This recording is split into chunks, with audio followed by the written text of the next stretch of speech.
Alright. Sorry, I was crunching on chips. Alright, everybody. We're gonna play the Genshin story event. We're gonna get Kiraro's outfit. Because I only have 18 days left and I've been putting this off for way too long. Hi. But hi. Let's just hop right into it. I have no witty banter today. I really just like woke up at 12 in the afternoon. Went out to Target and get my seltzer water. And that was my day. Was your day pretty average? So I like to hear. Alright.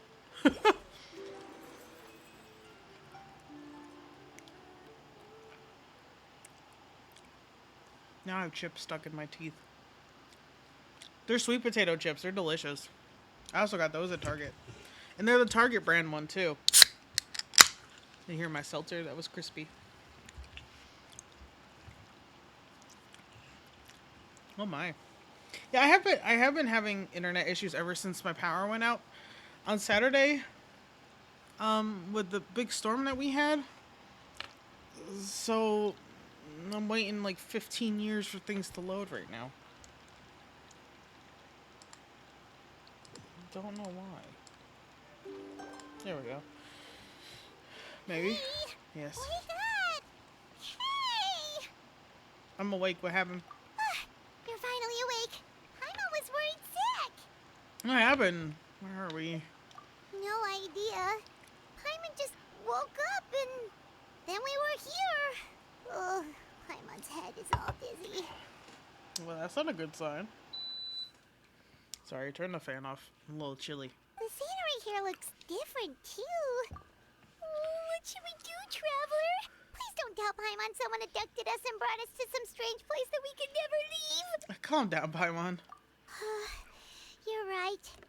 Better to think of this as the beginning of a new adventure. Yeah, why not? We'll make it through. Goodness, you're still here. If Paimon woke up alone, she probably would be trembling in a tree hollow. Scared. The story begins in a forest without rain. Oh, that's really neat. Let's follow this path for now. We might be able to meet someone and figure out what this place is all about. I do like that instead of them being like blades of grass texture on like flat polygons, everything is just a flat polygon with a texture.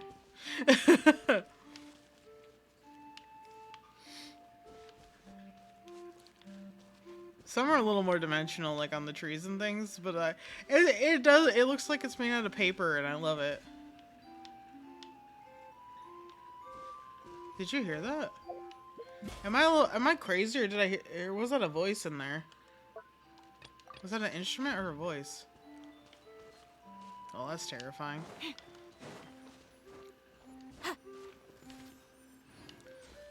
Excerpts of Bliss ×3. Huh. I'm gonna need that for something. Traveler, did those plants by the road look weird to you? It almost looked like they were made of paper. Paimon gets it. And those two frogs over there? Yeah, they look like pieces of origami. Oh, where's he going? Oh, by the shade of a lotus leaf stream, don't tell me you forgot how to jump. I didn't forget, Firecracker. I'm just not sure if what I remember is correct. They talk. Next thing you know, you'll have forgotten how to sing, much less notate a score. You still remember why we call you Stream, don't you? Yeah, because I've got a great singing voice. Although these days, the name seems more ironic than anything. I would think they call you Stream because you could swim well. Or maybe you're an online anime girl like me. Not just a great voice, one that evokes the gentleness of early morning dewdrops flowing into a spring. So cheer up and make the jump over. If that you're like still unsure, just key use piece? that roll of magic thread. I won't laugh, I promise. Now, don't tell me you've forgotten how to use that as well. I haven't forgotten everything, Firecracker. Your name, for instance. It's kind of hard to forget that you're named after your fiery temper. Now do me a favor and pipe down for a second. I'll be right over. The paper frogs are talking, and we're not gonna talk about this. You saw that too, right? Paimon's not seeing things, is she? Oh yeah, I saw some talking paper frogs. This place is getting more confusing by the second. Sure is, buddy. Anyway, why don't we go after those two frogs? They didn't look evil or anything. Plus, they might be able to help us out. The fact that we stood next to them and they didn't say anything to us, crazy. Wild. Oh, there they go. I said I'm out. Peace. I want the treasure chest though. Is that a squirrel? Oh my god. It is. It's a flying squirrel, no less. Let me take note of this. Also, this is my friendship level up team. I'm sorry. They have no synergy. But I got Navia. I did not get Nilu, unfortunately. But I got Navia, guys. Guess we're not catching up to those frogs. They were so fast. Paimon couldn't even tell where they hopped off to in the I also end. took time to talk, so we were going a lot slower than Excuse usual. me, honored travelers. Did you come from the Cliff of Prophecy, perchance? Is that a hamster? The Yeah, Jabba it is a Baby hamster. Just talked. Chubby? Who are you calling chubby? I've just got a slightly thicker layer of paper on me, that's all. Allow me to introduce myself. My name is Armand, and I'm an elder of the Forest of Blessings. I've been waiting here for the hero of prophecy to arrive. Oh. Traveler, could you pinch Paimon just to make sure she's not still dreaming? I think I need some pinching as well. Pinching, you say? Well, I can help with that. Although you'll have to get a little closer. My arms are rather short. That's all right. We just need a minute to collect ourselves. Okay, let's think things through. Okay. We know for sure this isn't the world we're familiar with. The talking paper animals and all the paper trees and plants make that pretty clear. How are those not Hero getting from soggy? another world, supported by their companions, shall restore peace to the world. That is what the prophecy says. Why are none of the paper plants becoming soggy in the stream? Anybody want to explain that to me? Okay, I guess not. This world. Dearie me, I completely forgot to introduce you to this world, didn't I? Yes. And here I am getting all excited by the arrival of the hero. You'll have to excuse me. This old brain isn't what it once was. You have a All brain in there? shell and no nut. Okay. Perhaps my once glossy paper has faded past the point of no return. It's okay, really. You can just tell us all about this This world is. now. Oh my god. Let me think. Where should I even begin? This is kind of. This is kind of like. Pretty much forgotten everything that cheesy happened cute. in the past. Oh no. Right. I believe the story circulating along the pulp of this forest goes as follows. Okay. A long, long time ago, 3 goddesses created this world and named it Simulanka. The goddess of creation, who presides over matter and magic, created the mountains and rivers and gave us life. Her powers also paved the way for Simulanka to exist in numerous worlds. After the goddess of creation came the goddess of prophecy, with dominion over the stars and the course of fate itself. She induced the sky to spin and the earth to move. Interesting. Even to this day, her statue still stands tall at the highest point of constellation Metropole. Metropole. The final goddess was the goddess of fate. She who reigns over all treasured tales and dearest wishes. I would like to argue She that prophecy bestowed and upon fate us are too fierce similar and everlasting for them to be two feelings of different entities, love but alright. and hate, and showed us the meaning of death and hope. Whoa, they all seem super impressive. Sounds like they really did a lot. Of course, All new residents of Simulunca come to the forest to thank the goddess of creation for founding this world, and travel to Constellation Metropole to witness the divinations of the goddess of prophecy's numerous oracles. After that, they make their way to the end of the world and tell the goddess of fate about their most cherished dreams. Well, at least that's how it used to be. How it used to be? Did something bad happen? Well, you did mention something about restoring the peace to the world. Oh, yeah. That has to do with the hero you're waiting for, right?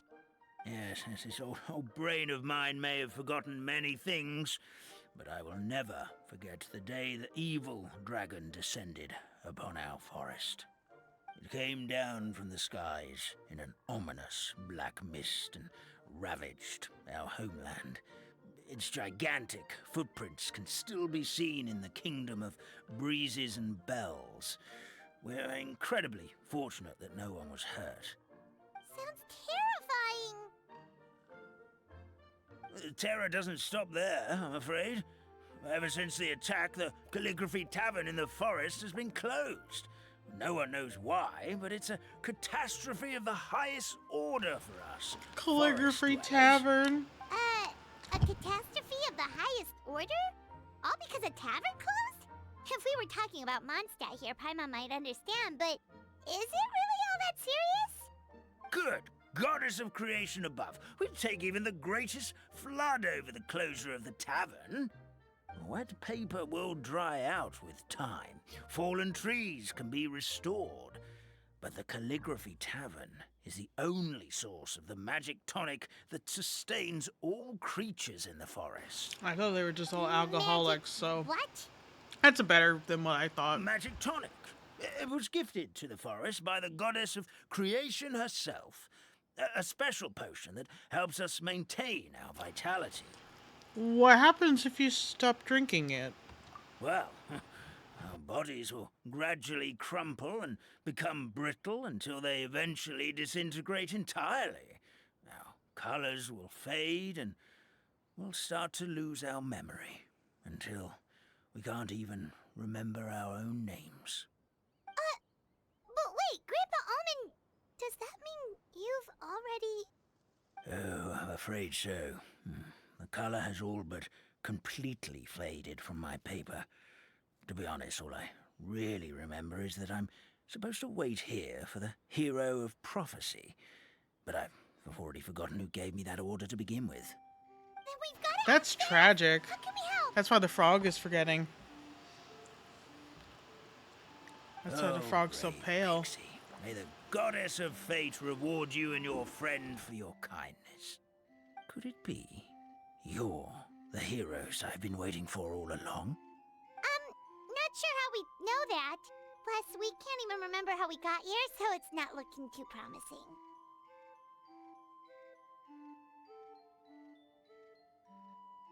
As I knock everything off my desk once again. We were just following the road and then ended up here. I'm trying to find a way back to our world. I guess this. Well, this is turning out to be quite the conundrum for old Almond Brain here. The prophecy never mentioned anything like that. For now, why don't you come with me to the Hut of Blessings? Our forest fairy lives there. Maybe she'll know what to do. Whoa, a forest fairy? Like one that knows magic? Oh, you betcha.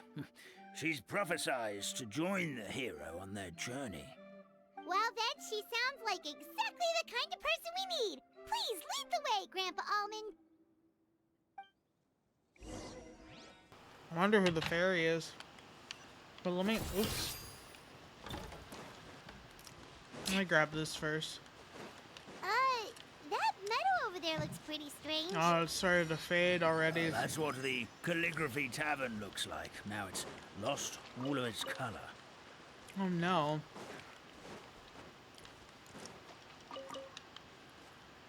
I have to save the fairy tale world. Oh. What? Knock, knock. Oh. Oh! Little guys.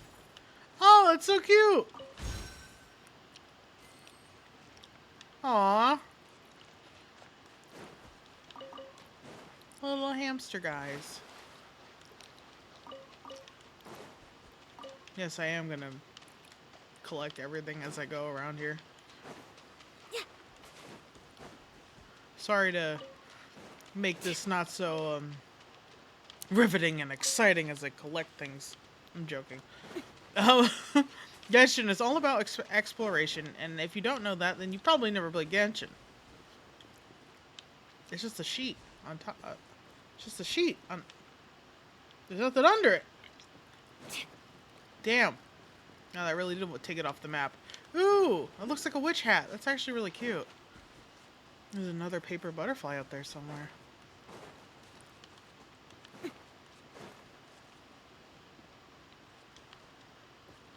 Oh, okay. Well, I can't actually interact with that. Just climb on it, I guess. Huh. Also, paper pipe system? How does that work? Yeah. Unless it's coded. Is it waterproof coated? It better be, otherwise that's just not This is the working. place. If you could just wait a moment, the fairy should be. Traveler! Paimon! Is that Nilu? Paimon, Yeah. is that voice? It's really you! I'm so happy to see you! Yep. Same here. Sorry. So Nilu is the forest fairy? Well, you certainly look the part. Your outfit is so lovely. I love this outfit so much. I'm so sad I don't have Nilu. Thank you. To be honest, I'm still getting used to it. It's the weirdest thing. I remember I was reading a book at the Grand Bazaar, and then I guess I must have fallen asleep at some point because, well, then I woke up just like this. And in my dream, someone spoke to me. They said, "You are the fairy of the Forest of Blessings. Now go, save the forest with your magic." At first, I thought this whole world was just part of the dream, but no matter how hard I tried, I couldn't seem to wake up. I couldn't find anyone I knew from the real world either. Sounds similar to what happened with us. We also have no idea how we got here. Anyway, sorry for my reaction back there. I got a bit too excited when I saw you two. It's okay, we totally understand. We were looking for a way out too. We're in this together, At least Nilu. we know we're not alone. Mm-hmm. Oh, blessed be the goddess of fate above. You're already friends with the fairy of the forest. Long story, Almond. Almond, thank you so much for bringing my friends here. Could you let the others know I'm coming? I'll head over right away. Of course, leave it to me. Hey-ho, pistachio. Today truly is a blessed That's so day. cute. Hey, who's Wow, Nilu, can't speak. looks like you made short work of getting to know the locals. Well, when I arrived here yesterday, Grandpa Almond told me all about the state of this world. Since they think of me as their forest fairy, I just felt like I had to try to help them. Oh, so you mean like using some kind of forest magic to repair the tavern? Unfortunately, I don't know how to use the magic of this world. I've tried using my vision, but it doesn't seem to work here. If the books stored in this hut are anything to go by, this seems to be the place where the goddess of creation first made the townspeople of this forest. She folded the pages of books into small origami animals, gave them life with her magic, and with time, that's how the Forest of Blessings took shape. Maybe one of the books here could teach us how to use magic. I read them all, but only found one reference to magic. The incantation, abracadabra, means to create what I say. This is a world made up of words, where fantastical powers can be wielded by all. Okay, so basically everyone in this world can use magic? That's nice, but still kind of vague. Severely Yeah. vague. From the other books I read, it seems like this goddess really likes to play fast and loose with the details. So, what should we do now? Didn't you say you were going somewhere, Nilu? Oh, yes. I was going to help some of the other residents of the forest. They've been busy making preparations to reopen the tavern, so I thought I could help out. Got it! Guess we should just focus on what we can do for now. I only This just whole thing noticed is the making wings me on the back of pretty her nervous, dress. Actually. It's like I've been pushed on stage So without pretty. being taught the choreography. Since I'm already wearing the costume, though, I might as well try to play the part. It's what a professional dancer would do. And who knows? Maybe I'll find my own magic along the way. All I can do is try, right? At least you're optimistic. Yep. That's all we got. Oh shit, there goes my controller. We'll be there to cheer you on too. Excuse me, I'm such a mess Thank all you. the time. Then let's go.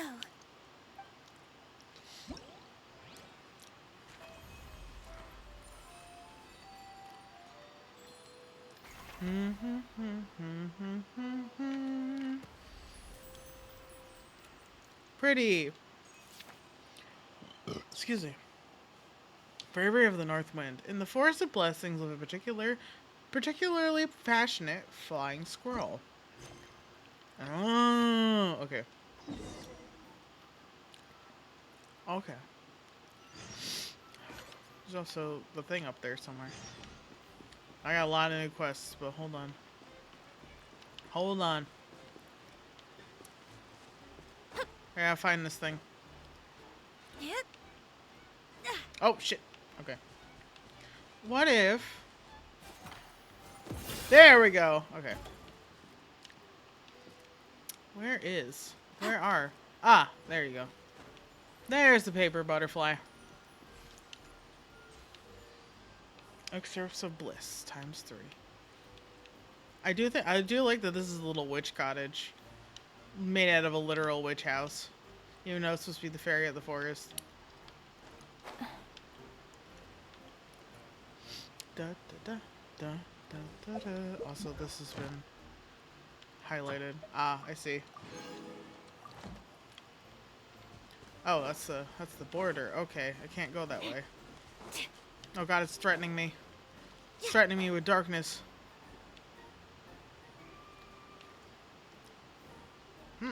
Wait. Butterfly. Kingdom of Breezes and Bells. Whee! Look at this. The flying squirrels of the Kingdom of Breezes and Bells are adept flyers. Get close and use the interact button to work together with them and direct them through the garlands. Oh, mostly what I'm standing on or floating above. Holding the attack button while in joint cooperation will display the flight path. Release the attack button, and the flying squirrel will attempt to pass through the garland along the path you indicate. Flying squirrel will immediately turn back after reaching the end of its flight path. They will only stop in midair and wait for you to use the attack button to summon them back after they've hit a flower ball. Okay. Interesting. I wonder... Oh, shit. Okay. I'm kind of curious about this. Oh. Okay, I see.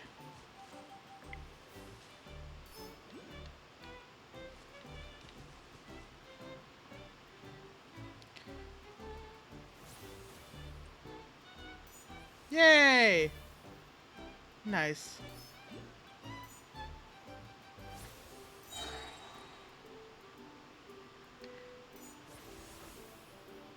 Oh, okay, so they have to go through that garland. Okay, I get it. I got it. Don't worry, I got it. There we go.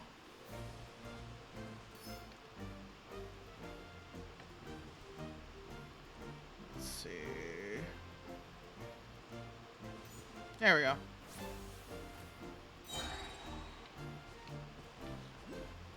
Oh, that's a fun little game. Come here.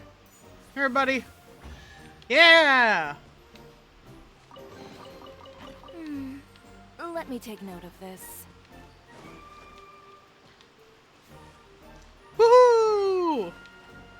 That was neat. Let's Let's see.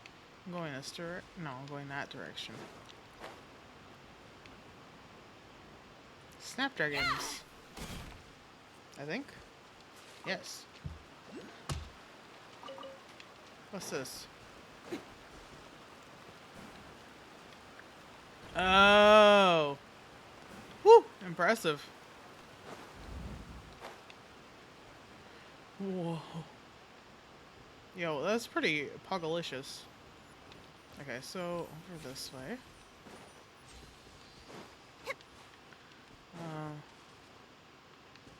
Okay, I get that you want me to do something, like I really do, but I want this waypoint first. Is that on the outside? No, it is up there. Okay. I will come back for that squirrel. I promise. First, I have to do this. No! Ah! It's fine. It's fine.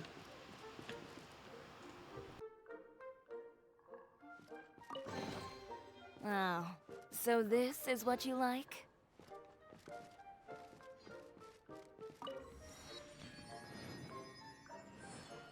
We unlocked the waypoint. We're good. Your Highness, what brings you here? Oh! King Squirrel. Given how things stand, I shall retrieve the relic myself, and then decide what to do next. Your Highness, that will not do! Your Highness, you cannot go! Oh, it seems you have a better solution. Let's hear it then, Minister Saborn. I would like to inform Your Highness that following a long discussion with Safash, I don't know. Last night, we've come to the conclusion that it would be better to set up a trial ground somewhere else. Hear, hear. And then the guardian who passes our selection process can retrieve the relic for us. 2 birds, 1 stone. But without the relic, how can we be sure that the chosen guardian is really the one we're looking for? Worry not, ministers. Though we are indeed facing a great crisis, this is precisely as the legends predicted. When the crisis befalls us, a guardian shall thereupon emerge. At this moment, what I must do is ensure that they are shown the right path.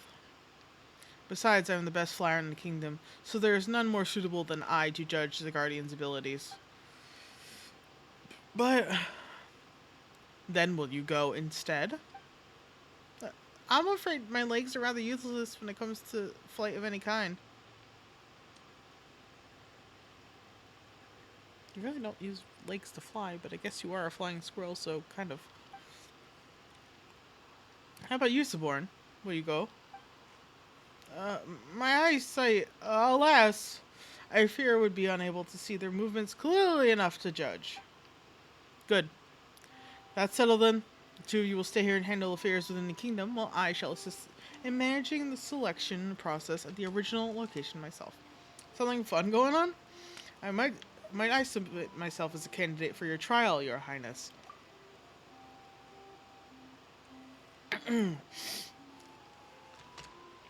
Ooh, we're good at flying and adventuring too. Can we participate?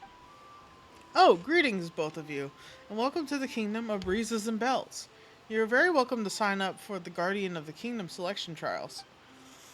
You have not previously participated in the selection trials of our Kingdom of Breezes and Bells, if I'm not mistaken.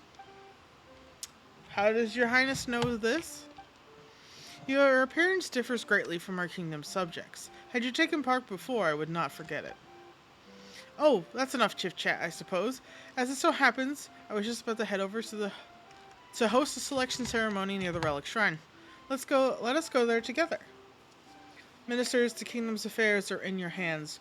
Do try to not let anyone cut this tree down while I'm away finding our guardian, if you could. As you wish, Your Highness. The 2 of you, please, come with me. Before the selection officially begins, there are a few things I still need to tell you. Oh, okay. Now, talk to Princess Semest. Okay. There's a butterfly up here first. Probably up there somewhere. Of course, on top of the slanted roof that I can't stand on top of. Ah! I'm trying my best here. Ah, all the way over there. At least this is flat-ish. This would be the first place to be discovered.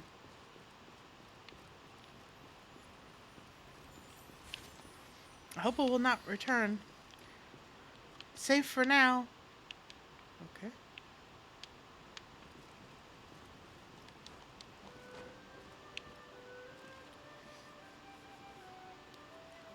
Oh, this must be another one of those trials down here. Is that a llama? Or an alpaca?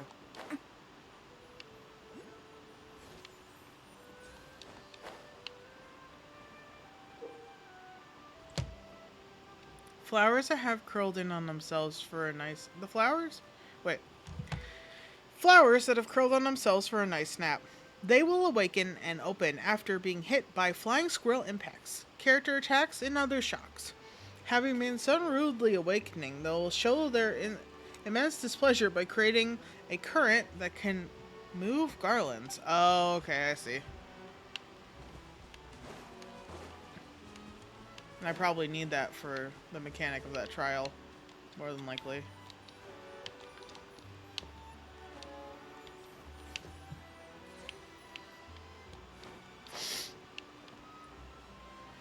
Oh, a treasure chest over there, too. Okay, hold on. Come on, give it a try. That's a llama.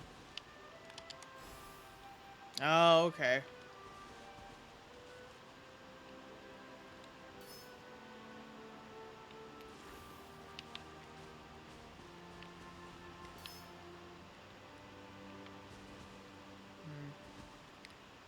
Maybe. I'm very confused about how to get that. It's probably not gonna... Yeah, no, it's too high. Alright.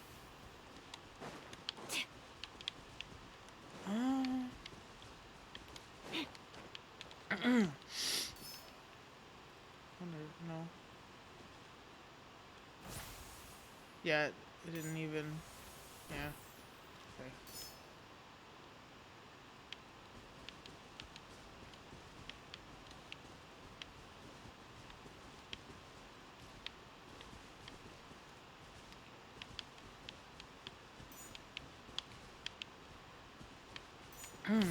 Oops. Trying to figure out how to...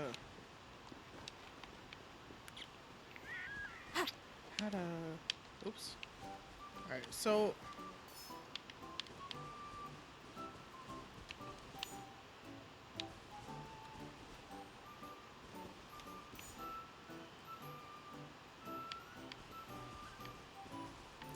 I'm assuming I have to hit these flowers. That's the reason why they showed me the tutorial, I guess. There we go.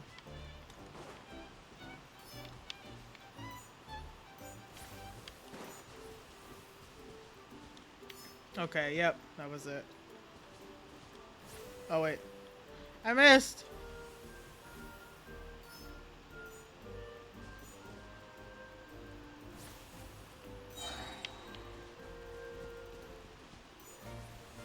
There we go. Nice. The handiwork is alright, though I've made much better myself. Damn. We get it, girl. You're perfect. Oh, I did get the max finally. Okay. There was a treasure chest over here. Yes.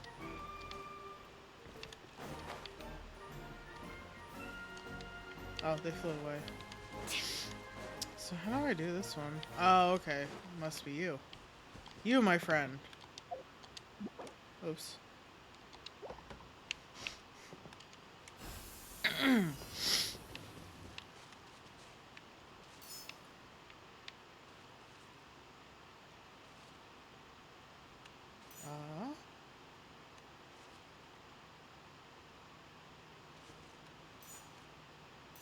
Okay.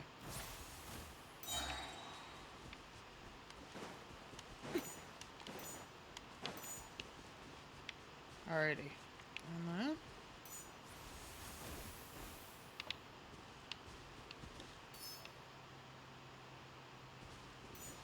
Here we go. Whew.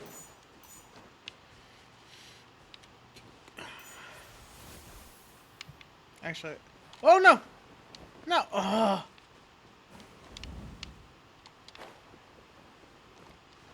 At least they gave me those. Compensate for my tomfoolery. I'm gonna fall off, aren't I? I'm pretty fucking close to that edge. All the way over there.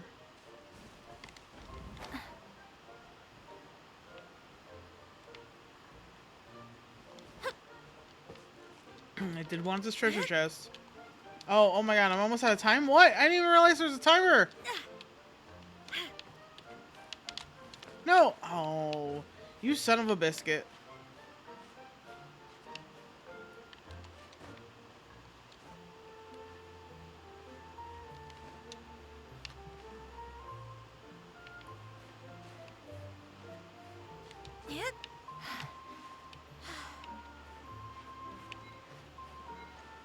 Listen, I'm trying.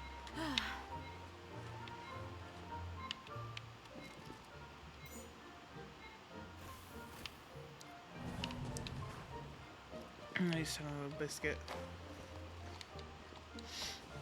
Okay. Just don't fall, I guess. Oh wait, I went the wrong way. I went back over here.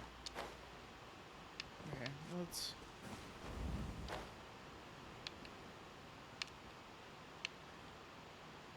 Okay. Wow. There's two over there. Let's try this again.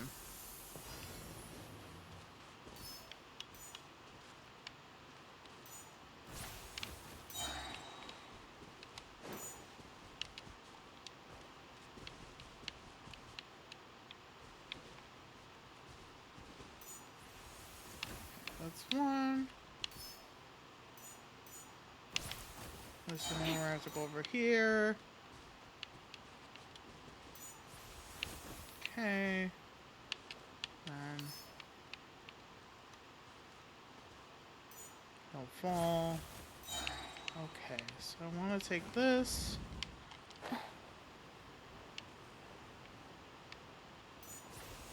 There we go. I don't know how I was able to do that, but I did it.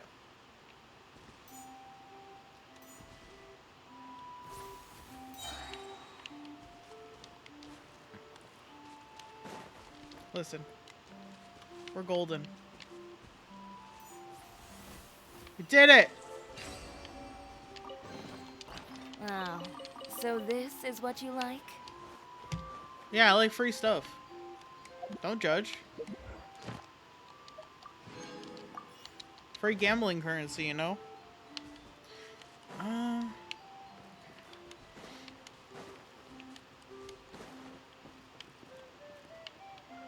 Anyone want to play grab the berries? What does that mean? Let me try. Each person gets one berry. Okay. Snatch only starts when I say it.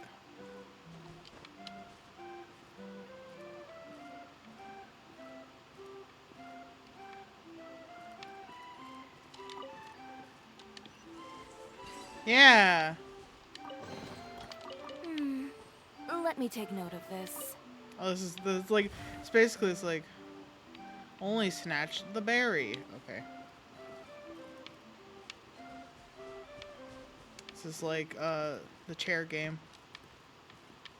Oh my god, why can't I remember what it is? Yeah, I'm ready. I did it! Oh, So this is what you like? Alright. Alright, Shiori. Oh, that's right. You want me to go accept my commissions, rewards. Summer gift? Oh. 20. Oh, okay. Phantom in boots. Uh-huh. I see what you did there. Okay. And then what else was there for me to look at? Fairytale Voyage. Okay.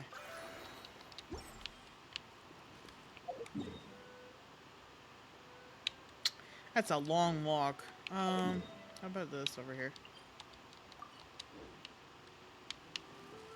Let me get this first since we're already over here.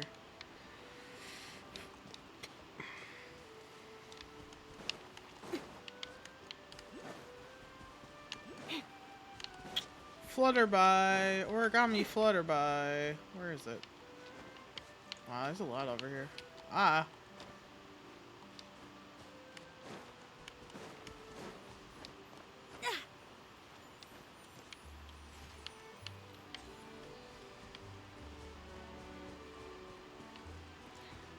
There's hilly trolls over there harassing those squirrels? How dare? How dare they? Well, you're all adults now. Go and complete the trials of the 3 high mountains. And prove your worth as flying squirrels. Okay. Win your gift of majority.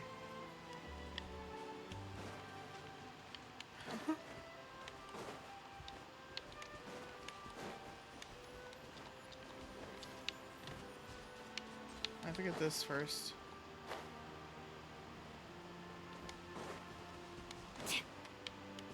I guess I'll remember to do all these little world quests later then. Depending on how fancy I'm feeling. But I want to get this chest because we're right here. And the silly trails look like they need a beating.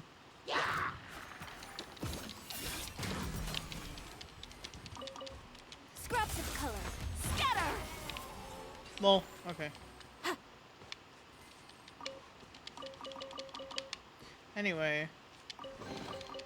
The handiwork is alright, though I've made much better myself. Okay, so every treasure chest gives you 1 excerpt of bliss.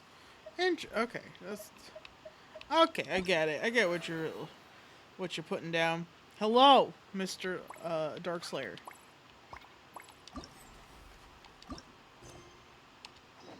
Okay. Okay. I do. Okay.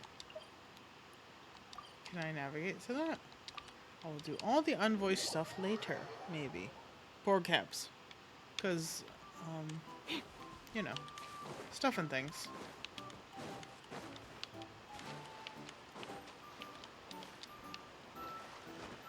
Oh, there's no,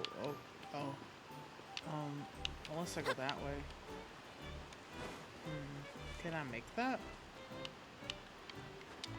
Well, I mean, I guess I don't fall off into oblivion if I don't. Oh, see, there was a way to make that a little bit easier. Couple ways, actually, but I chose this one.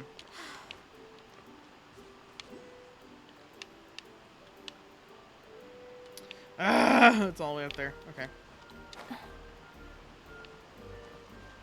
It's fine. I'll do it. I'll make it. Oh, there's a cave here. Is this where the waypoint is? Rainsong Pond. No, it is above me still. This is... Ooh, this is nice. This is a nice little place. Ba-ba-da. Ba-ba-da. Ba-ba-da. Ba-ba-da. Ba-ba-da. Ba-ba-da. Ba-ba-da. Ba-ba-da.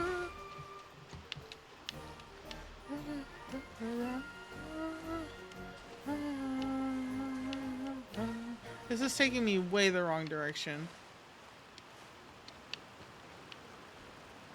Okay. Not what I had anticipated. Okay.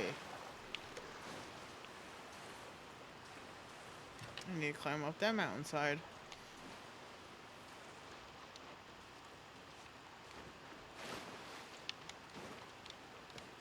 Yeah.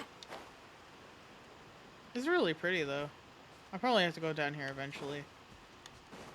For something. I don't know what, but something. Something will occur where I need to be here.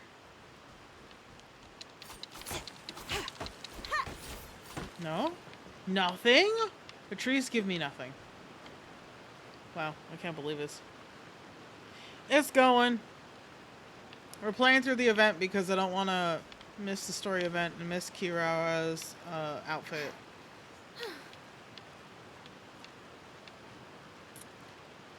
I need the Phantom in boots. I need the very clear reference to Puss in Boots. And also to the Phantom Thieves. From Persona. Are you having a good day? Are you withering some waves?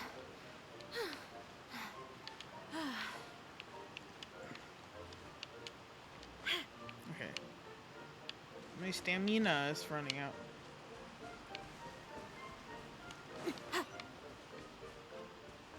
Next lotus leaf. Paper frogs live in the rain song pond and are adept jumpers. Press the interact button to pull magic thread on its back and use movement to modify the frog's jump direction and distance. Oh, it's like the squirrels, but jumping. Nice. Pulling the distance exceeds the magic thread's maximum limit. A paper frog will automatically jump forth.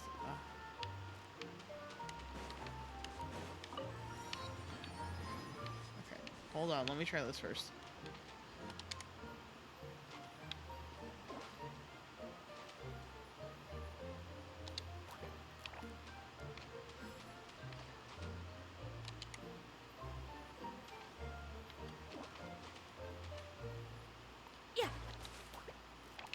See? You made it. Ribbit, that's way too far. Come on. Ah. Oh, okay, I see. Guide me as I move the lotus leaves.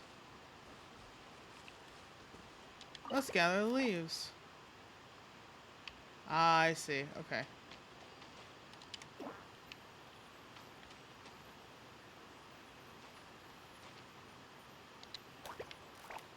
Okay, now let's separate the leaves.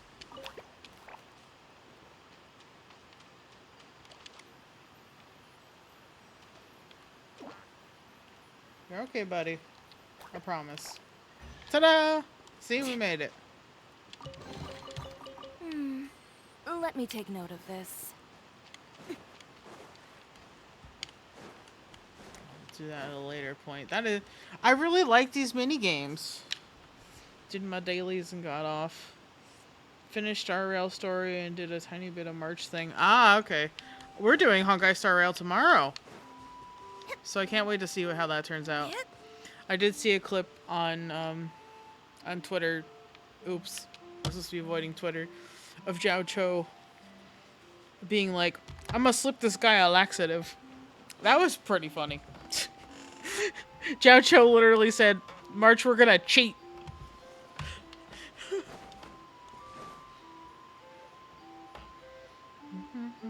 Oh, that one's lost its color. Is that stream? Stream? Yeah. Your rhythm is off again. At this rate, it doesn't even matter if the tavern reopens. The band's not even going to get any gigs. Jesus, man. I'm sorry. He can't help it. Hello there. I hope we aren't interrupting your rehearsal. Wait, these are the two frogs we saw on the road a little while ago. We sure did. Oh, the forest fairy is here. For the love of lotus leaves and dewdrop stream, you've really got to put in some effort now. But Oh, don't pressure yourselves on my account. Are you rehearsing for a show? Sure are.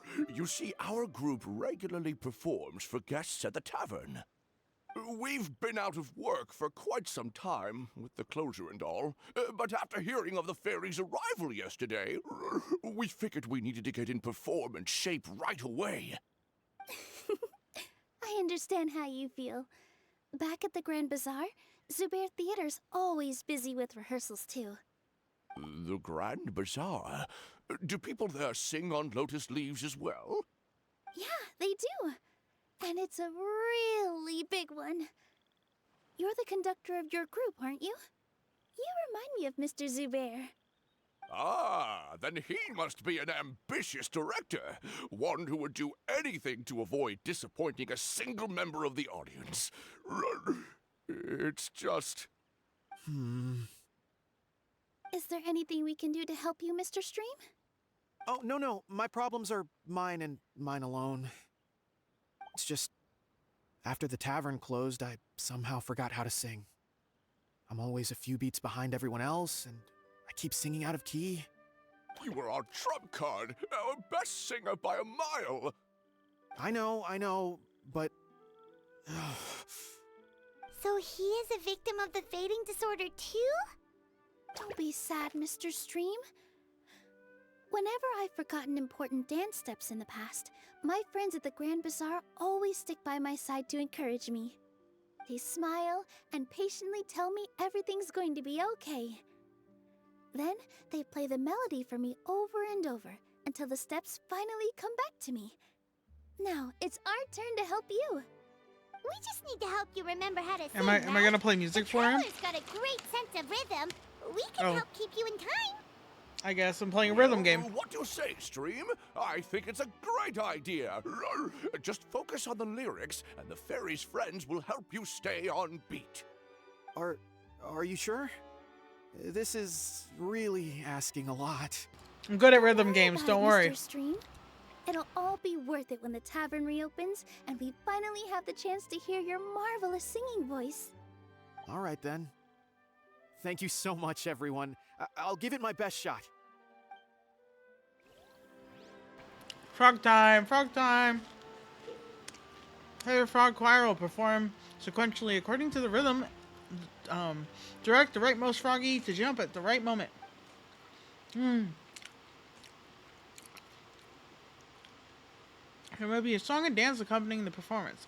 Remember to follow the accompanying rhythm too.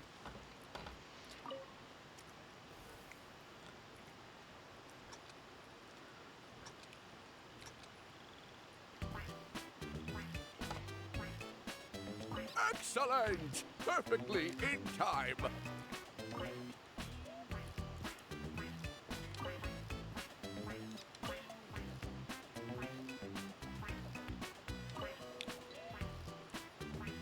Okay.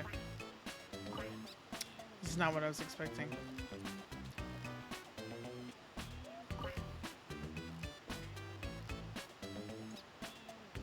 Oh. Here it is.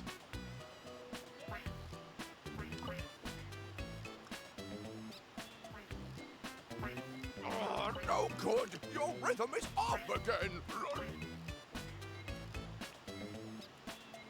Oh, supposed to follow the hamsters, aren't I? Well. I feel like I'm getting the hang of it again. Goddesses above, this better stick when it comes to the performance. Just do it exactly like how we rehearsed. Thank you, everyone. Thanks to you, my voice is once again as clear as a flowing stream. Glad to hear that you're feeling better, Mr. Stream. Kind of. It's also about time for us to go to our next destination. We'll be looking forward to your performance at the tavern. Traveler, Paimon, we should make our way to the next location. Alright. Let me take note of this. All the way over there. Alright, hold on. I'm gonna go collect my daily reward first and then change my team. I'm playing Ninja Gaiden right now. Ah, okay. Have fun. Never played Ninja Gaiden before. I'm eating chips, so I'm playing Genshin. We like to keep it casual here. And chomp while we play games sometimes. I just can't stop eating these chips. I'm sorry. This is why there can't be a snack in front of me. I'll just eat the whole damn thing.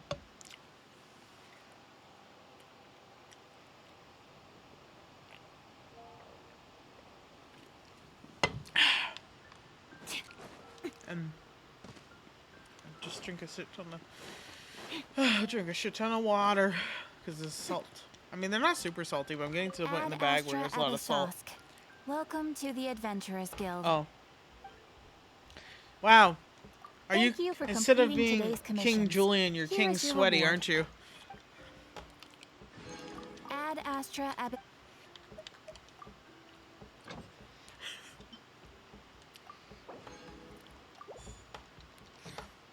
I don't like. I intentionally try not to play games that make me really frustrated. The only exceptions that I've made, I rage quit 9 Years of Shadow, and Ender Lilies and Ender Magnolia are the only ones I've been able to actually finish. So take that how you will. Well, I'm pretty casual. Well, this map is... If this is all places that we can go, this map is huge! Oh my goodness. No wonder why the update was fucking massive. Why update big?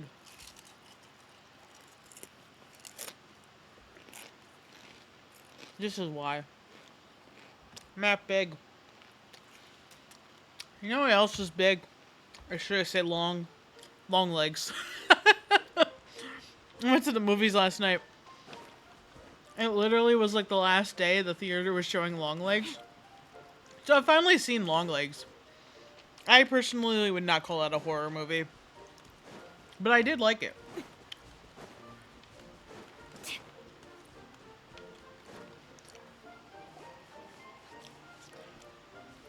Look, the forest fairy is here, and she brought her companions. Grandpa Almond was right. They do look promising. Well, thank you. Hello there, everyone. I heard you were working on the piping for the calligraphy tavern. Is there anything we can do to help?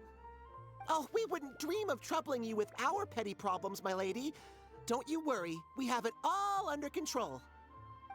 You sure about that? Because from where Paimon's floating, the piping is looking pretty chaotic. Ah, yes. We have my careless friend to thank for that. He promised we could leave the pipe connecting to him, and, well, the results speak for themselves. Hey, I just wanted to inspect each pipe. This is the network the magic tonic has to flow through. I was just trying to be thorough. So I disassembled the whole thing. Yeah, and now you've forgotten how to put the thing back together. Have you been eating too many nuts again? 'Cause you are what you eat. Please don't fight. I know That was everyone really wants funny, the tavern actually. to reopen as soon as possible so You that are the what house you can eat. return to normal. So, why don't you let us help out? Yeah, we're here anyway, so we might as well be helpful. We just need to reassemble these pipes, right? Well, if you're offering... Basically, the pipes need to be connected properly to allow the magic tonic to flow through. If you put the wrong pipe in the wrong place, the tonic will get stuck halfway. Attention to detail is key. Says the guy who messed up the whole thing in the first place. Man, Chestnut is snippy. Okay.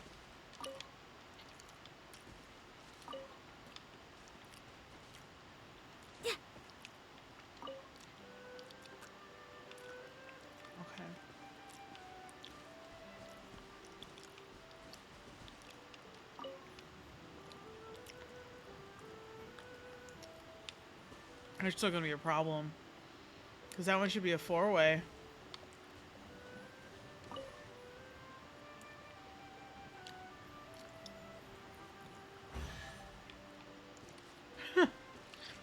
Little hamster caught it. Oh, amazing! You did it! Now the tonic will flow into everyone's cups without getting stuck, right? Oh, gotta say though, Paimon is starting to get pretty curious about this magic tonic. Could she have a teeny tiny sip? Just a little taste, please? Paimon, stop being greedy. It's not greed, it's curiosity. Well, if it's really just one sip, I guess that would be fine. Just be careful. This is one of the last cups left in the entire forest. We're supposed to save it for our research. Just a sip, promise.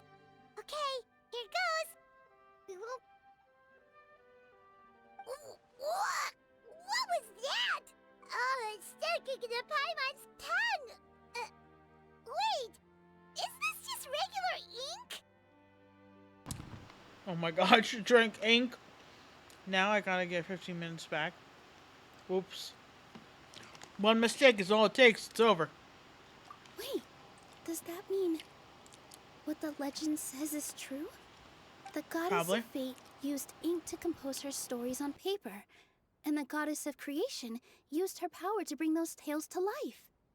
No wonder the tavern is so important to the forest. Maybe the fading disorder occurs when the ink within the body dries up. That would explain why the beings here are forgetting their own stories. Oh. I'm not really sure I can really wrap my head around this conversation, but there's no need to get all worked up on our behalf, my lady. With the pipe installed, I'm sure the tavern will be up and running in no time. What do you mean, can't wrap your head around it? The fairy is recounting the story of how the goddesses gave us life. In fact, I've seen the goddess of creation with my own eyes. Really? Don't be ridiculous. There's no way you're old enough to have met her. We're the same age, and I think I would know considering we went to tell our wishes to the goddess of fate together. So stop talking a load of papier-mâché. Oh, fine. It was my grandfather, all right? He was the one that saw her. He said that one day after he finished work, he saw the goddess of creation grant us life with his own eyes. In her hands, she held the very paper used to form our bodies. She whispered something into the pages, and then suddenly a paper frog was born, ready to leap into the world. Oh, it was spectacular. Interesting. Cut the theatrics, will you? You weren't even there. Wait, so that's it? Paimon thought creation magic would have a little bit more pizzazz. It doesn't need to, but Oh, so in your world, the creation of life is a much showier affair? Huh, I'm learning something new every day. I don't know if showier is the word you want to Well, use, but that's alright. not exactly what Paimon was trying to say. Magic doesn't have to be spectacular. That's enough out of you. I think What you're she's boasting cracked the is code. confusing our kind fairy. I think she's cracking the Oh, code good. here. It's all right. I actually think I understand the magic of this world a bit better now. Thank you. The honor was all ours, my lady. We've got one final stop. Let's go. Alright. Oh, so this is what you like? Oh, that's right. I did that so I could change my party. Who are we playing as today? That's a good question. Let's see. Oh, this is what I used last. Excuse me. Full of gas. It's because I like to drink seltzer water, not regular water. The bubbles make my brain go hee hee. If you know what I mean. Let's see. Can I fly all the way over there? Let's see if this ends spectacularly poorly. I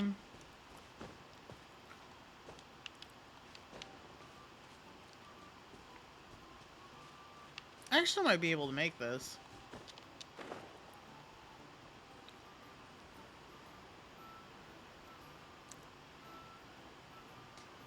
Oh yeah, I actually can make this. Ooh.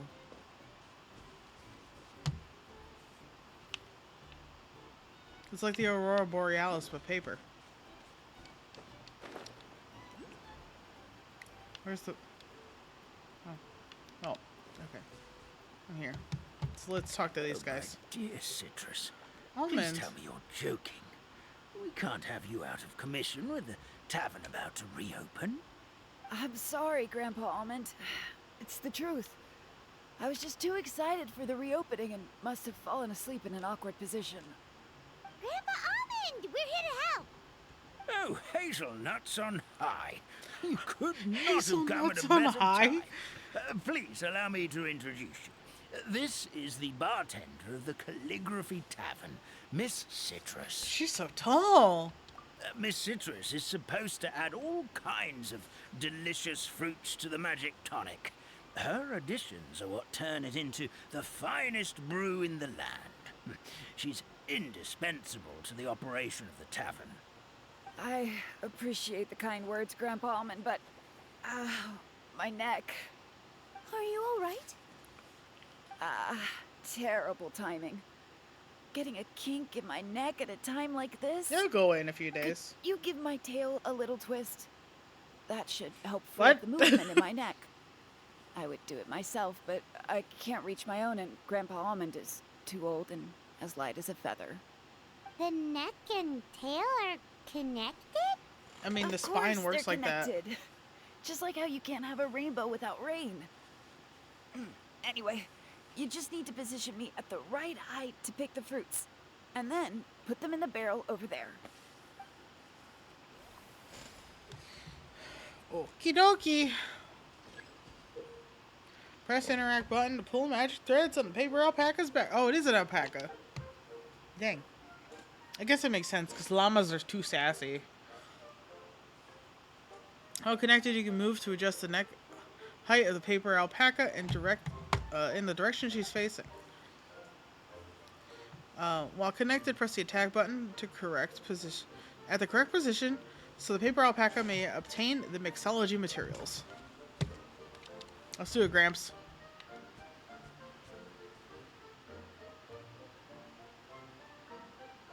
I think. Yes.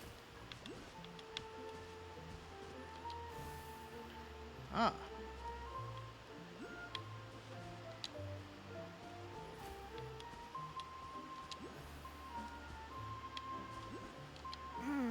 This doesn't seem quite right. Yeah, I know, it's a little tall. Sorry. Come on.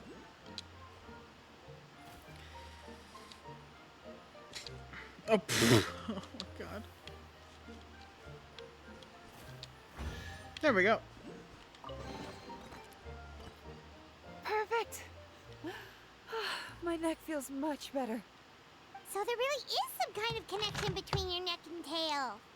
Thank you so much. Just look at that everyone. Mora spinning in the I background. can rest easy now, knowing the drinks at the tavern will be just as wonderful as before. That's another problem solved. Ace Detective!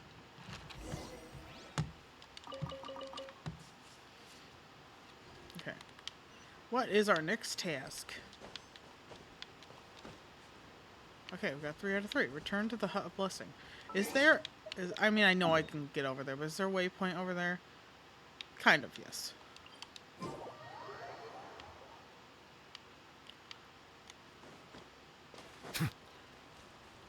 Actually, let me... The doctor will see you now. There we go. And somehow it's still not enough for Nuvulette. That's because his HP is 33,000.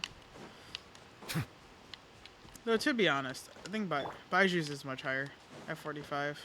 A bitter pill to swallow.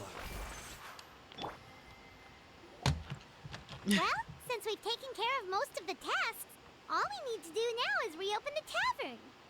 But we still don't know how to use the magic of this world.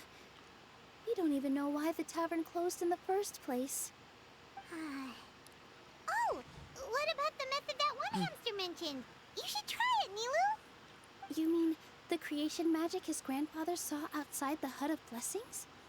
I wonder. How exactly did the goddess of creation give them life? Maybe you don't need to understand it. Just give it a try. Everyone here calls you the Forest Fairy. Maybe you have the magic powers already and you just don't know it. Yeah, I don't know why they wouldn't In give it other to words, you if they gave you the role. This forest is a stage.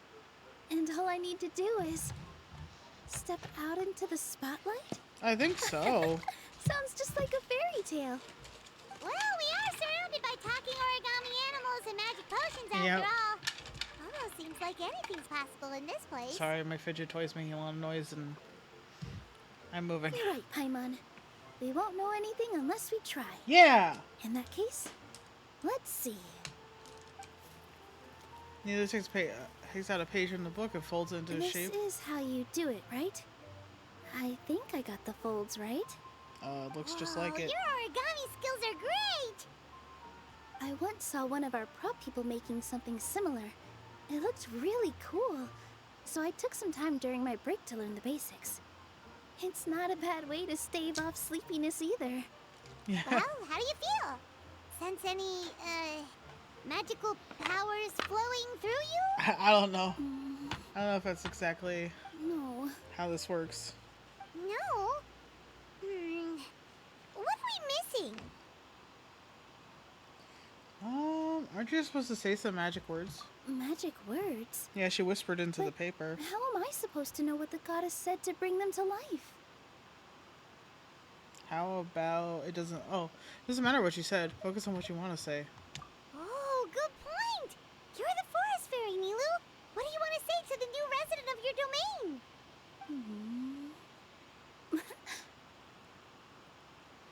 Yeah. Neela picks up the hamster and kisses it gently on the forehead. Oh. I bestow upon you the blessings of the forest and offer you a home in this land. Your name shall be Harisara. May you bloom in this world as beautifully as the flower I love. It My worked. name is Harisara. It worked. It actually worked. Well, peel my shell and call me a nut. I never These imagined nut puns are gonna this kill such a me. Miracle at my age. It's just like what the stories said about the goddess of creation. Shell? Miracle? Nice to meet you, Harisara. I'm Nilu, the fairy of this forest. From this day forward, this place is now your home. Hello, Fairy Nilu.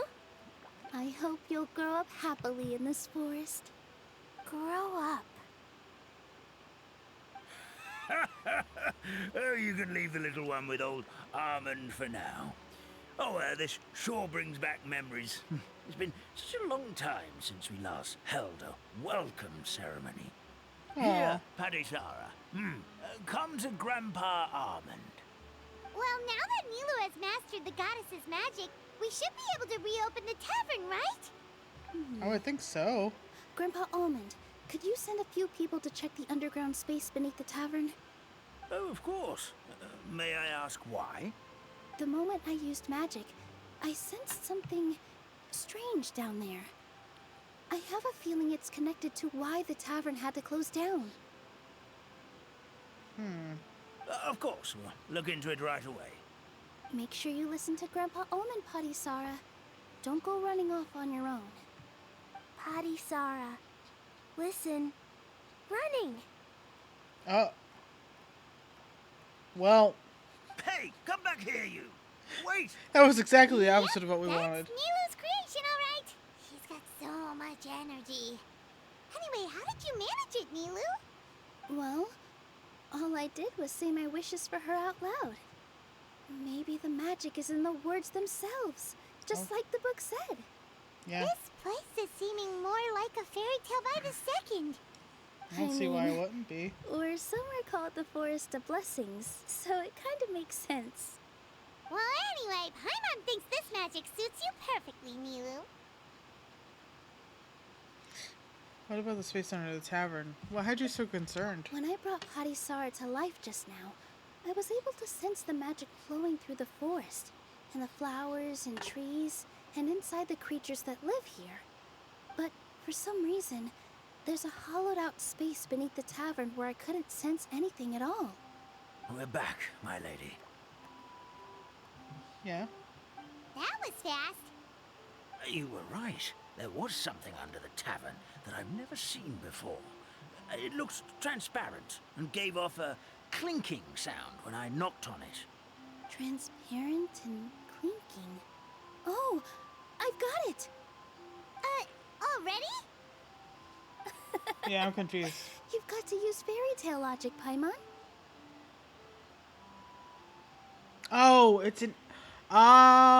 It's a glass ink bottle. That's right. An empty ink bottle, to be exact. Still remember the taste of the magic tonic you took a sip of, Paimon? Yeah, it was ink. Oh, Paimon gets it now. Do you? Traveler, Paimon, will you come gather some ingredients with me? Yeah. I learned what we need to make the magic tonic back in the Hut of Blessings. Sure thing. What do we need to get? A setting sun that never sets, a dragon that cannot fly, and a moon that only shines at night. Where are we supposed to find crazy things like that? She means Sunsetia, snapdragons, and Neelotpala lotuses. What? How did you get that so fast? Fairytale logic, Paimon. Also, I did understand the Sunsetias. Logic, huh? Lucky guess, more like. If we're making ink, it makes sense, Paimon. Okay.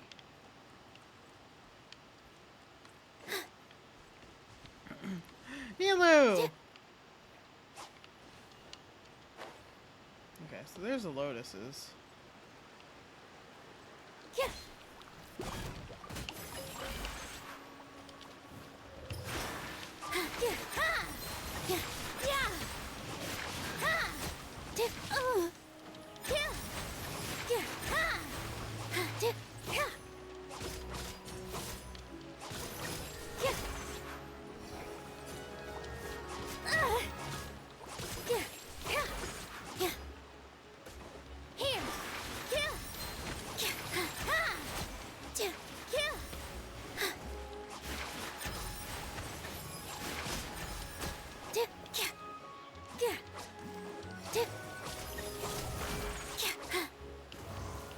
There, okay.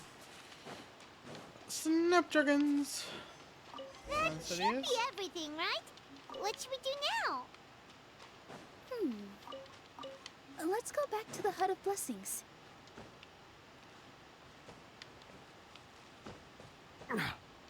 Alright, there's probably materials here to make the ink, right? Like the tools we need? Give me just a second. I'm gonna go fetch an ink bottle from the other room. Okie doke. Paimon doesn't get it. All the ingredients are super tasty, but somehow the final product turns into ink. Well, anyway, Paimon's not going anywhere near this stuff this time. Not even if you bribed her. Sorry to Okay. keep you waiting. That was like 2 seconds, Let's Nilu. see. According to the book, first you do this, then this, and then... It's done! Wow, that was really fast.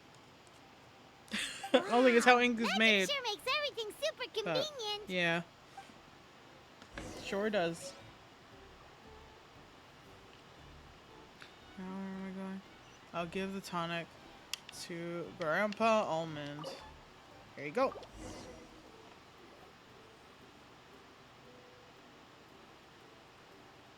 Well, Yes, this is it.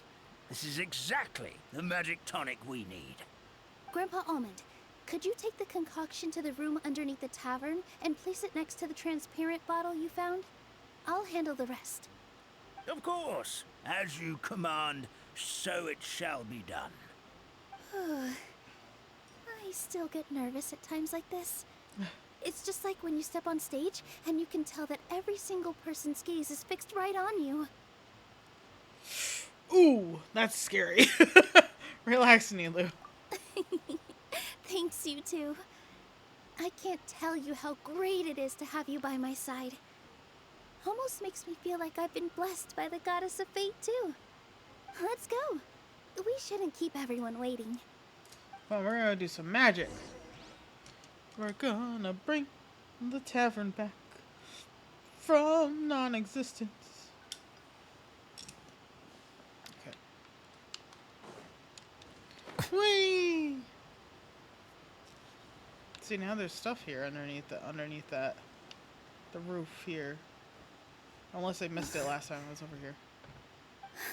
Oh, they're all black and white. Forest, please heed my words and accept my blessings. May your spring of wondrous magic never run dry. And may all who call you their home lead happy, fulfilling lives. Does it work? Did it work? Cutscene.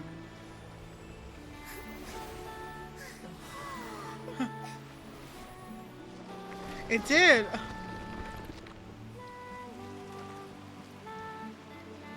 Oh. Yay, it's back.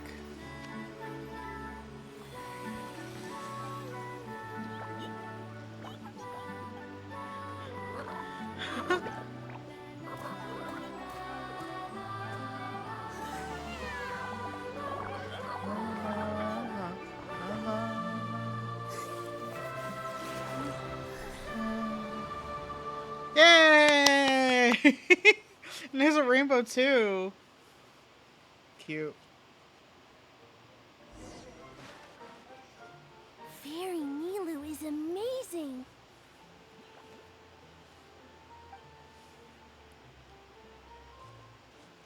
Wow. It's so pretty. What a beautiful tavern.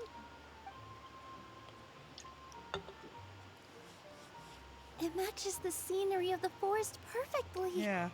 I was so surprised when it suddenly opened up like that. Just like a pop-up book.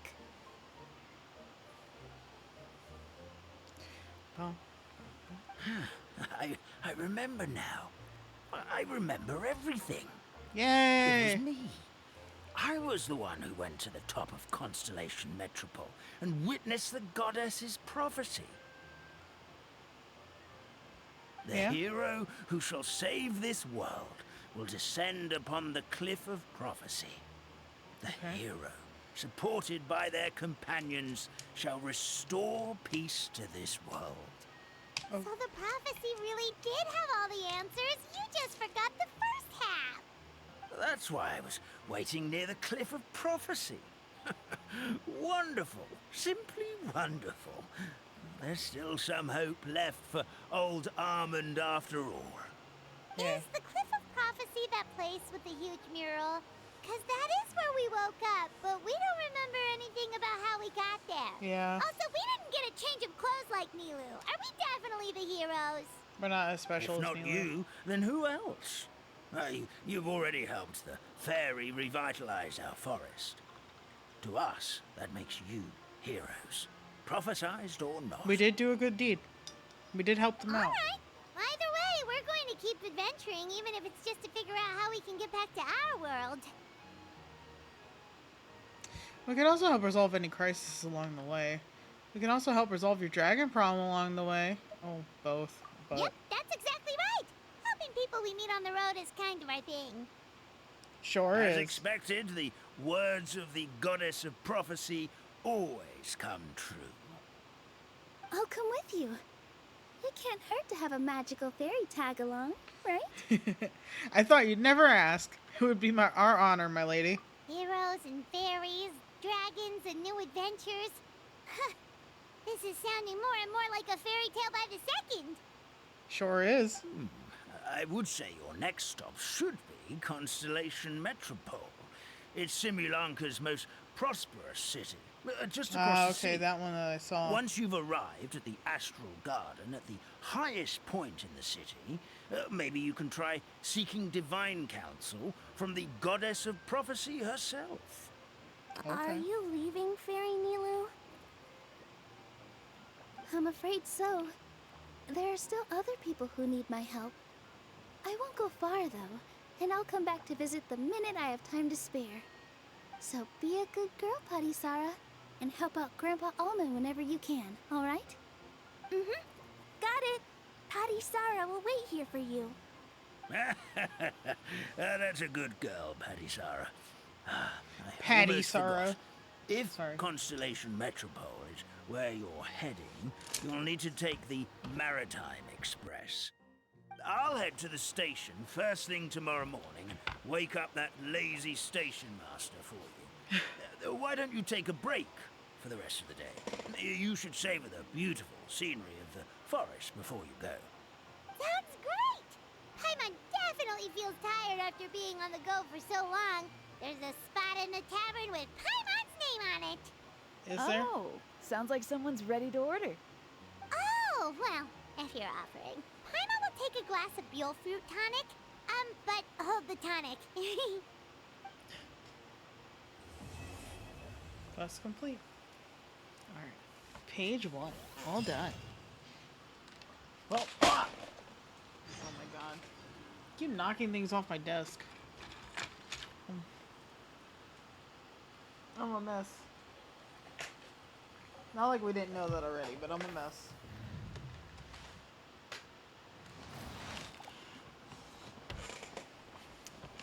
Alrighty, Grandpappy. Let's wait till tomorrow. Between 8 and 12. 8:07 should do the job.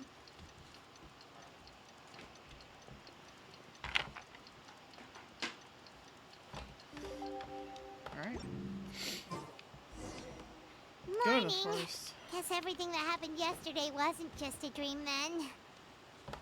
Well, it's time for our next fairy tale adventure. We should head to the station Grandpa Almond told us about. That's so cute. They're having drinks together. Oh, it's all the way over there. We'll go. Oh, it's not what I wanted.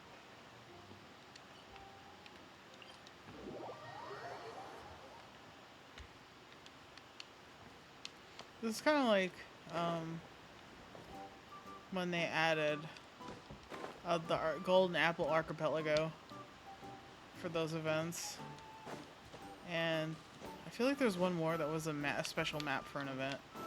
Oh yeah, the whole one with Eidolon, the Hydro Eidolons. Like, what am I talking about? I did that one on stream.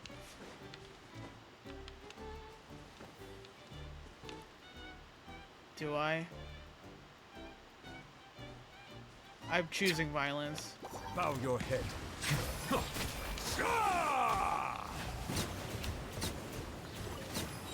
Yeah, baby, that's what I need. I really need the third tier, but if you say so. You're just gonna give me the low tier. Even though I'm at max world level and everything. This game needs to have more drops for the higher world level. Like, I swear to God, I did not spend all this time, you know, doing all this shit, leveling up my characters and stuff for them to give me nothing. It's so frustrating.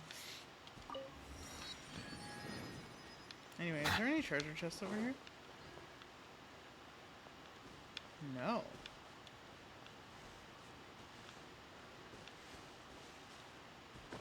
No. Alright. Guess not.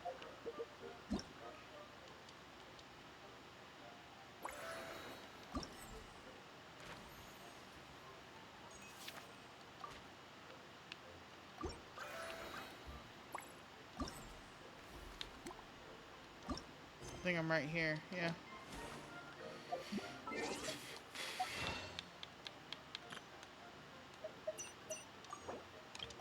Nice, okay.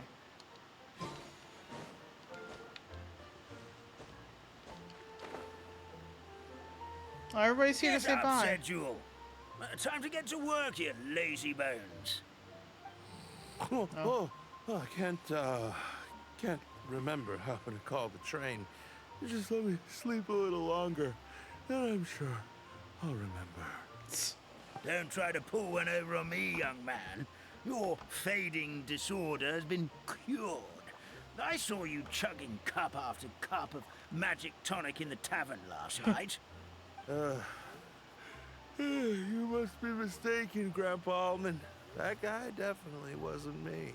That's a lie. Oh, you remember my name now, do you? Then it seems like you're all better. You had no idea who I was when you were faint. Now, enough of your nonsense. Get up. The fairy and her friends are going to be here any second. We're here, actually. All right, I'm up. The Maritime Express should be here soon. That's more like it.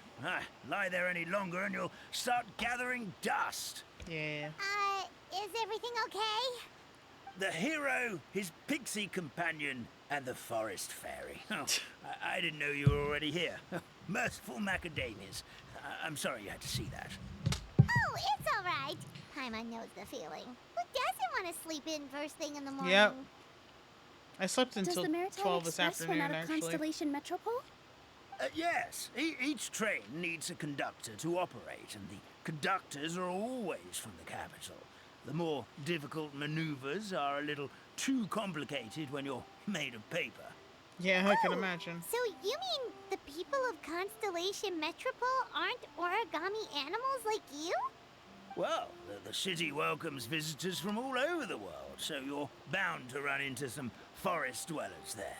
But yes, generally speaking, the residents of Constellation Metropole look quite different from us. You'll see for yourself soon enough. Here comes the train. Oh, okay, so they're wooden toys. That's so funny. Pleasure to meet you, everyone. My name is Will, and I'll be the conductor for your journey today. I'm assuming you're the ones who called the train. Oh, we sure are, buddy. It's a little toy man. Yes, we called the train. The hero and the forest fairy need a ride to Constellation Metropole. The hero and the forest fairy. The ones from the prophecy. Oh, why didn't you say so earlier? We could have prepared a far more luxurious train. I'll just go back and get a better one. That's No? okay, Mr. Wheel. We're trying to get to the city as fast as possible. We just need you to get us across the sea. In your capable hands, I'm sure we'll get there in no time. Of course, my lady. It would be an honor. Well then, all aboard, sit anywhere you like. We'll get a stunning view of Simulanka no matter where you're seated.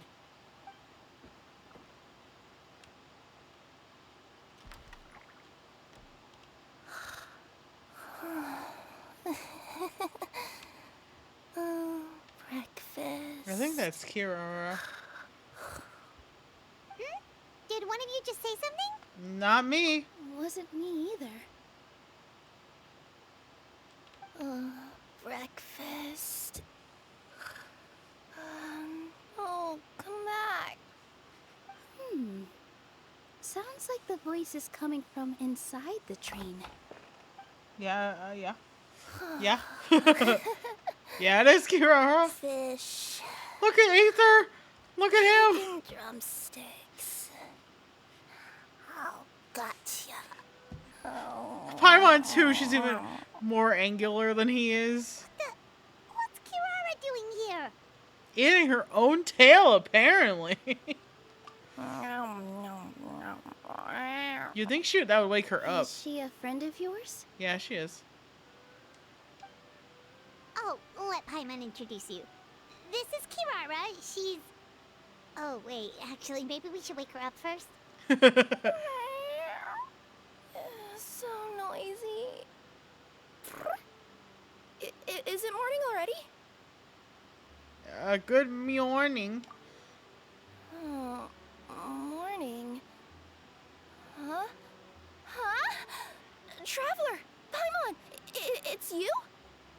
Yeah. Which means... Oh, thank goodness. It was all a dream after all. Oh, gotta hand it to my imagination. It all felt super real. There were these toy people, but they were alive and they could talk. Madam, sleeping overnight in the train car is prohibited. That's real. As real as it could be.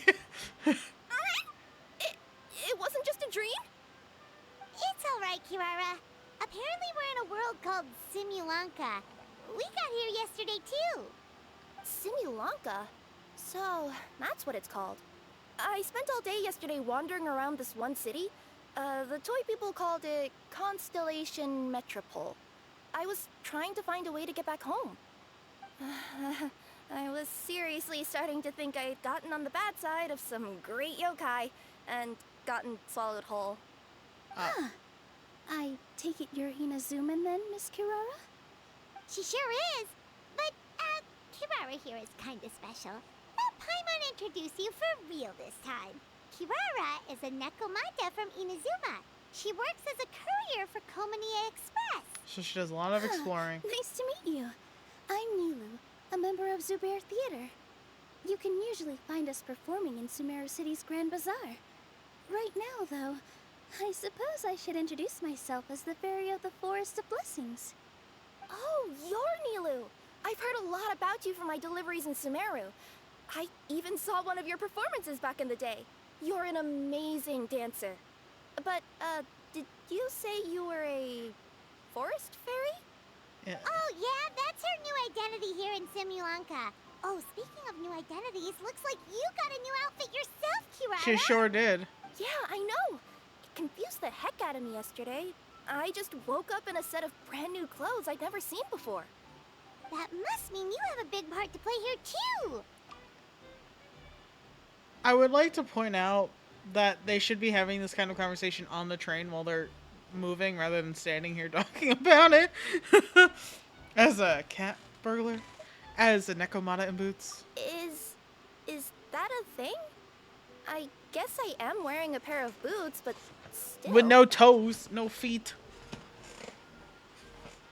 There's no feet. Why are we looking at her thighs? Sus. Did you by any chance hear a voice speaking to you before you got here, Miss Kirara?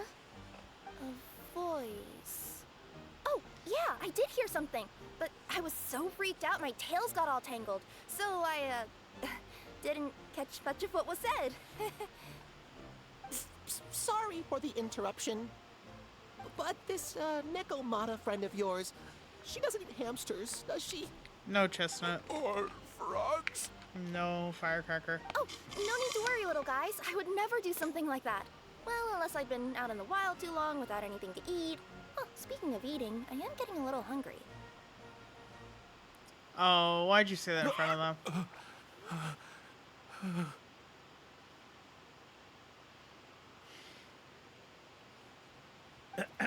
Where are your manners, everyone? This young lady is a trusted friend of our esteemed hero. Now, I know a fear of felines is etched into us with ink, but I'm certain Miss Nekomata in boots here means us no harm. His little booty. With the little fly, the little Sure looks like tail you're looks like a keeping flame. your distance, though, Grandpa Almond. You will have nothing to fear, I promise. I met some origami animals in Constellation Metropole yesterday, and I even made sure to retract my claws so I didn't hurt them by accident. Plus, you all look just about as tasty as the cardboard boxes I deliver. Not that I tried to eat you even if you did look tasty. Promise. Please excuse us, Mom. It's just an unconscious reaction. Dear passengers, it's almost time for us to depart. I feel like you should have done this earlier, Tulips. Wheel. This turned into a pretty long conversation, didn't it? I see. Alright, let's get on the train! Well, we saved the forest. Now we're going to the I'll city. ride with you to the next stop. There's And- a place near the Metropole that caught my eye yesterday, so I want to go explore it today. Then all that remains for me to say is, on behalf of the Forest of Blessings, thank you once again for all you've done for us. No May problem, the Gramps. goddess of fate be with you and bless your journey. Madam Fairy, Miss Nekomata in boots, and our brave heroes. Boop. That sounds like an adventure. I was saying earlier how I saw Longlegs last night, and I don't understand how it's classified as a horror movie, but I also kind of understand why some parts would scare people, because it was loud. I got distracted by what was happening on the screen and never finished that story. But so far, we've saved the Forest of Blessings thanks to Nilu and her magical fairy powders. We called the train to get across the ocean, and Kirara was sleeping on it. Grandpa Almond sounds pretty, British. Wheel sounds southern. I don't know what else to say about this so far. It's just really cute. And I mean, I'm just watching, just like, aw, look at how cute they all are. Wheel is the toy guy standing behind us. Please do visit us in the Forest of Blessings again, once peace has returned to this land. Apparently, We we're will. saving the town, We'll finding the crown, definitely and be Mr. Krabs. Take care, Grandpa Almond. I never say it right the first time. Is we're gonna find the crown, save the town, and Mr. Krabs. That's what it is. I say it wrong every single time, even though I use this joke so often, or this reference so often, because SpongeBob is like a huge chunk of my childhood. Aw. Have a safe trip. Careful, everyone. Remember to come back often. Have a safe trip. Why is that the one that we're taking in? Not this one that's open. Whatever. I guess I shouldn't ask too many questions. Oh, is this the train car? I have to attach the train car. Do I have to do all the work around here? The tide's Oh shit, I hit the wrong button. God damn it. Yes, I am ready to set off. Sit.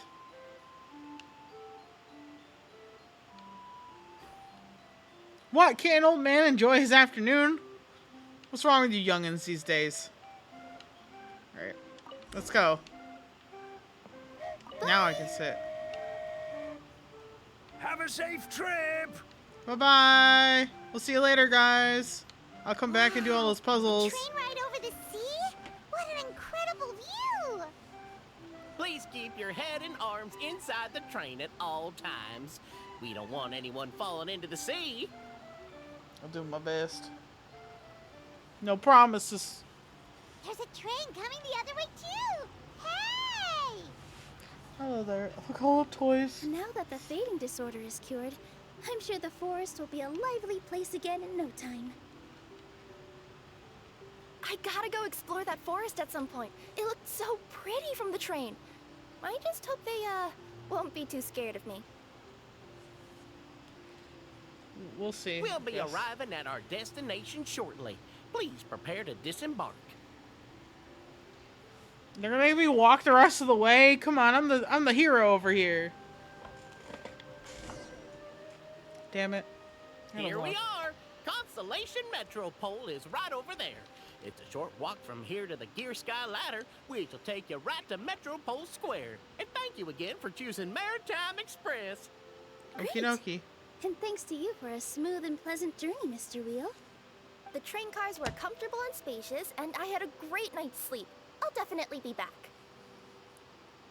As you wish, ma'am. He was not happy about that. He didn't like that.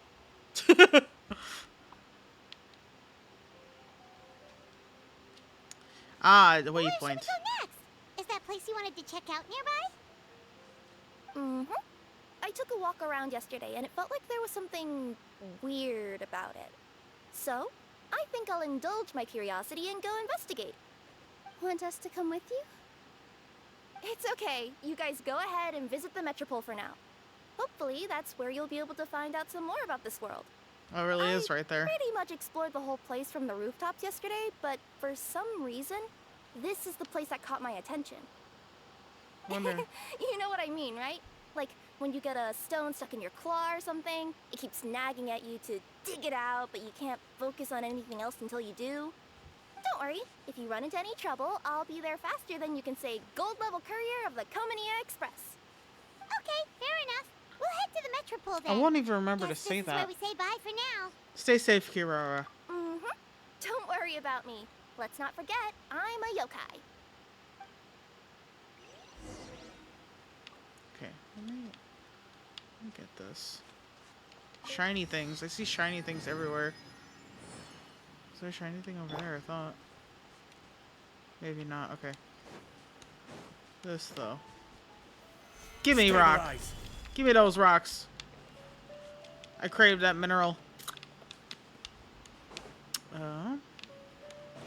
Yeah, there are a lot of quests that I can pick up. We're gonna do that later. Because I honestly don't feel like reading. I don't know why I'm so tired today. I'm just really exhausted.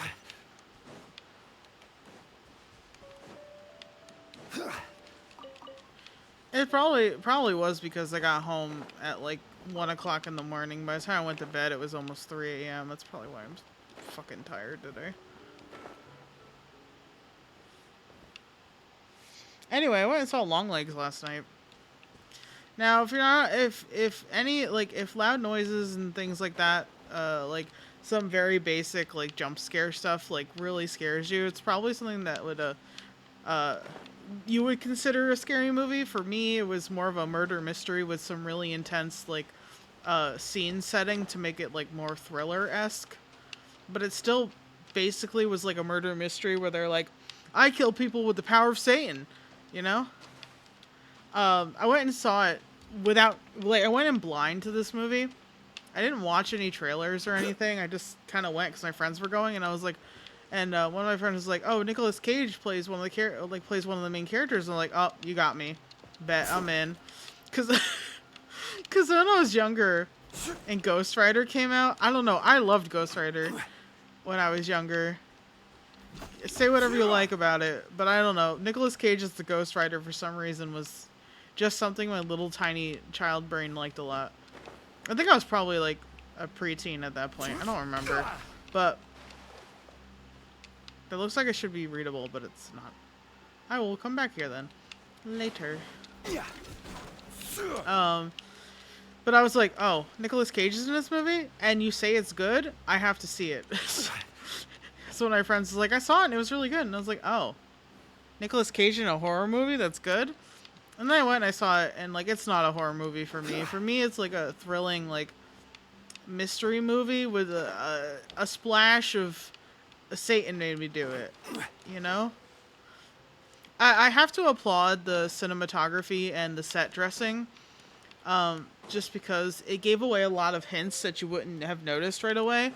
But when you get to the end of the movie, you understand, like, the significance of all the different things, like, in the background sets, and like camera angles were used really well to like tell the like to predict what was happening, and also like to give you the sense of ambience that like really set the scene for like what was going to happen. And it like, even though some of it was a little bit predictable at some points, I thought it was done really well.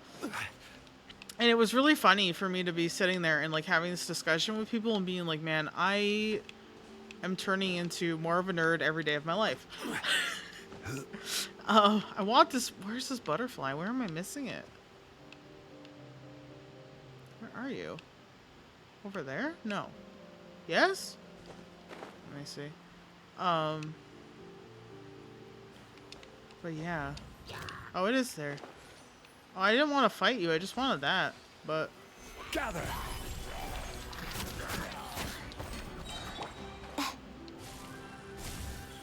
Right here. Emerge. you wanna be a pain in my butt, sure. So yeah, to me, I would not say it's a horror movie. To some people, especially people I described what happened because they didn't want to see it because they hate horror movies, were like, yeah, even though it doesn't seem like it would be that scary, I think I would jump at this, that, and the other thing that I was describing to them. Oh, this is a Kirara quest. Mushroom. Because really the only thing that made me jump is like when there was like a long period of silence, like to set it up, and then all of a sudden there was a very loud noise. You know? Hey, are you guys already finished with everything in the Metropole? No. No need to prioritize me. There's just this place I really want to go check out. Feel free to get back to me once you've got everything sorted out. I'll be right back then. Sure. Don't worry. I'm not going anywhere. I don't know. I guess I probably should go there first and come back to her. I don't know. It feels like, I mean, it's definitely what they want me to do. It's really funny because if you didn't know that was Nicolas Cage, the makeup that they had done on him makes him look almost unrecognizable. I recognize him because of his voice more than anything else.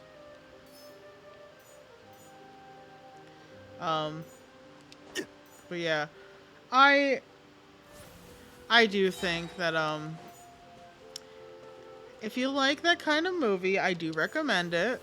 I like, from what I understand, yesterday was the last day it was in theaters, so I just happened to see it before it it retired from theaters. So I don't know if it'll be on streaming services or anything, but I do think if you want to watch something that's like got good ambience and is like a murder mystery, I would definitely recommend Long Legs. I still don't know why Longlegs was the choice they made for a murderer name. You know, but that was his calling, like the name he left on his calling cards. So that's what the movie was called. Me! Somebody, please! Oh, I somehow exited Over the there! challenge Somebody area. needs our help! How did I do that? Oh my god. I don't even know where it is. Give me this. Come on, friend. Let's do this again. Because I'm a dingleberry.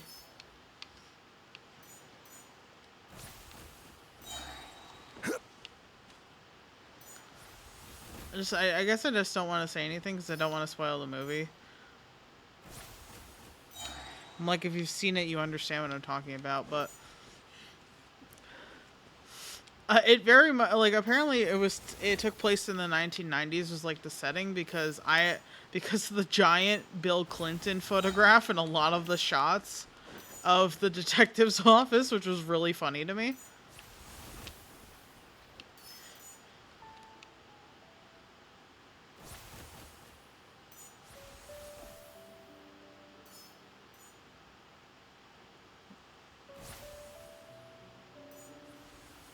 Is that it?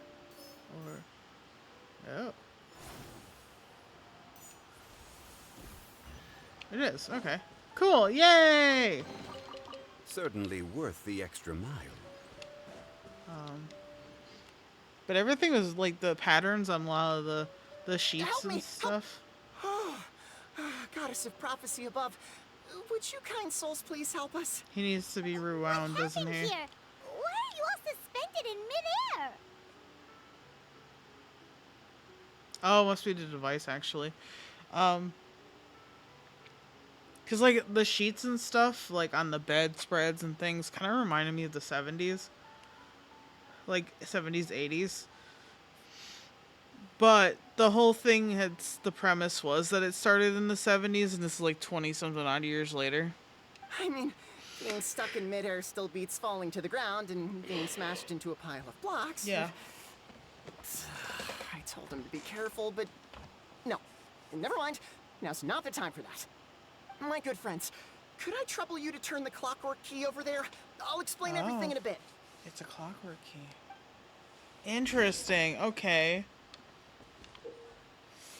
The vicinity of Constellation Metropole, you can sometimes see small toy figures fixed around a Constellation clockwork device. This is a gift from the Goddess of Prophecy to the Metropole, and it can help toy figures who have encountered danger return to the right track. Attack the clockwork device to gradually rewind the surrounding scene. After rewinding, keep everything still for 2 seconds, and the toy figure's faded tracks will begin to move once more. You will find clues in the scene that can interfere with movements. Sorry. Gas stuck in my chest, and I had to burp. Use this to change the fate of the toy figures.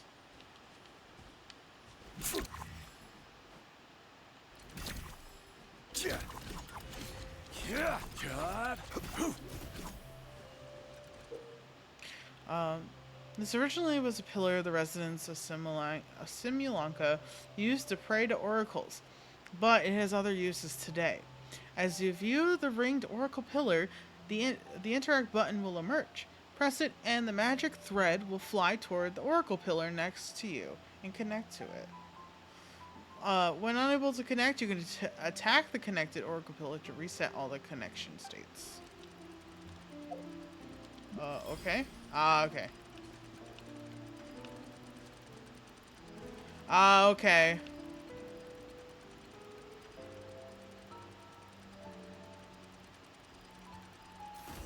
Somehow that stopped him even though he was shorter than it. Oh, thank you. Oh, thank you. What happened there? It almost seemed like we turned back time. We sure did. I take it this is your first time witnessing the power of the Goddess of Prophecy, then? If so, I can see why you might think that. Basically, this is a gift bestowed upon Constellation Metropole by the Goddess of Prophecy, who rules over the natural course of all things. It helps those who have deviated from their proper path to get back on track. proper path? Do you mean everything that happens in the Metropole has been planned out since the very beginning? Sounds like it. Why are you saying that as if it's a bad thing? You're not explaining it clearly. Here, allow me.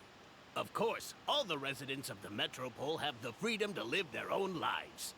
For instance, whether I use olive oil or sesame oil in my morning skincare routine is entirely my choice.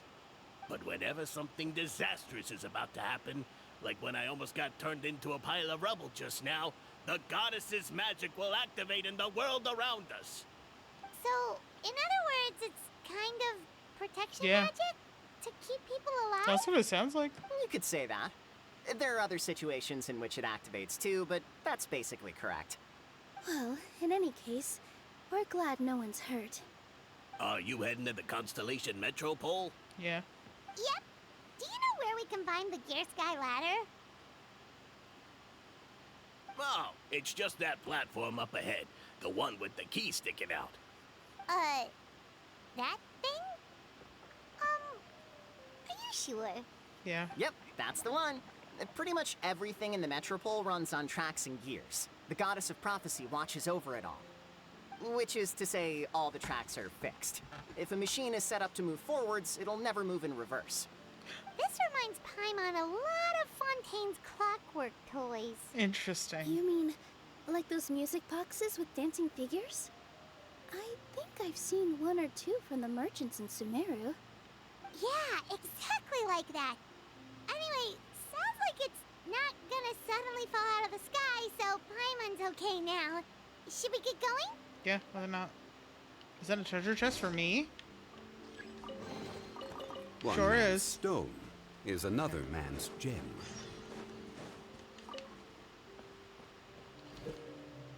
Okay, I figured that out already.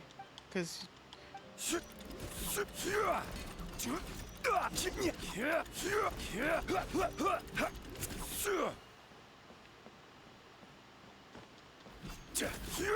okay, it wasn't all the way there. Why is it? Okay. What's going on over here? So I wanted that butterfly first. Whoa, what a bustling city! This place is fit for a king! Our next step is to get to the top of the Metropole and ask the Goddess of Prophecy for guidance. If there is a king in that castle, I sure hope he won't get mad at us for trespassing. Oh.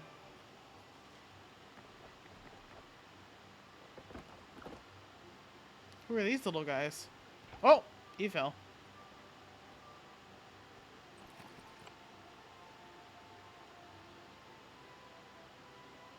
Make way for the king! I guess there is a darn, king. we jinxed it. Oh no. Did he overhear us talking about us sneaking into his castle? Paimon hopes he's not mad. Silence! The one who shall soon stand before you is the ruler of Constellation Metropole, the one who descended after a meteor shower, and the protector of order and all the stars in the sky. Well, they're very happy That's about a long whoever this list is. of titles. Yeah. I bid ye welcome, guests from afar. Navia! Long have I heard of your grand deeds. O fairy, Oh who my restored the lifeblood of the forest. O hero, who, huh? She's got a fake mustache on. Hold your foul tongue! How dare you utter Her Majesty's name? Please forgive our transgression. Nice one, partner. Spectacular improvisation skills. I'd expect no less from you. All right. You can relax now. Allow me to make some introductions. This is the Traveler, and his trusty companion, Paimon. You are personal friends with Her Majesty the King? Yeah. Please, forgive our grievous mistake. We had no idea. That's not that serious. All right. The welcome ceremony is over. Everyone back to your stations. I will personally treat our guests to some royal hospitality. Yes, Your Majesty. Your Majesty, we are most grateful for your... come on. I've already sent them off. So, anyway, how did you guys get here? Woke up here. We were gonna ask you the same thing. Also, how are you already king of this nation? And where did you get a crown? Oh, wait, don't say it. You just woke up like this, right? Sounds like you've answered your own question. But before I woke up, I heard a voice say to me, "You are the king of Constellation Metropole. Now go forth and save your city." A similar thing happened to me. Oh, yeah, sorry. You must be the fairy of the Forest of Blessings, right? Mm-hmm. This is Nilu, a friend that we made during our time in Sumeru. Nice to meet you, Miss Nilu. I'm Navia, the president of Spina di Rosula. If you ever get the chance to go to Fontaine, make sure you come and visit me. I'm based in Poisson. Seems like you're taking this all in stride. Aren't you nervous about getting stuck here and never being able to get back home? Navia's not like that. Why would I be worried about that? Yeah. We've faced much bigger problems than this before, and we always pull through. This should be a piece of cake. I was gonna say Navia has the confidence. Besides, life's She lacks always fear. full of surprises. You gotta learn to just enjoy it. She right. That sounds like a great outlook on life. You have a very optimistic spirit. Thanks. I'll take that. Honestly, though, it also puts me at ease to find out that you guys are the fairy and heroes that I've been hearing about in this prophecy. We're kind of veterans at dealing with prophecies by now, aren't we? Sure are. About that, has anything bad happened in the Metropole? We heard about an evil dragon. Did it make a mess here too? It sure did. Apparently, for whatever reason, he went for the stars above the city recently. Literally just flew up and started snatching them out of the sky. Luckily, the guards responded quickly and stopped the dragon from taking them back to his lair. Unfortunately, though, he dropped them before he flew off. Now they're scattered all around the Metropole. I've been out trying to retrieve them, but I only managed to get one of them before you showed up. Oh, I didn't ask yet. What brings you to the Metropole anyway? Oh, Paimon can explain. We're here to get a prophecy. Or a guidance. Prophecy guidance. Guidance of prophecy. Guidance of goddess of prophecy. I see. So, you want to consult the oracle of the goddess of prophecy? Do you know how we can do that, Miss Navia? Well, the goddess's statue is indeed at the top of the castle. I can take you up there. Wait, I want to get the butterfly first. However, Wait. I've heard from the citizens here that the goddess hasn't given out any new revelations in a very long time. Really? But Grandpa Almond told us that he received his prophecy from the goddess. Oh, that's probably because the prophecy about the hero of Simulanka has been around for a very long time. But recently, people realized that the goddess didn't reveal anything about what's supposed to happen after peace has been restored. Huh. Okay. Still, can't hurt to try your luck. And maybe you can help me get rid of the invaders while we're at it. Invaders? We'll do our best. So the dragon's not your only problem? Right. The forest isn't the only place where strange things have been happening to the residents. Have you come across the gift from the goddess of prophecy yet? You mean the protection magic that stops them from coming to harm? We saw it in action. Yeah. Yep, that's the one. Over the past little while, this magic has been triggering far more frequently. We don't know if it's simply because the Metropole has grown a lot more dangerous, or if there's a deeper reason behind it. Some residents find themselves getting stuck in a place and unable to move.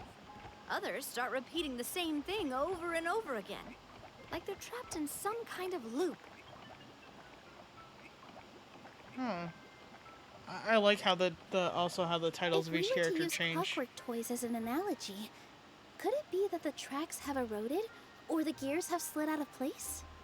That's exactly right, Nilu. That's basically what's happening. Anyway, some of the monsters outside the city saw this as an opportunity to launch an invasion. Uh-oh.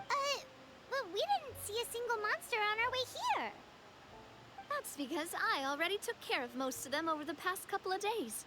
Of the remaining few, We trap some of them inside the castle and chase the rest back out of the city. Okay, so to summarize, not only has the magic here gotten all messed up, but the dragons also knocked some of the stars out of the sky. Plus, there's a bunch of monsters in the city. Yep, you got it, Sounds Paimon. like there's a lot more to fix here than in the Forest of Blessings. It's a city. More people, Well, more problems. Defeating the dragon and the monsters should be straightforward enough. But how do we fix the magic? Supposedly, the goddess has had it all planned out for ages. One of her oldest prophecies says this: go and push the gear that connects up to the starry sky. When that time comes, I shall dance and return the tracks beneath my people's feet back to the stars in the sky. Huh? But weren't the tracks the gift that she gave to her people in the first place? Does that mean she plans to take the gift back? That's what the prophecy seems to be saying, yes. So, as a result, some people are against turning the gear, despite what the prophecy says, since they fear a future where they no longer enjoy the goddess's protection. But letting this drag on isn't the answer either, is it? No. And I think they know that. But they're just too afraid to take that final, terrifying step. They're still hoping there might be an alternative solution. Now, we could ignore their objections and go turn the gear ourselves. But You want to be considerate of their feelings. You want to let them make that choice for themselves. exactly. You know me well. And that's why you're my partner. We're besties. I want to get as many people on my side as possible. At the end of the day, this is their city, and they should have the right to decide its future. Ooh, spoken like a true wise king, Navia. I am the boss of Spina di Rosula, after all. This may be my first time as a king, but there are a few similarities between the two roles. Yeah, she has to consider Traveler, other people. Paimon, Miss Nilu, would you be willing to lend me your support? With your help, I'm confident we'll be able to find the most frictionless way to resolve the problems plaguing this city. Sure thing, boss. It would be my honor, Your Majesty. Not gonna lie, Your Majesty is definitely growing on me. Seriously, like we'd ever say no. We're your friends. No need to ask us so formally in the future. I'm happy to help too. This is a beautiful city. And just like the Forest of Blessings, I would love to see it return to normal as soon as possible. Ah, great. As the King of Constellation Metropole, I extend to you my gratitude. All right, everyone, follow me. I'll show you the way to the goddess statue at the top of the Metropole. And stay close. You don't want to get lost in my castle. It's huge. Yeah, I can imagine it's a castle. There you go. Let me go get that butterfly.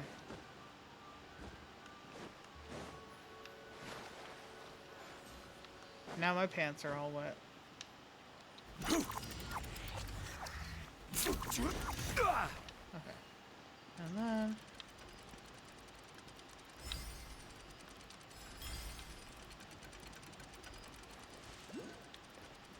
You fell.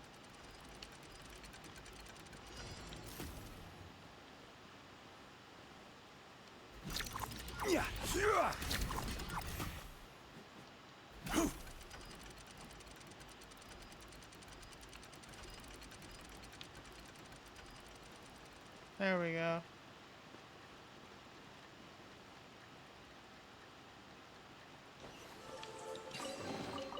Certainly worth the extra mile. Is he stuck too?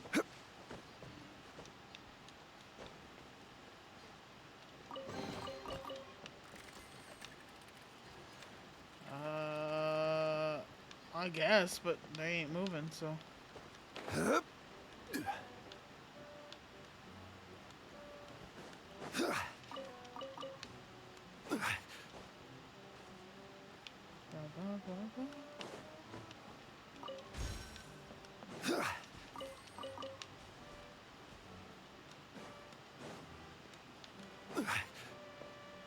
Hamsters!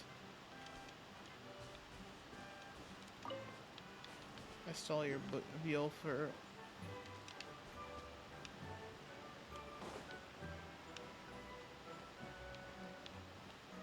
Seems I have collected some things. Perhaps? Ah.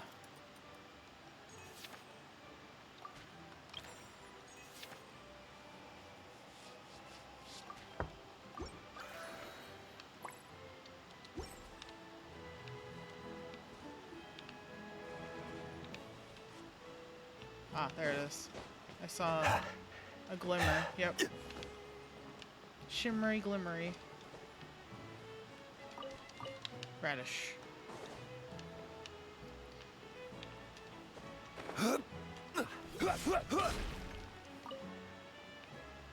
Come play hide and seek. Okay. Toy figures have hidden themselves.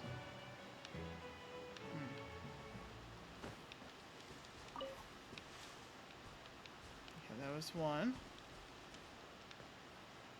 2. Okay. Here he is. 3.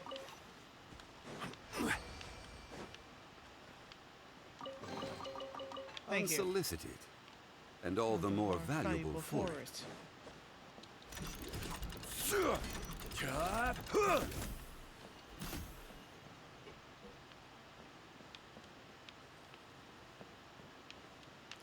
They want to hide too? Okay. When I turn around, don't move a muscle. Oh, it's like red light, green light.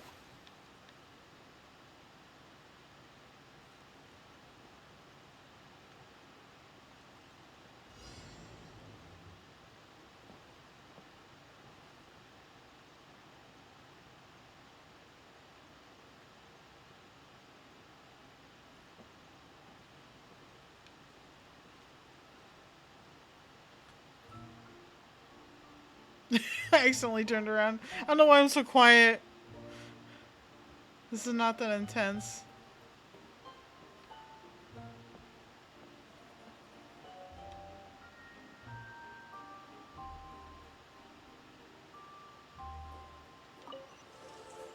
Got it.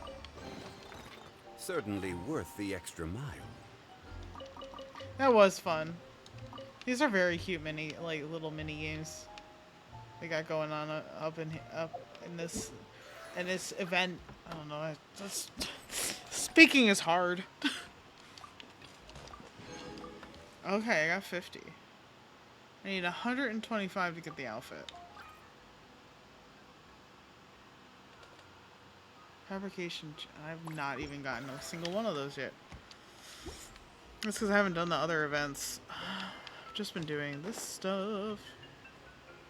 What about you? I went overboard. Could someone help me? Oh. I can't move. Okay. Oh.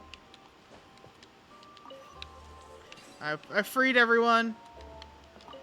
We're good. Certainly worth the extra mile. Tanks. Peas and tanks. Are you frozen too, sir? I think so. Oh, look, treasure chest. This is why stuff takes me so long.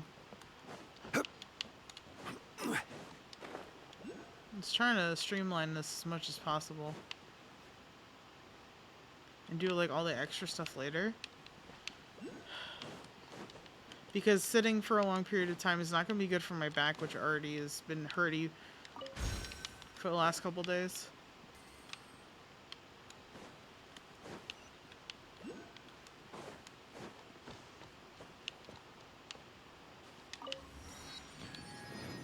Speaking of, I have to use the bathroom, so I'm going to let you sit here and stew a little bit with Grandpappy Zhongli. I'll be right back.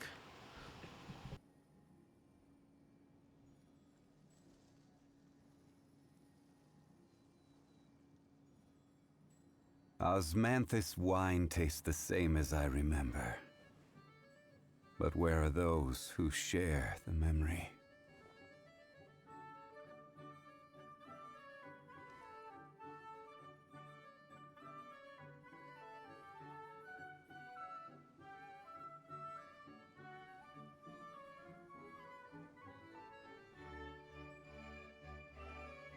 Boats are made for transferring commodities back and forth, and those that come across Liyue tend to stay a while.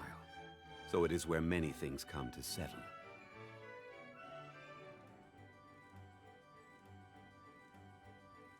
Osmanthus wine tastes the same as I remember. But where are those who share the memory?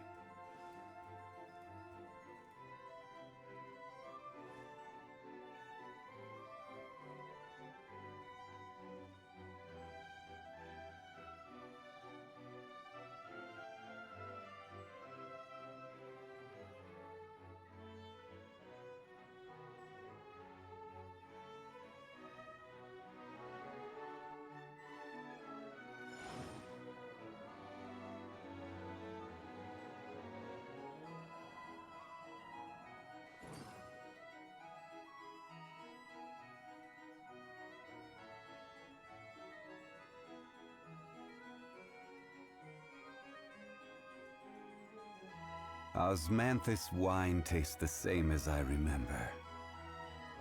But where are those who share the memory?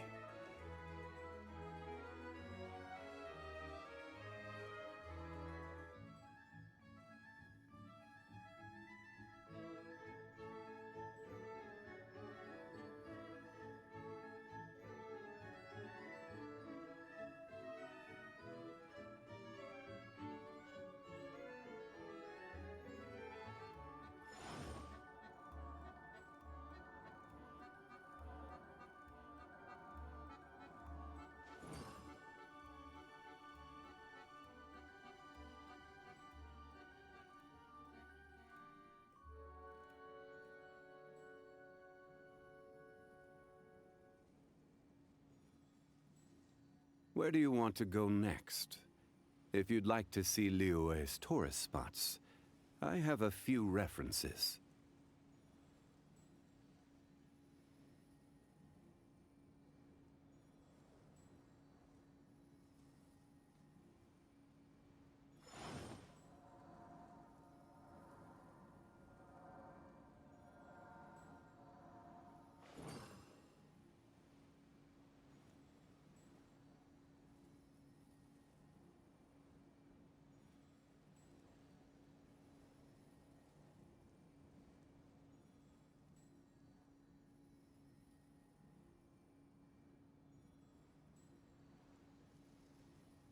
Every journey has its final day.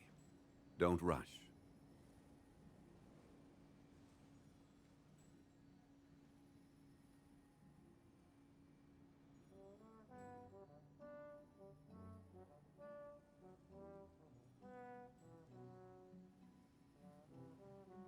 Osmanthus wine tastes the same as I remember.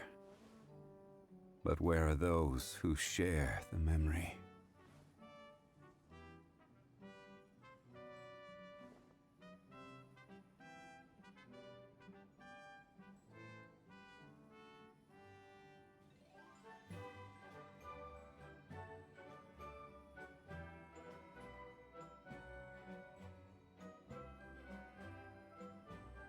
Boats are made for transferring commodities back and forth, and those that come across Liyue tend to stay a while.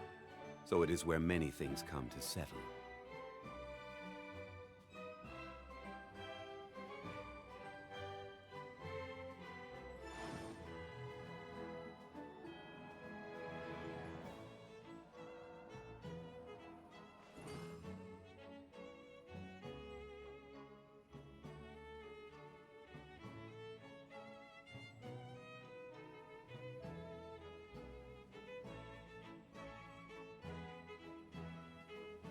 Every journey has its final day.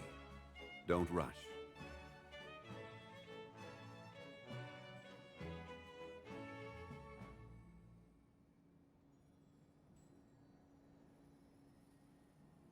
Osmanthus wine tastes the same as I remember. But where are those who share the memory?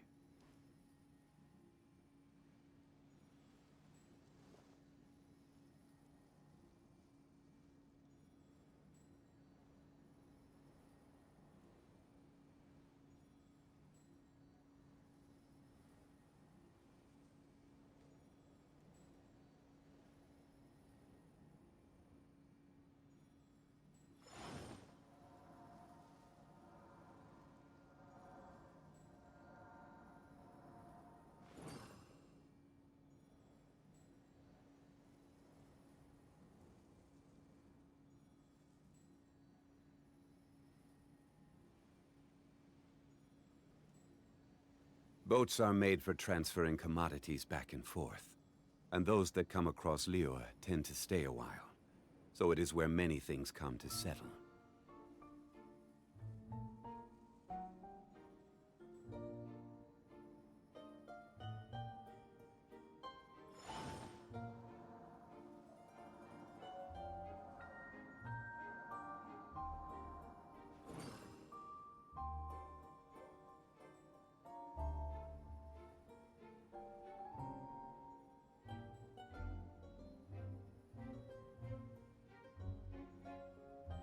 Where do you want to go next?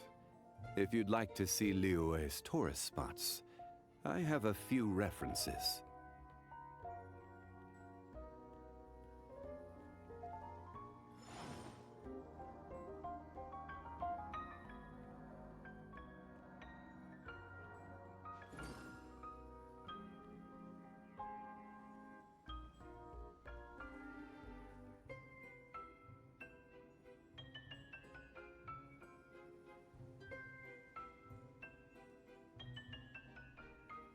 Osmanthus wine tastes the same as I remember. But where are those who share the memory?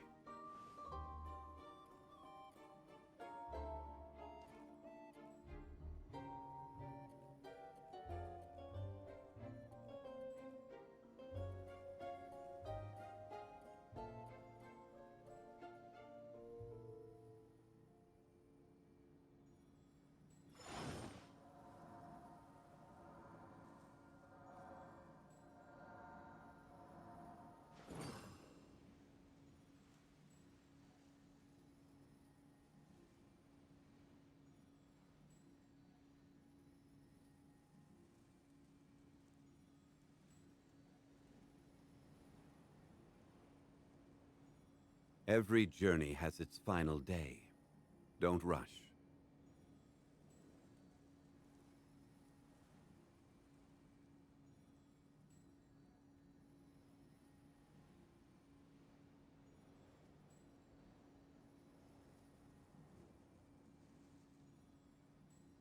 Osmanthus wine tastes the same as I remember. But where are those who share the memory?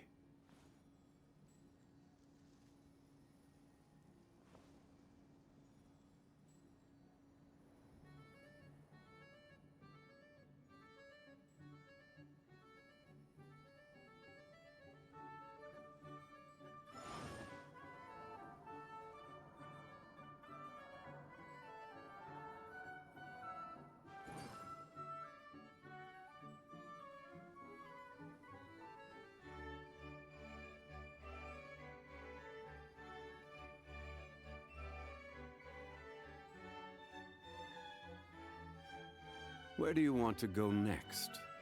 If you'd like to see Liyue's tourist spots, I have a few references.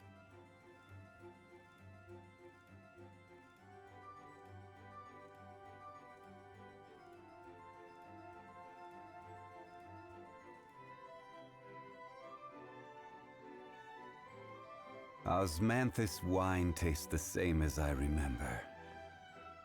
But where are those who share the memory?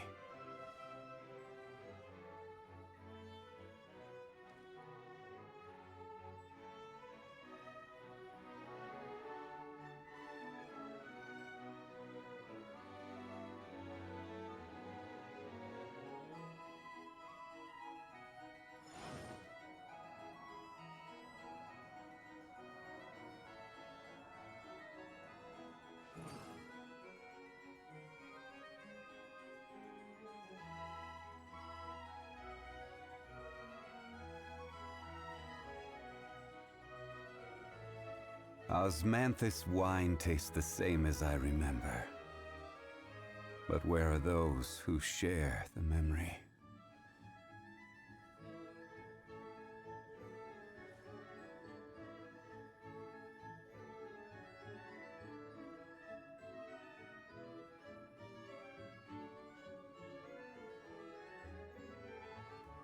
Boats are made for transferring commodities back and forth.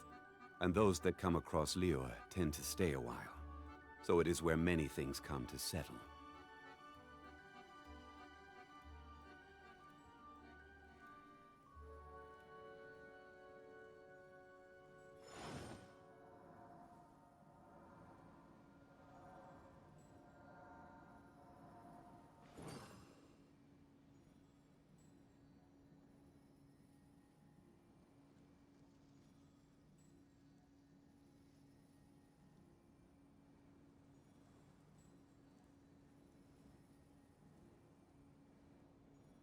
Every journey has its final day.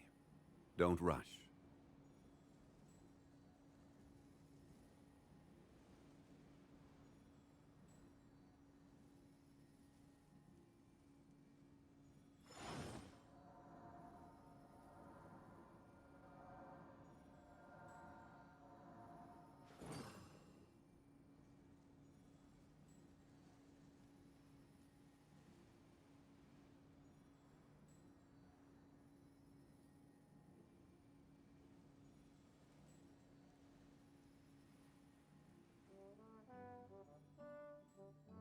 Where do you want to go next? If you'd like to see Liyue's tourist spots, I have a few references.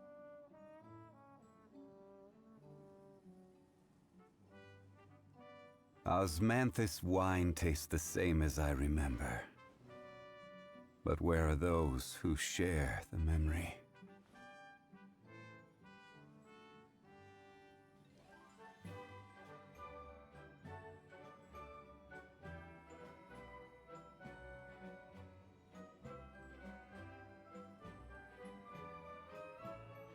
Every journey has its final day.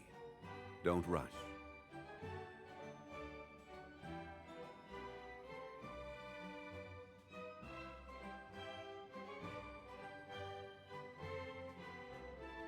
Osmanthus wine tastes the same as I remember. But where are those who share the memory?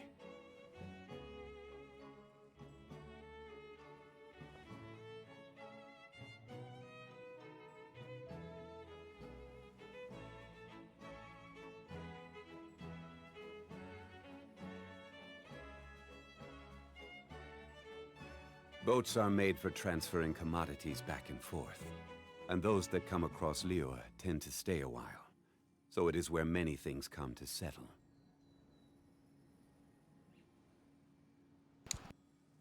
We're back and ready, Mom's spaghetti, to play Genshin. Sorry, I had to use the bathroom really bad. Yeah, you know, you ever get those cramps in your body because you have to go to the bathroom so bad? That was me like 5 seconds ago. Before I used the bathroom. Huh?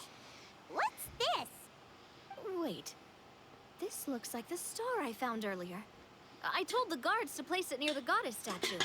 Oops. Maybe they ran into some trouble up there. Well, there's just some empty cans on the floor now. Guess we'd better hurry. The seltzer cans I was going to bring down later that are now all over the floor. Tee-hee, I suppose. All I do is knock things over and make a mess. Alright.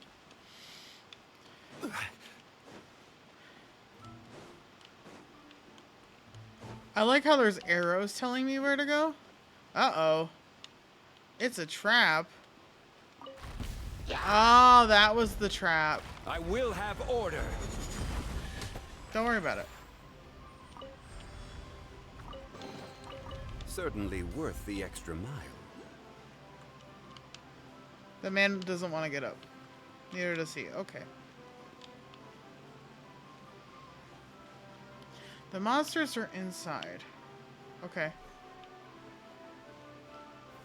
Stabilize. What happened? I cannot let them out. Don't worry. Don't worry.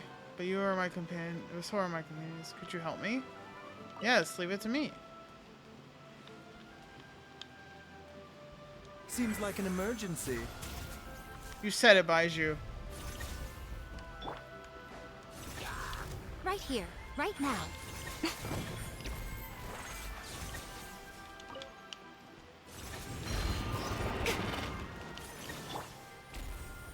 Whoa! Why is the star on top of a mechanism? Uh-oh! More monsters incoming! Of course. Gather. Right here. Emerge.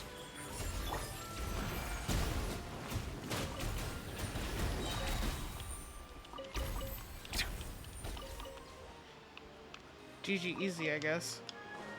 Mind the side effects. One man's stone is another man's gem. Alright. Solidify! Right now. Emerge. Right now. A sight to behold. Emerge. Right here. It's safe now. Really? Thank you so much. Give me. Thank you. Well, what do we have here? Treasure.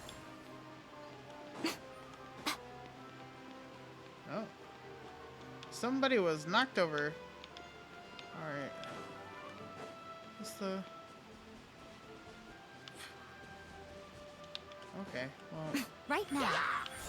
Right here. Gather! Should I have more around the other way? Oh, okay.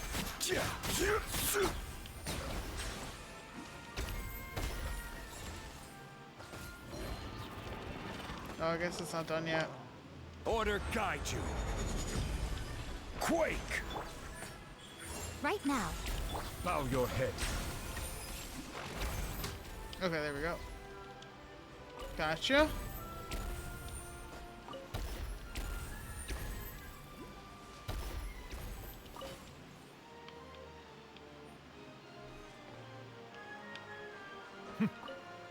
Pull together. There we go. Thank you, brave soul. You're welcome. You cannot protect the star. You did as best you could. So we'll leave it to you. Oh, okay. Another one in the bag. That sure was rough. Property belongs to whoever finds it first. So, it's legally yours now. Let's get these guys first, because... Yeah, there's another one. Defend the stars! Silence!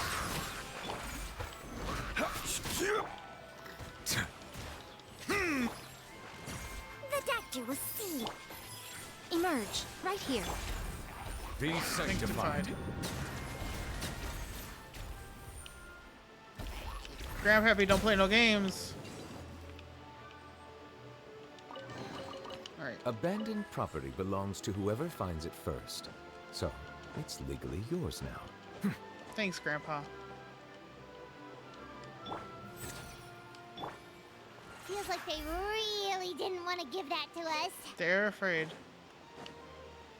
Oh. Settle down. Crumble. Come on out. Right now. Emerge.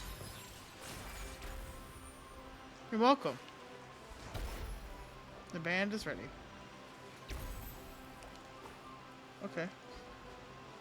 Okay.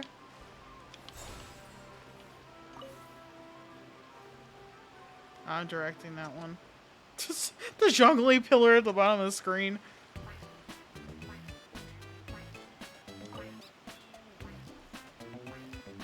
Da, da.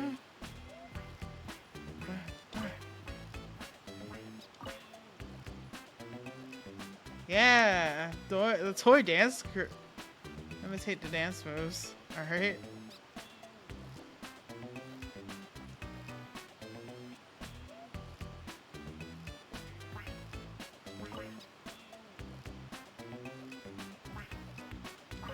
There, I did it exactly.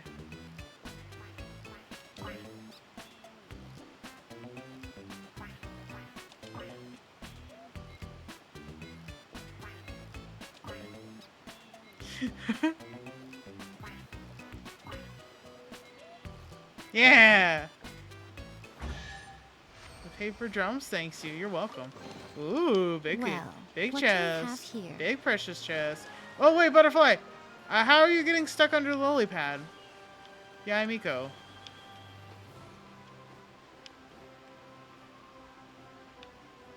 Oh, well, I'm doing this way.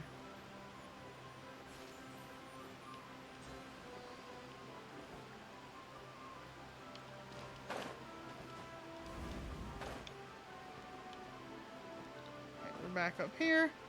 Then we can go the other direction now.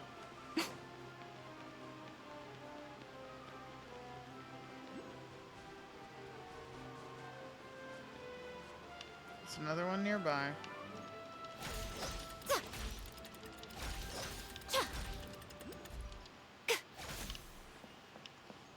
Ah, it's one of the wishes, isn't it? Oh no, wait. I was admiring the statue, okay? Jeez. Give me a second.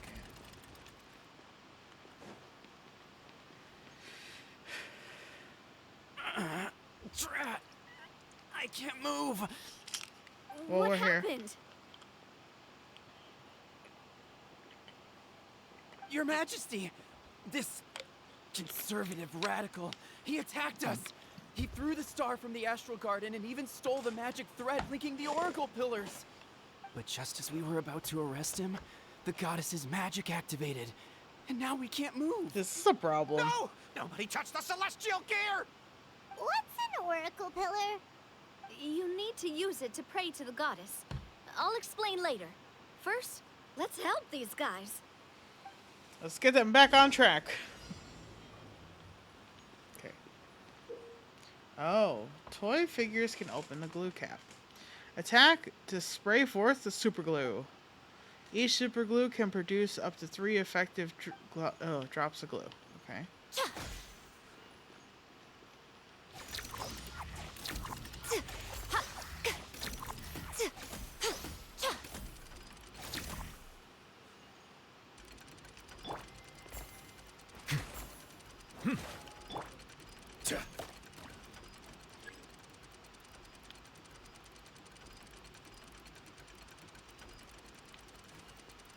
Oh, okay.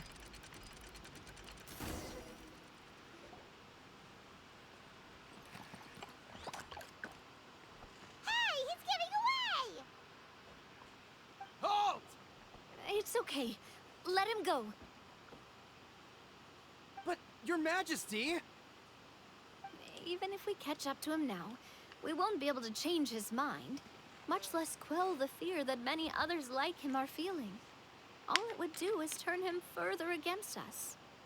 Understood, Your Majesty. Also, this is the magic thread he was holding from the Oracle Pillars.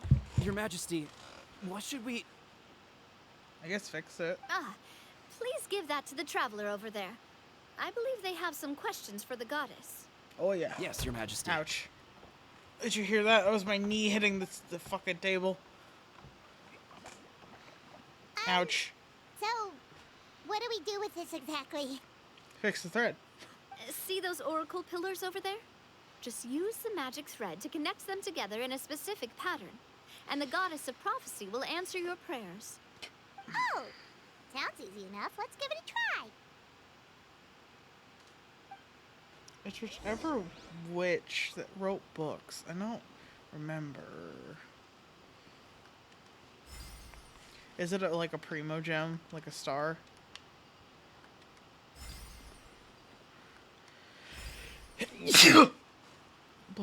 Sorry. Excuse me.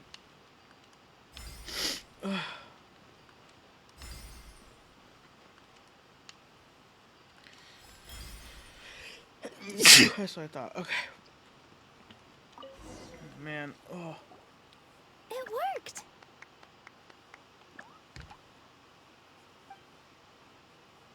Yeah? To Yes? which course of fate do you seek answers, my child of Simulanka? How to resolve Metropol's crisis. Go and push the gear that connects up to the starry sky. When that time comes, I shall dance and return the tracks beneath my people's feet back to the stars in the sky. Defeat the dragon? The hero from another world, supported by their companions, shall restore peace to this world. I think she's just gonna keep repeating things we already know. Oh, okay. Leave this world? I'm not gonna get any answer, am I? So, Miss Navia was right. The goddess of prophecy didn't tell us anything about the future. Fair enough. Guess we'll just have to play it by ear. If you want to push the celestial gear. Then first, we have to restore the sky back to its original state by putting the stars back in their positions. Let me do a quick count. How many did we collect? All right. Adding in the ones we picked up on the way here, I think that's all of them. Let's go hang these stars back up in the sky. I have chocolate covered almonds. Sky? How do we get up there? Dunno. Oh, I got us covered.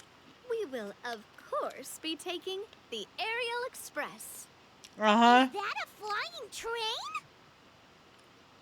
Hey, you already took a train that runs on water. Is a flying train really that much weirder? How about a space traveling train called the Astral Express? Well, at least the Maritime Express still runs on a track. Oh, come on. Don't worry about it. This train has been blessed by the goddess of prophecy. Its whole purpose is to protect the Metropole skies. It took me a lot of effort to find it, you know. I don't think anyone's used it in, like, 100 years? How long has this place been here? Years? Are you sure it's safe? Let's not forget that the goddess of prophecy's magic has been going haywire recently. Well, it's not like we have any other options. Unless you want to do the honors, Paimon. Fancy flying up there on your own? No, thank you. Okay. It's way too high up. Oh, wait, Milu. You've got a feel for how magic works here. Can you do your thing and sense if this train is the real deal? I can try. Yes, I can sense traces of magic, but it's different from the kind I felt in the forest, so I don't know. Okay, fine. Guess there's only one way to find out. She really doesn't want to. That's the spirit. I'll come with you. Miss Nilu, will you be joining us? I think I'll stay behind. That way, if something does go wrong, you'll have someone on the ground to get you some help. That makes sense. If the train does break down, you can make us a giant origami crane to come bail us out. Or if a crane's too difficult, a finch can work. If it's big enough. Does she have anything else to say? Best of luck. Oh. A finch, huh? I think I know how to hold one of those. Nice. I'm gonna get this.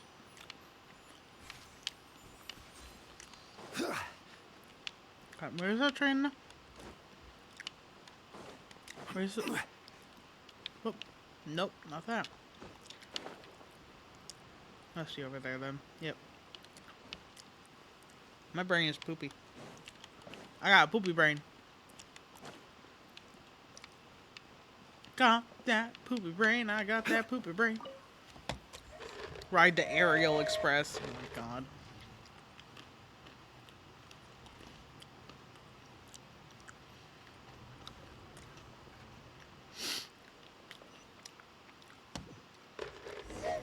Choo-choo!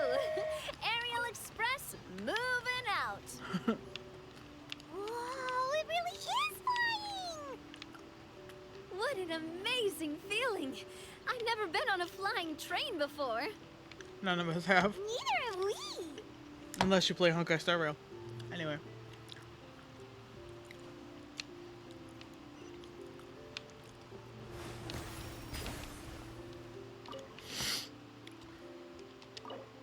That should do it. On to the next location. I didn't even realize you were right there.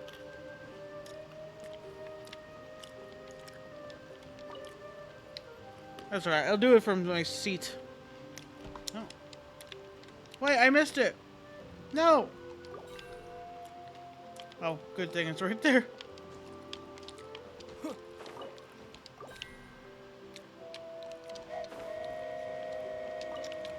We're so high up. Don't look down. Don't look down. Yeah, don't worry, Paimon. Hang in there, Paimon. The hard part's nearly over. After that, it's downhill all the way. Don't say downhill all the way. That is the last thing Paimon wants to hear. Okay, Paimon, it's alright.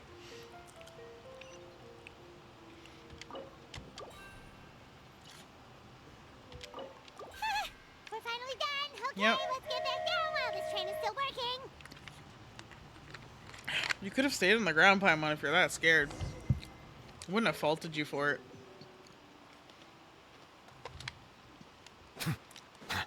I would have been terrified. Great job! It looked like it all went smoothly. Yeah.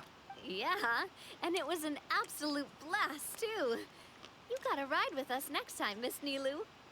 Huh? I'm okay. Thanks for... She's afraid of heights. Halt! What do you think you're doing? Get out of my way! What's going on? Yeah.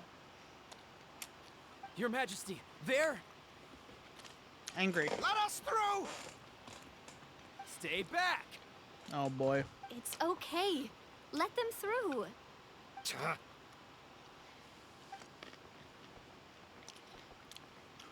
Your Majesty, could we please ask you not to turn the gear that connects up to the sky? And why is that? As you have seen, the goddess's gift is very important to us. It keeps us from harm and protects our very lives. Some of us, we just aren't ready to lose that protection. I see. I understand. Huh? Your Majesty, do you mean... I won't turn that gear. Not until you're ready. What? I've said before that the Metropole belongs to the people, and they should have the right to decide its future. Mm-hmm. Navia's a good king. Let me ask you this.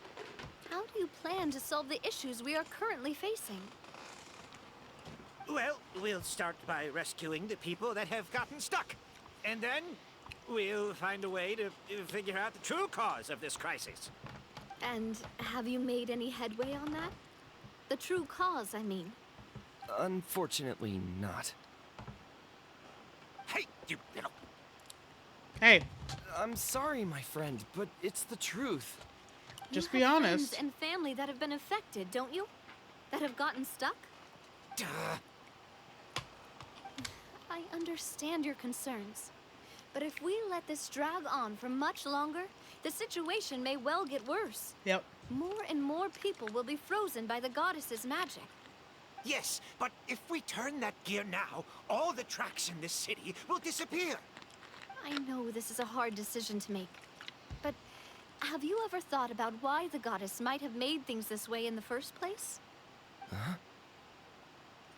Why do you think she might decide to take back her gift and stop revealing further prophecies about the future? Are you saying she has abandoned us? No. Quite the opposite, in fact. What do you mean? Believes in self-reliance, The goddess probably. dearly loves this world and all the people of Simulanka. And because she loves you so much, she wants you to be able to choose your own path. Ta-da! Every parent hopes their child will have a happy and carefree life. But if they're overprotective, then all they'll manage to do is keep their child trapped. If a mother bird lets her baby ride on her wings for too long, her child will never learn how to fly. Perhaps the goddess of prophecy has always known that one day she'll have to let go.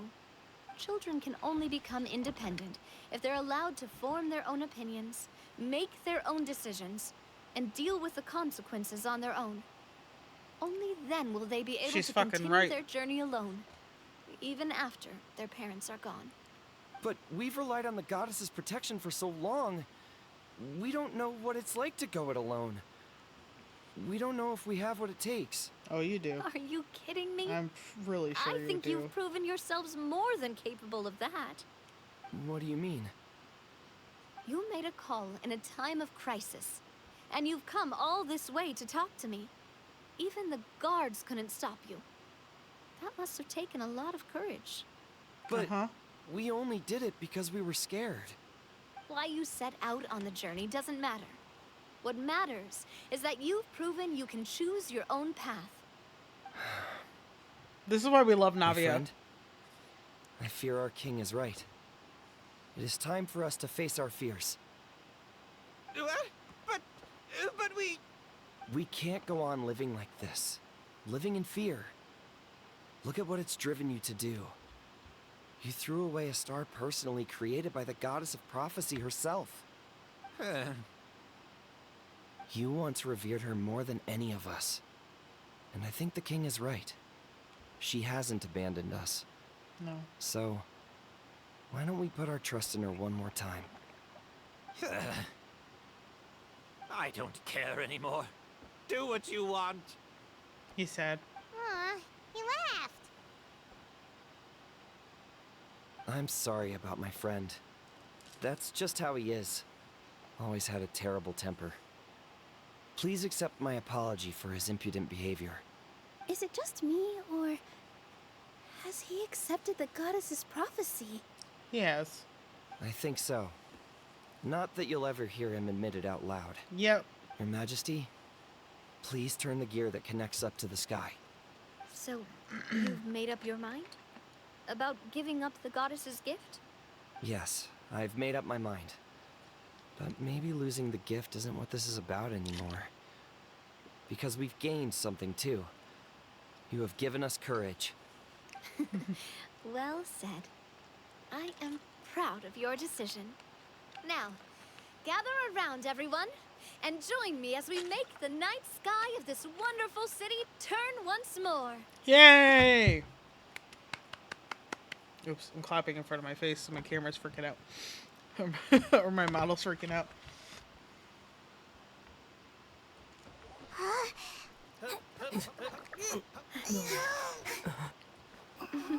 This is not a one-person job, Aether. Let's go!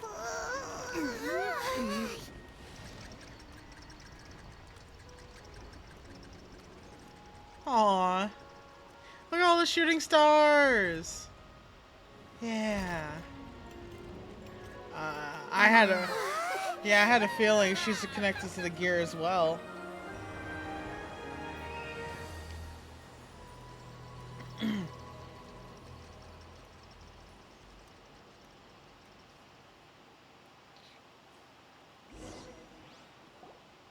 So the stars hanging in the sky, they're music notes. It's a music box. This entire metropole is a huge music box.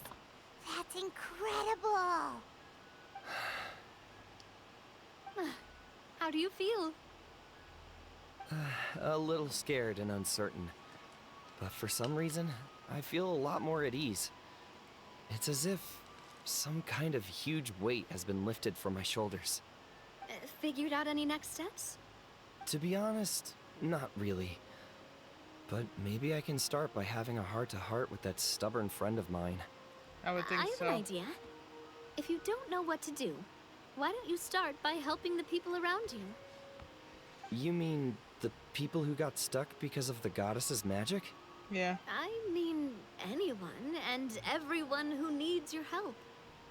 By helping others, you'll eventually find your own path.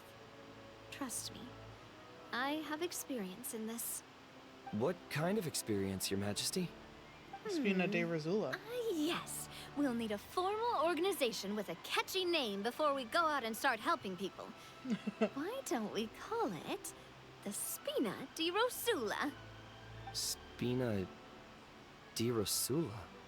Ooh, or even the Spina di Rosula di Simulanka. Yeah, that's catchy. Wow. Is it? Big expansion for the Spina. Moving into other worlds now. Spina di Rosula. I like it. It's a great name. Let's do as Your Majesty suggests. Well then, how about I appoint you as the head of the Spina in Simulanka?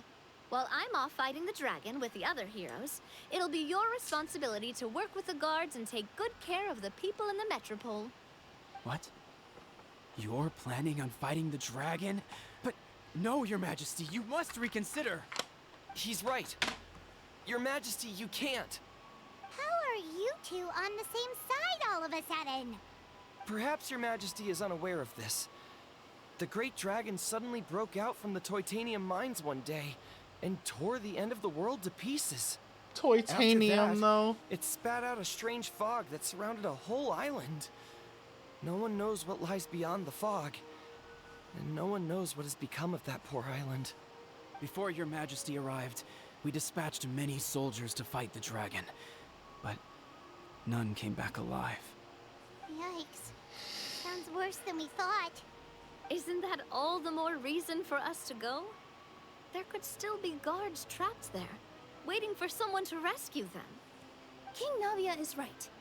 We cannot simply stand by and watch as the people of this world suffer. Very well. Though I have not served by your side for very long, your majesty. 2 days is enough for me to have learned that once your mind is set, any attempts to change it are futile. That's Navia for you. That's You're our king. a pretty good judge of character. He probably didn't mean that as a compliment. Since you're serious about this, I won't try and stop you. There's only one way to reach the end of the world, and that's by taking the Maritime Express. Oh, right. So there's a line going there too? Yes. The little wings. It was originally built to serve the workers commuting to the Titanium mines, but it has been abandoned since the dragon attack. I'll tell the conductor to wait for you at the platform by the side gate to the Metropole first thing tomorrow morning. You're embarking on an extremely dangerous adventure. Please be careful, your majesty and friends. Oh, thank you for your concern. While I'm gone, I leave the Metropole in your capable hands. Yes, your majesty. Just call me boss from now on. That's what everyone in the Spina calls me, and it's what I'm used to. Yeah, boss. So, the plan for tomorrow is journey across the ocean, make it to the end of the world, and defeat a dragon. Yep. Ooh, that's an adventure and a half. Do all storybook heroes have to work this hard? Sure do, Paimon. Sure do. At least we'll get to see some amazing scenery along the way, right? Besides, we'll have each other. It'll be a shared experience that we'll never forget. Plus, we're pretty well equipped for a classic heroes versus dragon story. We got Miss Nilu as our magic caster, and I guess I'm the melee warrior who leads the charge? Yeah. Paimon can definitely see that. Yes. Anyway, those are tomorrow's problems. Right now, all Paimon wants is to eat a proper meal, because worst case scenario, if Paimon ends up getting eaten by a dragon, she wants to do it on a full stomach. Something about the end of the world doesn't sound like a great place for food options. So funny. Well, the origami animals in the forest only drink magic tonic. What do the toy people here in Constellation Metropole eat? Vegetable oil and sawdust, I think. Oh.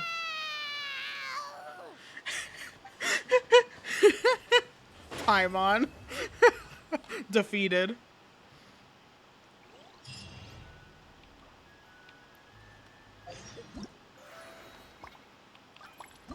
I know he's supposed to go see Kirara real quick. Yes. Let's go over here. And I'll do this quest. So, are you all set? Yeah. We're all good. Great! Then let's go! I've delivered packages all over, but I've never seen a mysterious fairy tale world like this before. Well, that's because you're in the real world. Looks like nobody has gotten around to repairing this house yet. Ugh, even I wouldn't dare to sleep in there. It might suddenly collapse in on you.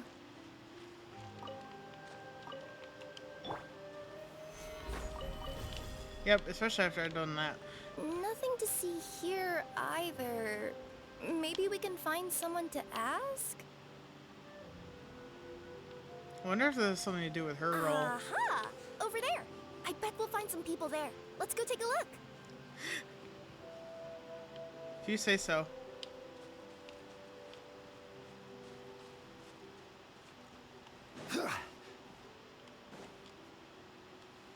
Uh-huh. I was sure there'd be people here. There once was a goddess who ruled over fate. Before she died, she left 3 riddles for the kingdom she had created. What? Who said that? Mysterious Long voice. story short, on this day, a sentient feline, an outlander, and a diminutive pixie arrived on the scene. Yeah, that's They saw a narrow story. path off to the side. Okay, but which side? Yeah, if you gave ambiguous instructions like that to a Comania Express courier, they'd give you the parcel right back and tell you to write the delivery address more clearly. Despite how obvious the answer was, the perplexed pixie and the flummoxed feline struggled to work it out. Although, perhaps a small part of the blame could be attributed to my dull narration. All right, let's try this again. The path on the left-hand side seemed to give off an enticing fragrance, as if to say, this is the way to wealth and glory. Ooh, that sounds like the start of a good story. Then what? Then what? I don't know how At we the go end up of to the the path. motley crew would soon spot a secret stone room. A prophecy had once foretold of a marquis who shall one day venture inside, and thus it is named the future Marquis's abode to be. You like it? The future Marquis's abode to be? Got a nice ring to it, Not really. That was a... Oh. Are you sure you don't want to hear the rest? What do you I'll mean? keep this brief. Firstly, the place ahead of you is a secret room whose purpose, per the legends, is to await the arrival of a certain marquis. For that reason, it's called the future Marquis's abode to be. Okay, I got that. Secondly, when you get inside, don't sit on the chair in the center, or bad things will happen. There, that's all. Off you go. Oh. So many summers, winters, springs, and falls, and now at last a hero hither strides. This realm knows not what lies beyond its walls. Its secrets mystify the world. Oh, now I can read it. Wait, new voices. Who are they? In the name of the elders of our three tribes, we hereby form this pact. That from this day forth, As our golden people's... sunlight fills the firmament, the tabletop Really? engrosses your attent. Perhaps, perchance, peruse these pages thence. They surely represent no ill intent. Perhaps you should let me finish reading. Isn't he reading the files on the desk? Hey, Boberano, maybe quit showing off and try using words he'll actually understand. I can either rhyme like a bard, or I can curse like a sailor. And right now, Cape, you are seriously tempting me towards the latter. Our people shall harm one another no more. No more shall we drip glue into each other's breakfasts. Forgive me for breaking Nor the blind strike scheme each for a other's second, heads with but I want to pickaxes. hear your take on this. So any outsider who comes in here would surely see the documents on the table, right? Unless he was visually impaired. And unless he's got tinnitus or something, he'd definitely have heard what we were saying. All I'm trying to say is, if this poor person can't see or hear properly, I just feel kind of sorry for them. Oh, we hear you loud and clear, so watch it. I'm like, this is kind of funny, but also annoying. Nor secretly drink growth serum that does not belong to us. We acknowledge the truth that has been determined by the great clockwork key, and we shall see the family of truth as supreme. Three witnesses to history within the future Marquis's abode to be quietly await the Marquis of Carabas, who is foretold will pluck up the great clockwork key. Let's this esteemed one guide us, revealing the truth in two fictions. One truth in two fictions. Of course, if the highest house has not been selected, then we may yet contend in private, within permissible limits, but no more glue. It does far too much harm, and it is utterly inhumane. Like the glue on the seat over there. Captivated by the epic poetry and enthralled by the outstanding storytelling, the Outlanders knew what their next objective was. Namely, to remove the clockwork key from the raised platform up ahead. I'm not gonna sit on that. Cape, I just realized you said we all had to speak like bards, but every time you open up your mouth, I don't hear any rhymes. Yeah, I noticed that too. It's one standard for us and another for you. That's not fair, Cape. Strong as stone, firm firm as steel. The Outlander pulls, but it does not yield. This has happened many times before, but this time is different. The attack now over. Only one final step remains. Now it is. Here we go. But alas, as was the case for all those who had come before, the key still did not move an inch. Wait, what? They got it out? Yes! Finally! Come on, move your butts and your lights, assuming they're still in working order. It's showtime! No hard feelings about your lack of poetic contributions? Oh, let it go! You guys done? You guys want to talk? Instead of argue? Ah! Welcome, esteemed and noble Outlander. Allow us to introduce ourselves. Okay. We represent the 3 great clans of this realm, having been selected as its authorized historical supervisors. Our purpose being to await the arrival of one such as yourselves, who shall remove the clockwork key. My name is... You're Cape, he's Albizzi, and that's Bobarano, right? You've done so much talking that we can already tell you apart by your voices. Yeah. Aren't we missing someone, though? The guy who led us here to begin with? Who?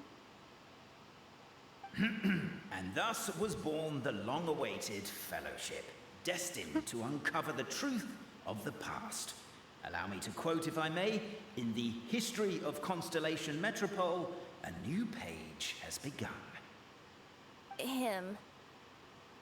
Well, there's no fourth person, so which of you is the ventriloquist?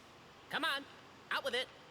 We've never heard that voice before, but he sounds like he'd be good at reading bedtime stories to children. Oh my god. Whoever it is, I don't know and I don't care. Forget about him.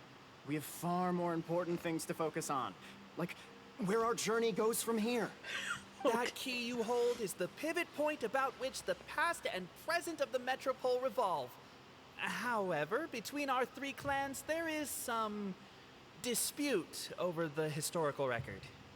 Each clan has its own version of history, detailing the clan's origins and the tale of the Dragon of Old. And unfortunately, we don't know which one is the truth. Dragon? You mean the one that's been acting up recently? Oh, no, not that one, you adorable little pixie. When I say Dragon of Old... He means a dragon that would be really, really old if it was still with us today, but it was defeated in ancient times. The new one has nothing to do with our clan history. Was that supposed to be a joke? Anyway, so you've been waiting for someone to remove the keys so you can finally explore the truth of the past? Not just explore it, but argue incessantly about it. Honestly, I don't care that much. Cape's the one who's always bothering us about it. What we need to figure out is who resolved the dragon crisis. We have to know that before we can decide which is the supreme clan. I don't think that really matters. The moment but you okay. removed the key from where it was lodged, you became the honorary Marquis. We humbly beseech you, noble Outlander. Just call me Cirrus. Noble Traveler Marquis, we ask you to help us. You and your talking It drops the Puss in titles. Boots and the pale floating pixie. Puss in Boots? Are you serious? It's better than Demon Feline, but still... Embrace it, my friend, embrace it. Most cats don't wear boots or speak, do they? I'm not even a cat, I'm a Nekomata. Now that you know the word, I expect you to use it. Please allow me to lead you all to a sacred memorial site. It will be much easier to explain what needs to be done once we are there. And ignore your complaints entirely. Kappa leads the party to This something. place is sacred to my clan. It's where our brave forefathers once took up arms against the Dragon of Old. After a bitter battle that dragged on for many days and nights, finally, our forefathers fought the dragon into submission, and it fled. They took turns, though. Some forefathers worked the day shift, while others worked the night shift. They work shifts? They worked shifts. And the dragon had to work around the clock. So they say. It's just a legend, though. Wait a second? Did I just hear you admit that your clan's history is just a legend? History, legend, who cares? My clan was definitely courageous, that's the point. That's the truth.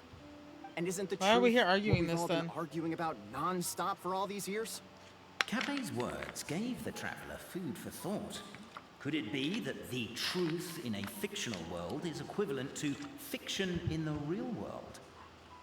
But that would have to wait. Apparently, Capet was not alone in his pilgrimage to this sacred site. Unwanted company had arrived. The traveler and the talking cat, Nekomata, decided to teach them some manners. This is so goofy.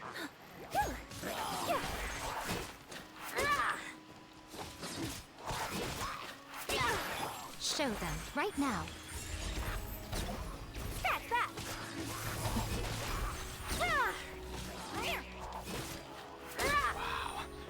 A true display of heroism and valor. It was as if the spirits of my ancestors were fighting through you. Here's a thought. Could be wrong, but maybe the Traveler Marquis is a lot more... You didn't even let him Martial finish. prowess and show of courage are a more vivid reenactment of my ancestors' feats that suit the modern aesthetic. Now, let's get down to business. As we all know, Why'd you say it like time that? is but an illusion. Time may flow line by line, page by page, or frame by frame, but usually it flows in the form of springs and gears. And that clockwork key you have in your hand can turn back time and make the past reappear. Well, actually, my view is that the illusion of time is more of a problem of consciousness. Gears power the body, while the body is the vessel of the conscious mind. But the mind cannot understand the dimension of time, so we experience instead an endless continuum of moments as the pinion of now turns along the rack of ages. Why is this weirdly philosophical? Paparano is extremely philosophical all of a sudden. I'm getting flashbacks to when I was delivering packages to the Sumeru Academia. Yeah, you talked to a A philosopher. teacher once asked Albizzi what his greatest fear was, and he replied, dragons. Boberano was asked the same question. He replied, time, and repeated the argument we just heard. The teacher then turned to Capet and posed the same question. He replied, Boberano. The manuscript that tells the truth of the historical record, the blueprint to all of creation. Crazy. The work of the great These guys are so mage funny. themselves. It can be found at the beginning of the gear rack, and on the very first page of the book. His voice sounds really familiar. Paimon didn't follow all that. I don't know who it is. Basically, you're just saying that we need to put the key in and turn it all the way back? Yeah. Exactly. It is said that in the beginning, the goddess of creation took the goddess of fate's manuscript as a blueprint, placed it under the goddess of prophecy's starry realm, and generated the world from a few magic arrays. So in a few moments, when the great clockwork key turns the local time here back to the very beginning, we will restore the magic arrays back to their original configurations. Oh, hold on. Isn't stealing part of the blueprint of creation a little dangerous? I would think so. Also, how are we supposed to know the original configurations of the magic arrays? Well, the general shapes of the configurations have been passed down over the ages. They now form the family crests of each of our clans. So you'll just need to reference my family crest and join the dots accordingly. Shape of Valor. Okay, I'm not gonna remember To that. address your other concern, when the house Actually, I has already might. been built, do you really think that taking away the construction crew and blueprint will cause it to collapse? The Traveler Marquis prepares to insert the great clockwork key into the nearby keyhole. Thanks, narrator.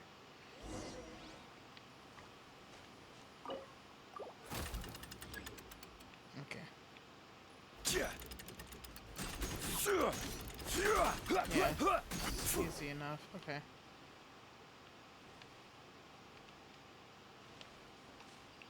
Ba-dum.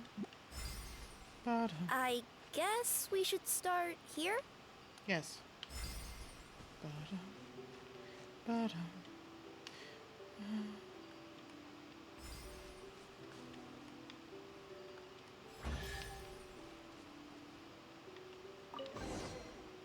I did Behold, remember it. the sacred writings that record the truth of... No, wait. That have shaped the truth of history. Gather round and let us bear witness. Boy, that's so much.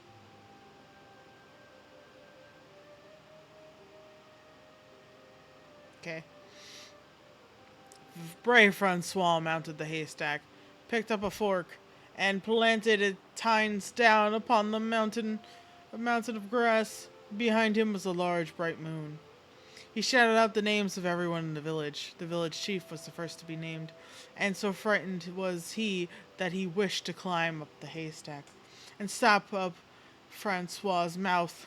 Are you crazy? You're yelling so loudly the dragon might show up. You good for nothing. Have you not seen how the windmill everyone built has been destroyed by the dragon? And here you are, worrying if it'll return. Francois really would have loved to kick him off the haystack, but held back given that the chief, too, was worried for the villagers' safety. Francois saw that nigh all the villagers had arrived, and so he cleared his throat. Dear neighbors and kin, think you still that we must endure this? No, of course not, but we cannot do anything about the dragon, said the grocer. Who says so? Did I not leap into this neck of the woods? Oh my goodness, I can't read. Did I not leap onto this neck from the windmill blades, stepping on it twice, and did it not fall down and flee? Perhaps everyone worked so hard to build the mill that was destroyed everyone's emotions, because inflamed lift in their fists, they decided to the dragon. But Francois lifted his own hands and calmed the crowd. Let us go home for today, everyone. Everyone's present lack of self-preservation is not bravery, but rather wrath. If we yet desire to face danger after calming ourselves, only then may we truthfully call our sentiment valor. So everyone went home. The next day, there were still many youngsters who wished to follow Francois to take on the wicked dragon.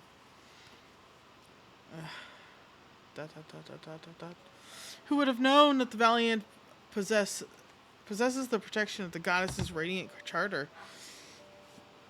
Encountering true valor, the dragon could neither spout fire nor slash with its claws. It was forced to allow the other party to call pauses and switch personnel.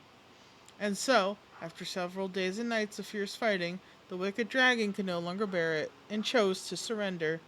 AA. Feast your eyes, rejoice, and cheer, for this is the unquestionable truth. Look at the signature. Nobody is capable of forging that. This sounds like Howard Wong. I might be wrong, but that's what it sounds like. That's why it's driving me kind of crazy. I don't believe it.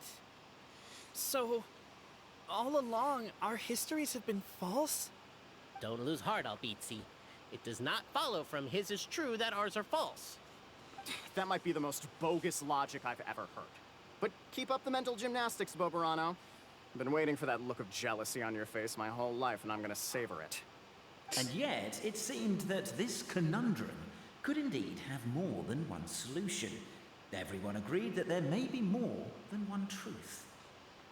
The party decided to visit the sacred sites of the other clans and see what their documents had to say. Isn't a narrator supposed to remain detached and objective? It feels like you're forcing a narrative agenda on us here. Well, whatever. I'm in a good mood. Let's do it. The instructions say to repeat the process 3 times, and besides, I'm looking forward to watching you both be sorely disappointed. Let's do my clan next. I'll lead the way. We'll need the key again, right?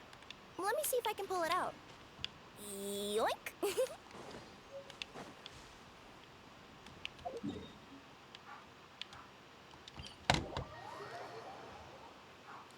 This is so funny that we literally are arguing about something that doesn't really matter that much. I guess it matters to them, but not to me. To me, it's just very silly. The party finds no pedestal in which to place the great clockwork key, only a locked door. And several chests. It probably has a key Where's in your it. clan's pedestal? Oh, let me guess, you hid it away in advance to save yourself the embarrassment of having it exposed as a fake? You done? Okay. Now, since my clan's main claim to fame is... Misinformation, half-truths, and fabrication. Ah, shut up, Cape. Shut up, Cape. I swear, if I wind up dead one day, the murderer was Boberano. Let those be my last words. My clan's claim to fame is that we outwitted the dragon of old and stole its treasure. Ergo, all articles of value that we own, including the pedestal for the clockwork key, lie behind that door. So, next step is open the door? Yeah. Almost. There's one step before that. The door is protected by a smart interrogation system. We have to answer its questions, and if we get them wrong, we will alert law enforcement. Jeez. Well, do you at least know the answers? Nope. Guarantee you he doesn't. The correction fluid of time has dyed white the pages of the Book of Wisdom. That's what I thought. No, I don't know the answers. But worry not. I had a quick word with the constabulary in advance. They'll ignore the alarm if we get the questions wrong, so answer without fear. There's no response to the door and nothing unusual about it. Knock on the door. Question 1. Who is it? Police, open up. We're for a routine inventory check. Cyrus Marquis and his retinue. The great yokai, Nekomata in boots. And the trusty travel guide, Pixie! Travel guide. Trusty travel guide! Question 2. By which virtue did the ancients defeat the dragon?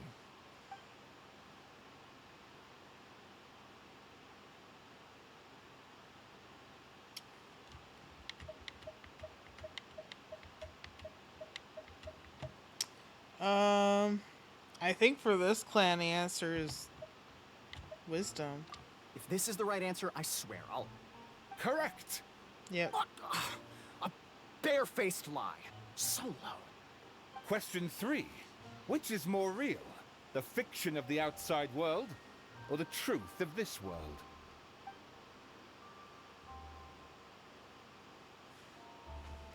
I don't know. Both are false. Perhaps both are equally real. Hear, hear! Who can be sure that the outside world isn't just a dream? And that when the dreamer wakes up, they won't just find themselves inside a novel? There is no way to know, therefore both are equally real. All correct. You may have the key pedestal. Fantastic. The door opens and a puff of smoke wafts out. Traveler Marquis, you know what must be done. Please insert the great clockwork key. We got it. And this is my family crest. Oh, it's a key. That's hilarious. Let's see if I remember that. I think I do.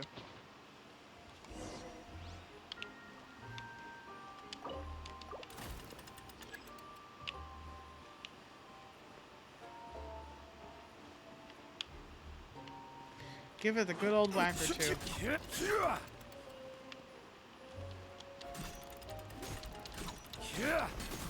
Okay. So this one. Do we really need this one? Wait, hold on. It should be this.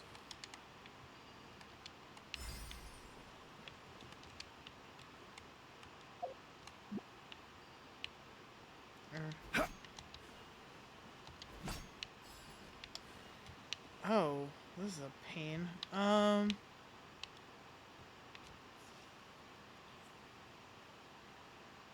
shit.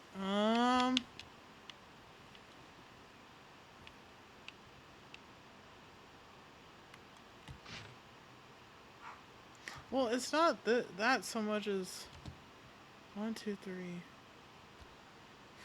4. I don't know. It feels like I don't understand the shape with what I have here, you know?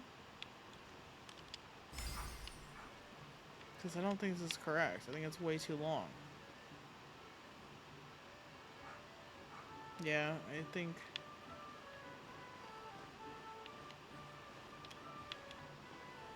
The Traveller Marquee draws a design that is practical and aesthetically pleasing in equal measure. One thing it is not, however, is correct. I think you should take another look at Boberano's family crest and have another go. I'm trying my fucking best here. I honestly don't think this is correct either.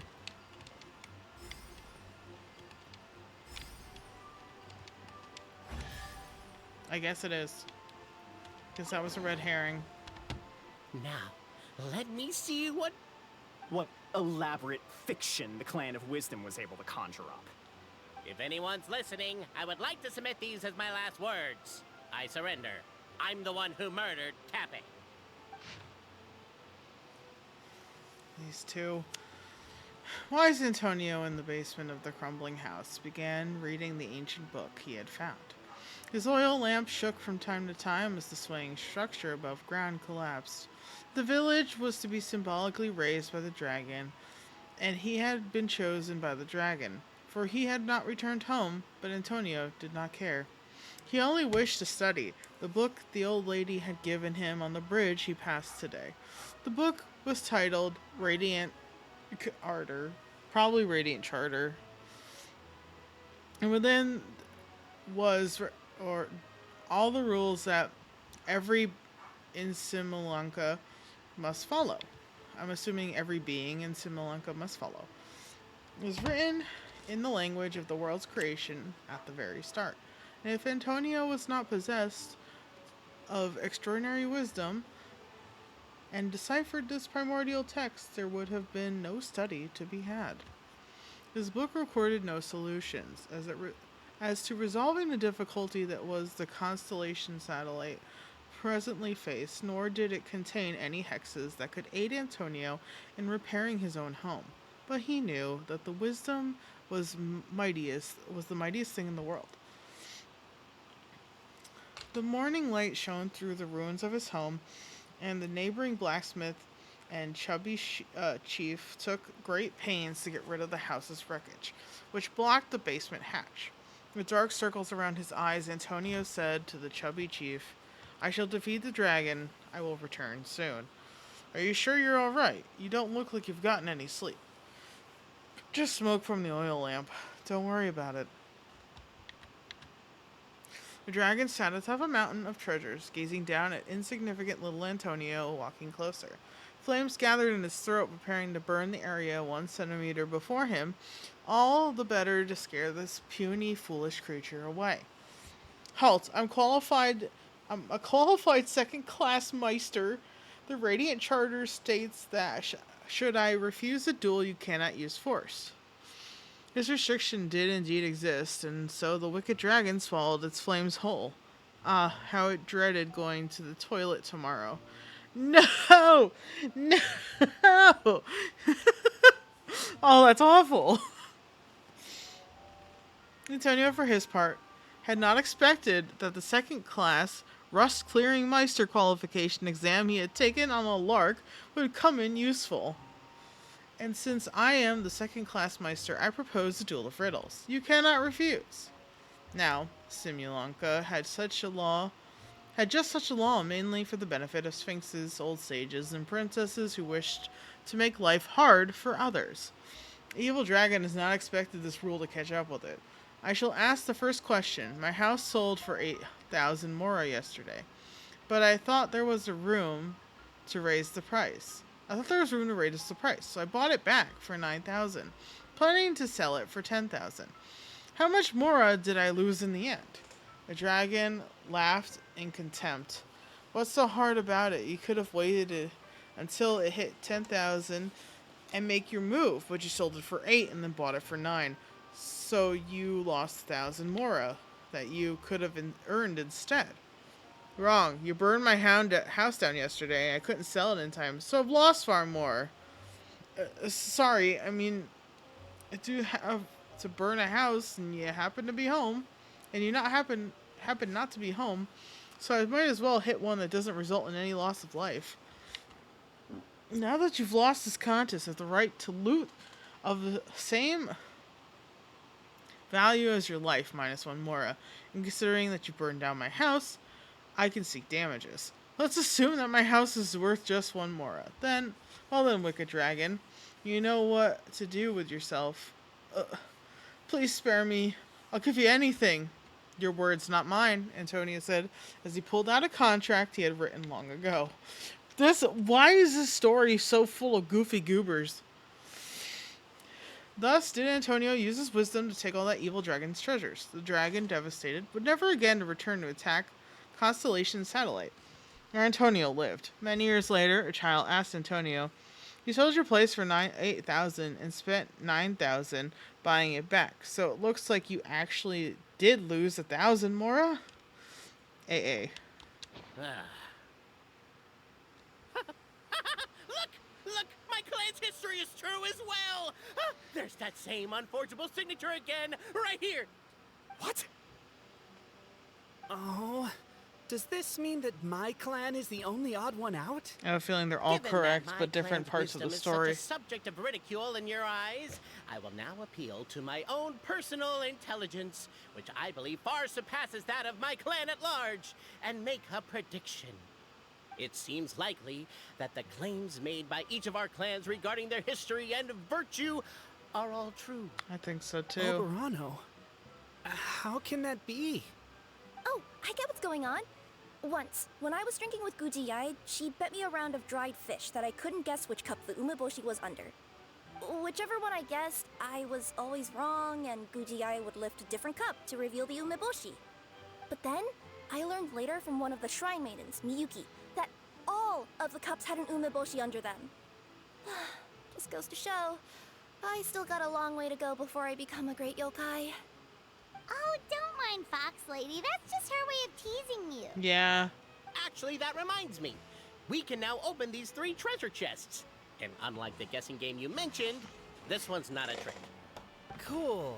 Well, once you've plundered the last of Oberano's family wealth, we can go to my clan's place. All right. The time has come. Guess I'll take the clockwork key again then. Yoink! Paimon's curious to see what this end of the world place is like. Come on, let's go meet the others at the station. Oh, I forgot. I was also in the middle of that.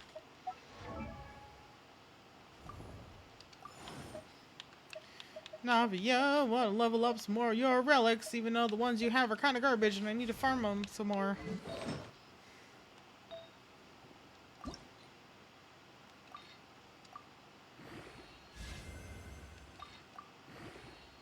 I don't understand why I'm tired already. I slept so much today.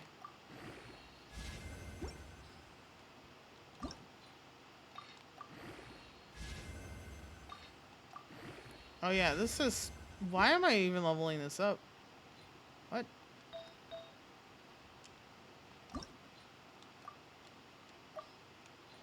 I'm gonna kick my own butt for that one. Oh, okay, it's right over there. But it's higher. Okay. Kick my own butt. I'm such a fool. I didn't even check the substats on that. Oh, it's like all the way up there, isn't it? Okay, well, we'll go this way. We gotta climb, you know? The original way of going from place to place in Genshin Impact.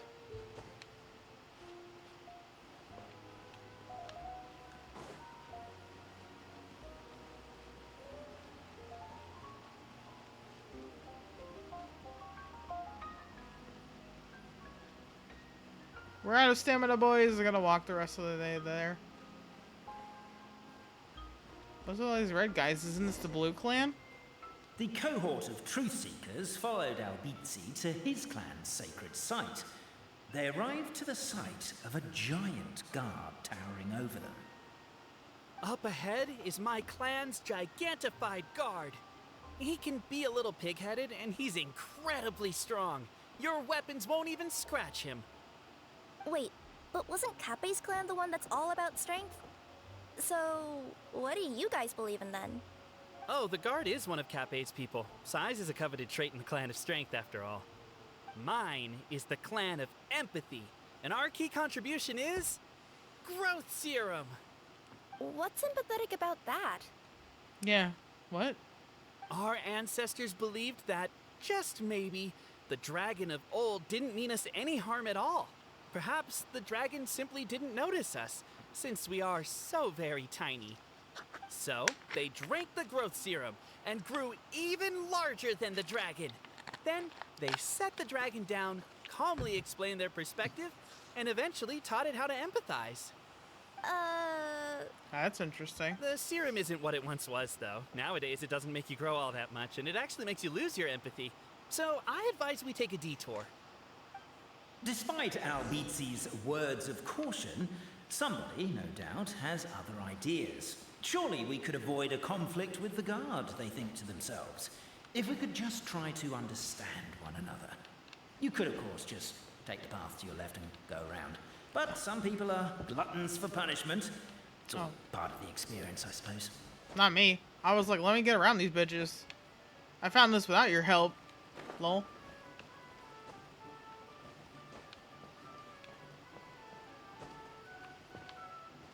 Determined, presumably, to...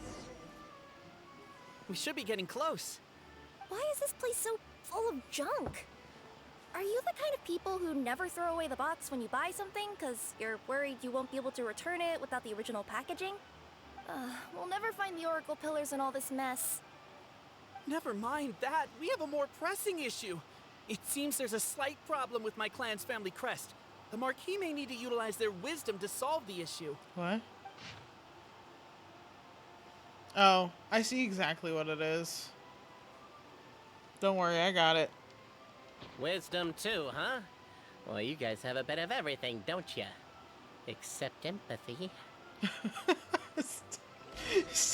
Barbarano, for fuck's sake. Yes! Keep the noise down! We don't want to alert the guard. Sorry.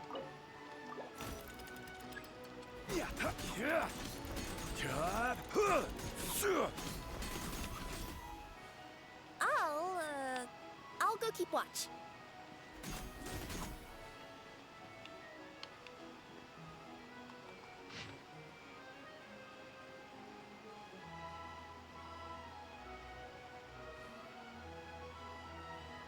I guess the question is, how do I make this shape? Because that doesn't make any sense. Oh, I see. Boogers. I can't see it, so I have to break this.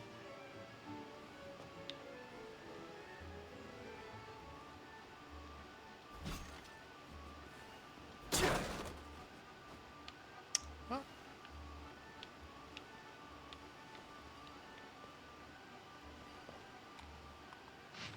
Okay, so...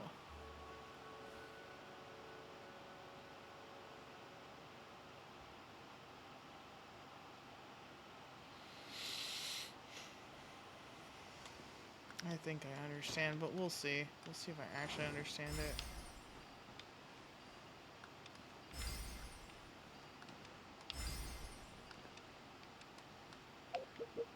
it. Oops.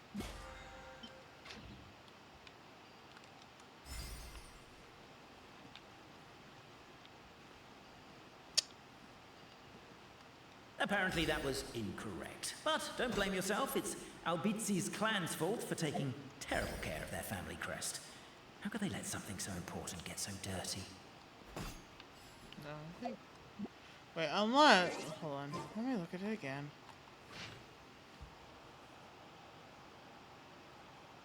It seems like that is the case, though.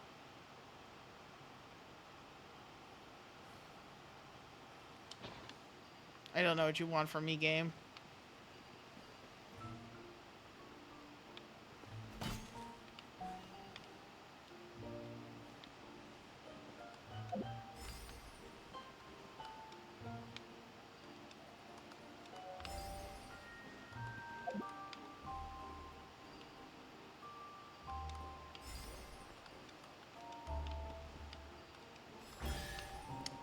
Really?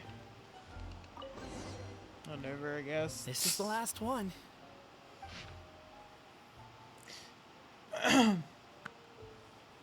Galileo and Alberto did many good deeds again today, though it was most tiring to help the old lady on the bridge move her barrels and of hard apple cider. They each got a small barrel as their reward. Moonlight was unobstructed and beautiful, and the two good friends climbed up the high wall that had been built to stave the evil dragon off. Alberto lost the rock, paper, scissors match, and so he had to hold the barrel of cider under the crook of his arm. As they climbed the ladder... under the crook of his arm as they climbed the ladder. Look, this is a big house, and our chubby chief was so proud of. Doesn't look so big from here, huh? Said Alberto, as he looked at the house. You're wrong. That's my home, said Galileo. The chief's house is that one. Alberto's night vision was not all that good, and moonlight could never compare to daylight. If one were to close one's eyes, the light could not be seen at all. He tried a little harder, but could discern nothing more. But it's also really small, Galileo continued, so there's nothing wrong with your statement. Galileo and Alberto were both rather perceptive people. Galileo's reply covered for Alberto's discomfort. That's a typo and a half. Discomfort regarding his poor vision. Well, Alberto had also lost the rock, paper, scissors match on purpose so he could carry the cider barrel because the gears under Galileo's ribs were injured. Here's to you. The two friends raised a toast once Alberto stuffed a cork back in the barrel. The next day, the two gathered everyone in the village plaza. First, they apologized for the collapse of the anti-dragon wall and told all the people that they were preparing to have a talk with the evil dragon. I know it's a lot of work for everyone to fix that wall, but we're not that fussed about it anyway, the chubby chief said. But are you sure you're not bragging when you say you knocked it down yourselves? Of course, that was not the chief's point. He was too good. He too was a good person, he continued. Also, it's too dangerous to seek the dragon out. Don't worry about us. And so the two best friends in the whole world departed. Evil Dragon trembled before Alberto and Galileo. For some reason, the old lady's liquor could make people grow very, very large. That's how they accidentally squished the high walls on the previous night. I was so confused. Alright, now I understand. As they gazed down at the ground far below, they more or less understood how the dragon thought. No wonder it could accidentally destroy the village at its feet. So as long as they could get the dragon to notice people, they could surely come to an understanding. The two friends thus drank all the remaining magic cider, becoming even larger than the dragon by a good margin. Reeking of alcohol, they sandwiched the dragon between them and drunkenly tried reasoning with it. The dragon, I think, shriveled up in terror. All of its majesty, and fell aura forever gone, indeed. It even looked kind of pitiful. Alberto attempted to pick dirt off the scales of the dragon's back, but wound up picking off the entire scale! The dragon sought to flee, but Galileo feared that the crisis might persist for 10,000 more years if misunderstanding was not cleared up. He tugged its tail and dragged it right back. To be honest, we've always lived under your feet, but we're far too small. We are far too small, so you may not have ever seen us. Now, we've transformed and become big, Galileo said. So now, surely you must know that we dwell at your feet. The dragon nodded repeatedly, and thus did the two and the dragon chat all night, and believing the goal of mutual understanding achieved, the two set off along the road home. The signature. So it's true. Empathy is one of the founding virtues of Constellation Metropole, too. Just as we suspected, all three are the truth. Okay.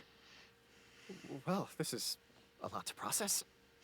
I feel a little empty inside. Yes, we found the truth, but there's too much truth. I get you. It's like in Inazuma, when there were only 6 books in the Mirage Warrior series, it was really popular. But by the time book number 88 came out, nobody wanted to read it. They all lost interest. A brief moment of joy is drowned out by a growing feeling of melancholy. But perhaps there is a glimmer of hope to be found too? One could hope. Haha. Anyone? All right, I'll say it.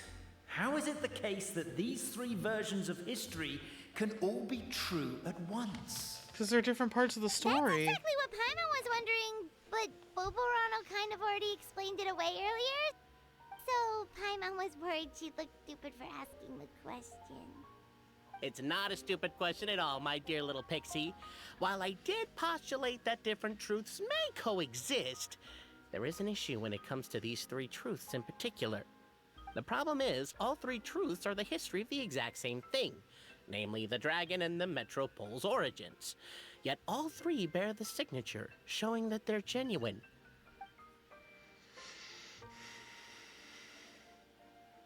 Suddenly, the sound of a bell rings out. Yes. The bell! It rang once! What does that mean again? Ah, yes! Highest level of emergency! Everyone, to the main entrance! Stat! Bring all the glue traps and place them outside the gates! The whole city is on the lookout, and there's only one way out. It's the path right in front of you.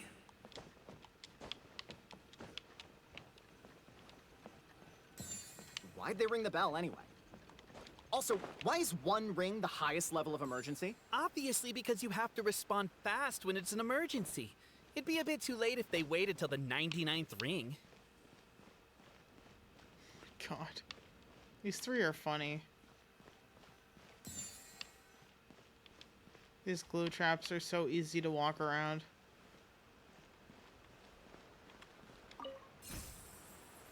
Ooh. Wow. We made it out. Don't know if we'll still be needing this clockwork key, but I yoinked it out before we ran, just in case. Thanks. Okay, but back to the truth problem. There are three conflicting versions of the truth, and somehow they're all still true. What is that supposed to mean? I don't know. I doubt anyone here in Simulanka can make sense of it. All we do know is that any manuscript bearing her signature has to be valid. Well, she is the goddess of fate, the creator of all this. And all these manuscripts are her grand design. The reason we argued about who was right was that we didn't know enough about the truth of the past. But now we have the truth. So we just have to accept it. As surely as we will follow the clockwork path designed for us, so is this the course that history has taken. It is clear and incontrovertible. We will never argue again. Thank you all. One can hope. Is that all there is to it? Is this where the decision made at the first crossroads of destiny has led us to? Yes. Pointlessly happy ending. Overthinking it would be equally pointless. Well, that's enough for one day. Time to take a break. Could you be any more cryptic? You're planning something. Paimon knows it. Whatever happens, today was a breakthrough in my journey of discovery. I will go back and share it with my clan. Me too. And me. Let's leave it there for today then. I'm sure we'll find out what else Mr. Narrator has planned for us tomorrow. Ridiculous.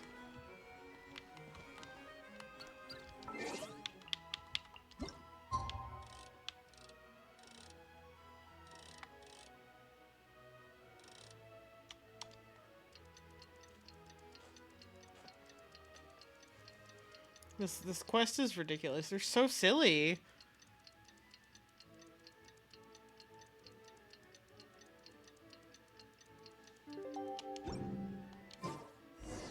What a beautiful day, thought the traveler before he was overcome by a creeping sense of foreboding. The voice in his head grew louder. Must go to Pendulum Lane. Pendulum Lane is just up ahead. Something must have happened here after all. Everyone's crowded around. Cappe! He really did kill him.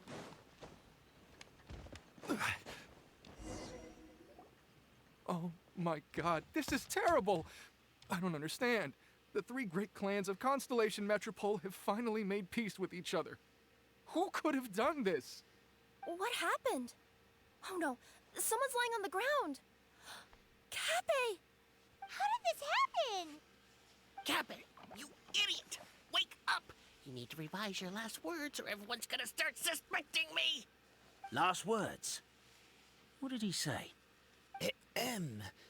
If I wind up dead one day, the murderer was Boberano. Oh, busy. You could have at least pretended to not remember it. I'm sorry, Boberano, but this is an interrogation. I have to give the detective straight answers. Don't worry, Boberano. I don't consider you a suspect, nor do I have the authority to charge anyone with a crime. So, are you the last people to have had contact with him? Isn't that the narrator? My sincere condolences. You were travel companions, right? Oh, it's a real tragedy. I'm afraid he'll be out cold for another hour and a half, at least. Huh? Yeah, I know. It's despicable. Hitting someone in the back of the head is the second worst act of cruelty there is. The first being replacing their gear oil with extra strong glue. So, Cappy's not dead? I guess not. His gears, metal frame, and shell are all still in excellent condition. It's just his energy supply that's been all messed up.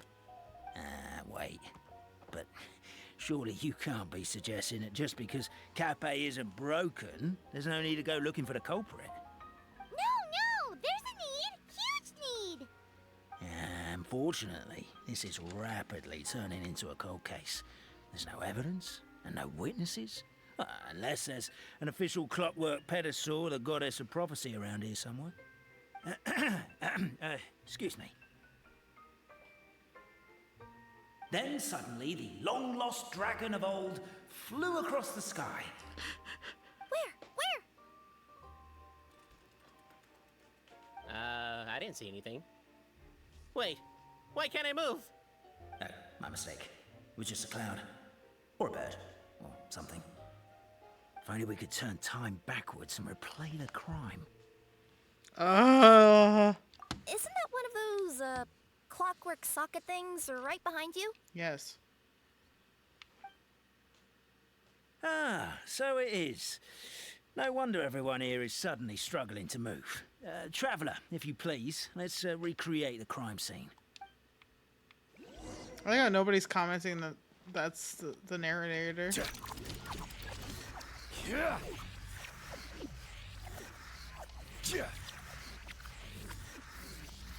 The crime scene's too chaotic. I can't make heads or tails of it.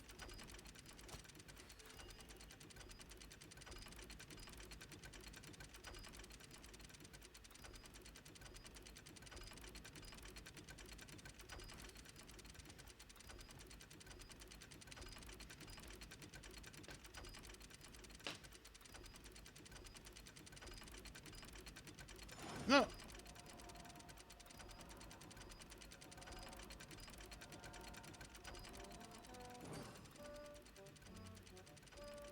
Might have been a detective, actually.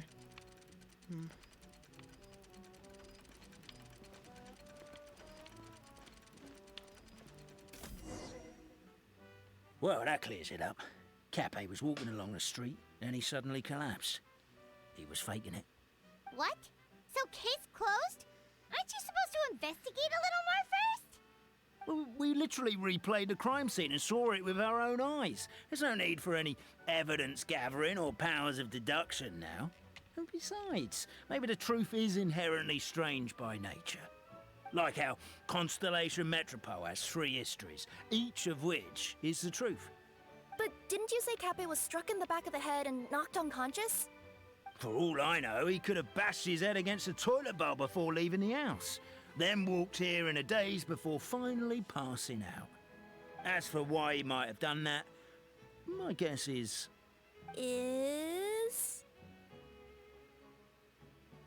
With the Supreme Clan question left unanswered and the tension in Constellation Metropole suddenly wiped away, he was looking to create a new source of conflict. Only then would the city feel alive again. Do we really think he's capable of that, though? Sounds like a pretty like a resident. Yeah. Traveler, something about the crime scene isn't sitting right with me. It just seems unnatural. Also, anything outside of the immediate area won't have appeared in the replay. Is it possible that something was missing from the scene? Yeah, definitely. Why don't we search the area? Wait, what are you doing? Investigating. Oh, we're gonna head to Catbay's house to check the toilet bowl for signs of an impact.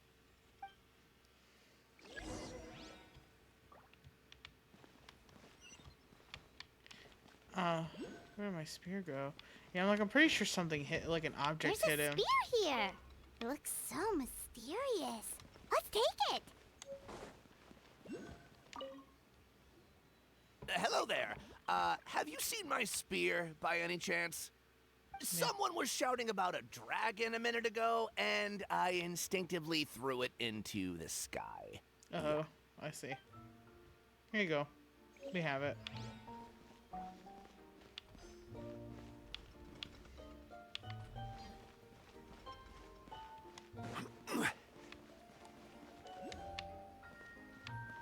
A pickaxe? What is it doing all the way down here? There's gotta be a story behind it. Let's take it.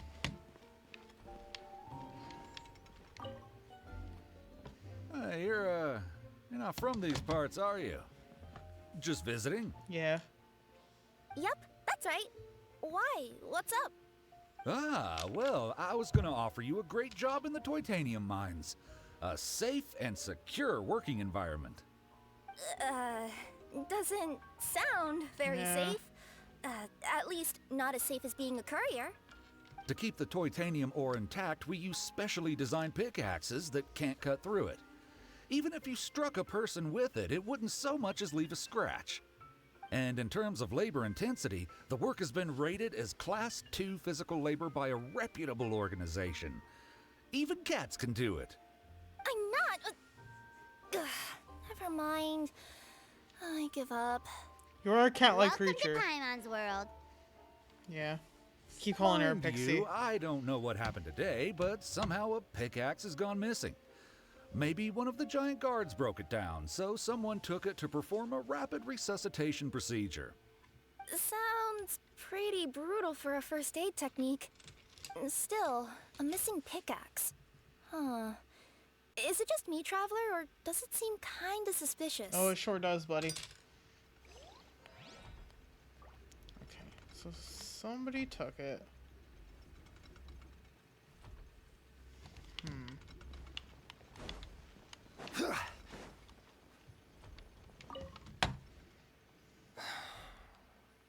Come here.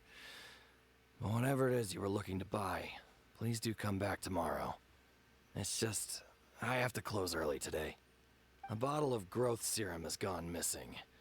If someone's stolen it with the intention of harming others, the consequences could be disastrous. There's a whole investigation into it, so I gotta close the shop while I do an inventory count. If it turns out I'm wrong and I miscounted, I could be charged with filing a false report and disturbing the peace. Huh. That's interesting. Okay, there's still one more clue. Every journey has its final day. Don't rush.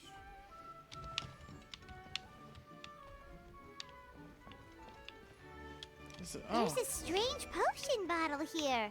Looks so weird. Let's take it.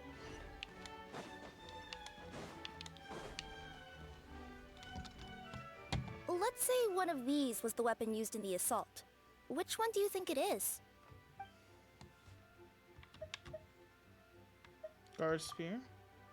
If so, there's no way his head would still be in such good shape. He'd have a big dent in the back. And if the guard is to be believed, he had the spear in his possession right up until that guy shouted about the dragon. Let's say one of these was the weapon used in the assault. Which one do you think it is? It's the potion, then. If it was the growth serum, Kappe would have been turned into a giant. Also, the bottle probably would have shattered when it hit him. Okay. We could have seen the debris on the ground. let's say one of these was the weapon used in the assault. Which one do you think it is? I guess that it's the pickaxe. I don't know why I didn't think of that. If it was the pickaxe, Cappy sure is lucky it's not still lodged in his head. This is Actually, special. you're wrong there, Paimon. The foreman at the mine was just saying, this kind of pickaxe is designed not to damage titanium, so it couldn't cause any superficial damage to residents here. But you could probably knock someone out if you hit them hard enough, and it wouldn't leave a scratch. Let's take this back to the crime scene and replay it one more time. Ah, you're back. How was the toilet at Cape's house? Toilet? What about it? Oh, yeah, forget that. What's this about? What are you trying to say? We thought the way Cape fell looked odd, so we searched the area for suspicious items and found this. It could have been deliberately placed out of range of the crime scene so it wouldn't show up when we replayed it. Now we've retrieved it, we were gonna replay it again. You don't mind, do you? Oh, I just remembered I forgot to turn off the clockwork switch in my kitchen. Yeah, I think I'll just, Oh, no, you stay right there. He threw it, didn't he? We should be good now.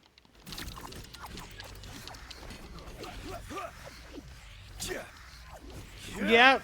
Damn, I knew it.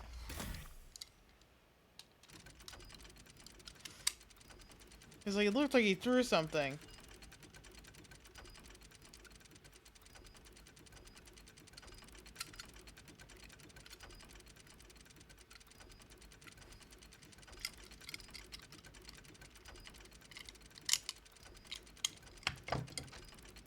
Osmanthus wine tastes the same as I remember.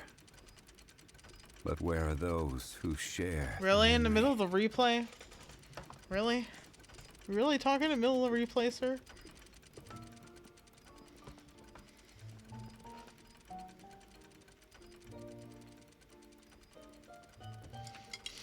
So you're the attacker! If you'd like to see Liu, So, it was you! I had a feeling. I would congratulate you for cracking the case, but since I did such an abysmal job of covering my tracks, didn't exactly have your work cut out for you. So, all I can say is... Catch me if you can! Oh.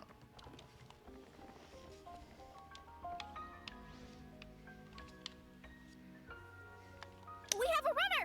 That's it! Let me at him! The would-be Marquis of Carabas dispatched the Necromancer in boots, who ran off in pursuit of the poor little minion.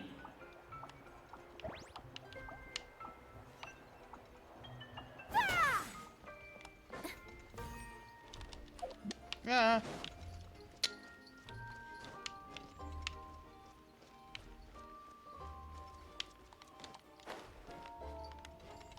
Yep. Hup. Yep. The minion's poor little lower back was protesting painfully against the intense physical activity. He decided to take the elevator, giving him a moment to catch his breath.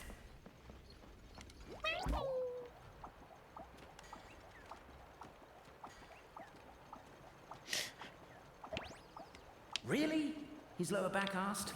But the minion had no other choice. He resolved to make the jump down. By this point, the Necromancer in boots was gasping for air. The minion was huffing and puffing, even more loudly. But we'll ignore that. I'm not!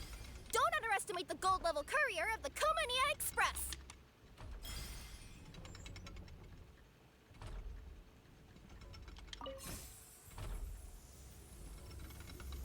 A characteristically catty response from the Necromancer. Tell me, what do you hope to gain from bullying me? I get to let off some steam!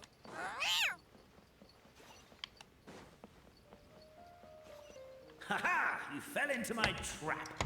In fact, all the glue in this world is created by me, using my narrator powers. I make it and the residents just gather what they need. Rats! guys right now, you can just jump out of your shoes and keep running, but Wait, I'm wearing boots this time. Yes!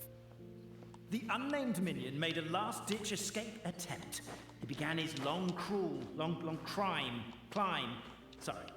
up the wall, the tall wall. He began his long climb up the tall wall. You call that a tall wall? In urgent Neko parcel mode, I'll scale it in no time. What?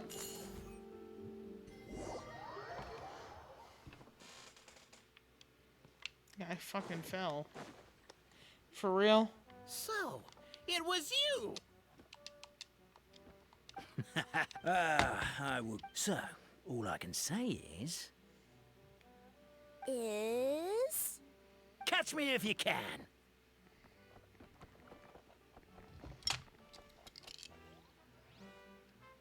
Stupid. Can't believe I We fell. have a runner! That's it! Let me at him! The would-be Marquis of Carabas dispatched the Necomata in boots, who ran off in pursuit of the poor little minion. I do think it's interesting to call himself the little minion.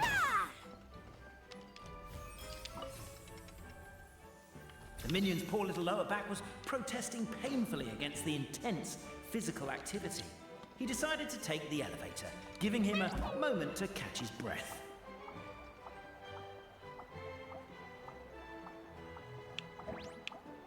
Really? His lower back asked. But the minion had no other choice.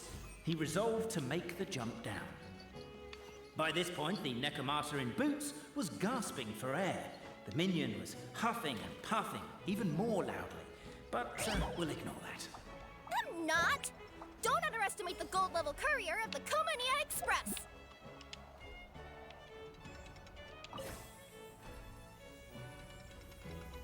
A characteristically catty response from the Necomata. Tell me, what do you hope to gain from bullying me? I get to let off some steam!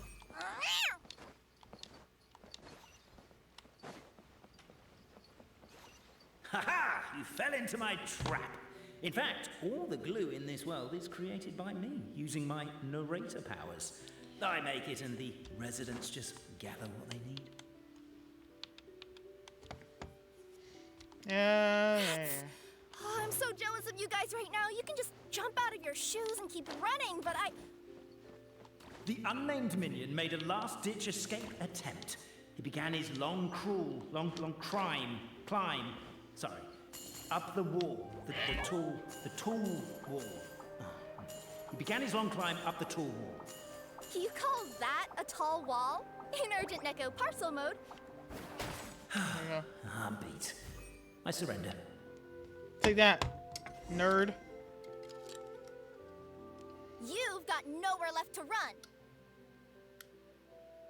All right. I confess. That was fast. Getting caught by you here was a backup plan. I don't know if what I've done will make things better or not. Time to come clean. I am the narrator, the one who's been guiding you all this time. Yeah, I figured. Okay. I guess my voice acting skills have some room for improvement. Anyway, I only did what I did because Why are you suddenly spilling the beans? I poured my heart and soul into all this. I was worried you wouldn't ask. The truth is, I was one of the first conscious beings ever made by the goddess of creation. And I've known for a long time that this whole world is just a fairy tale written by the goddess of fate.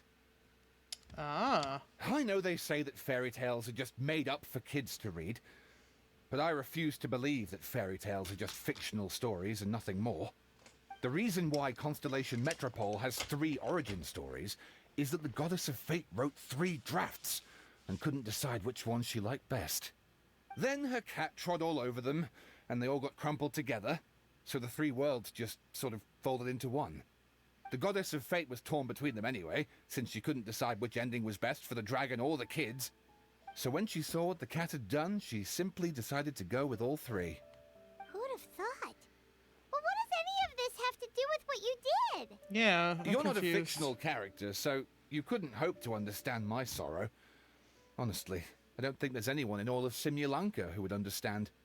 Every day that I experience, every interaction I have with another person. Is it really all just a work of fiction? The only reason the three great clans wanted to find out the truth was for the pointless task of electing the supreme clan. I thought that once they'd learned the truth, it might make them curious enough to investigate further. But as it turned out, they just accepted it and carried on living the same old lives. I have to motivate them to keep looking for answers now that they think they've learned the truth. I have to make them uncomfortable with the superficial explanation that they took at face value.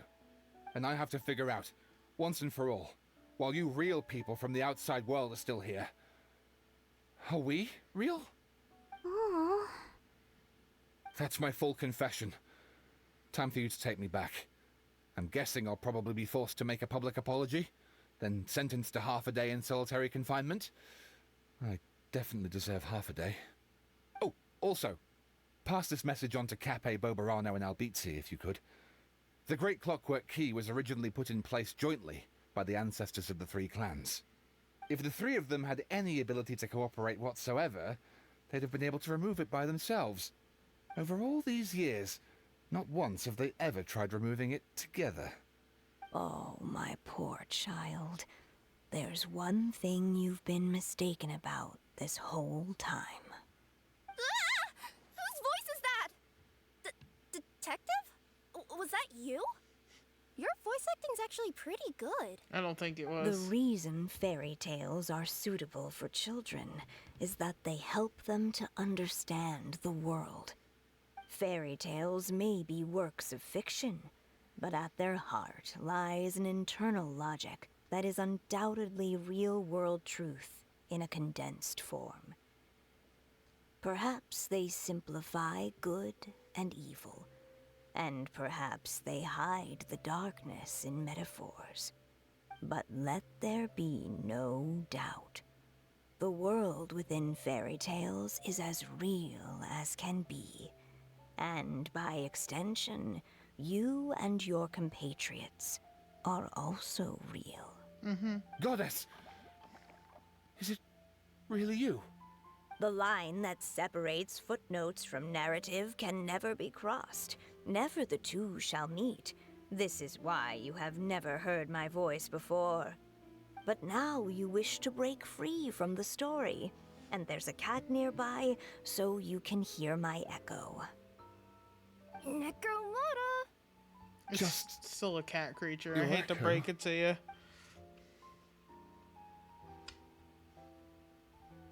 Oh, poor detective. So, we are a part of the real world too. You lead the surrendered detective back to Cape. So we need a shot of the crime scene for evidence, a mugshot of the suspect for the records, and a photo of the heroes for posterity. Guard molded over. 3 photos is overkill. Let's just take one big group photo at the crime scene. Suspect trying to look more serious. Heroes, more natural poses. Happy smile. But no smiling from the victim or their friends and family. Thank you. No. Don't get up. Stay on the ground. We need to capture the crime scene as is. 3, 2, 1. Say cheese. Oh my god. Weirdest photo experience of my life. Agreed. My head's spinning. Albizzi just gave me a quick rundown of the situation. So you caught the detective? Sorta. We chased him until he surrendered. Oh, and he asked us to pass on a message. You tell the 3 about the rest of what happened. And they could have removed the great clockwork key if they worked together. Does he really think we didn't try that? 'Cause we did. After 6 months in that place. Ah, that was my bad. I thought it was a stupid idea at the time, so I didn't really exert myself. I also sort of stopped trying after 3 years. You... Never mind. I'm partly to blame as well. On the second attempt, I just hugged the key and pretended like I was pulling as hard as I could. You guys are so lazy. My granny's neighbor's pet cat has nothing on you, and it spends all day, every day sunbathing. She said cat and it's his dog in a text. Anyway, You said you heard the voice of the Goddess of Fate at the end? That's amazing. There is a world beyond our own after all. What would you guys say to taking a trip to the outside world sometime? Otherwise, I got bashed in the back of the head for nothing. Depends. Do either of you know how to get there? But yes, I agree we should go. And not invite the detective, just to annoy him. But maybe the reason we've never worried about whether we're real or not is that, unlike him, we weren't there to witness the creation of this world. We've never had any reason to doubt that we're real. If someone ever convinced me that these delightful dimwits, Cape and Albizzi, weren't real, oh, I'd be devastated.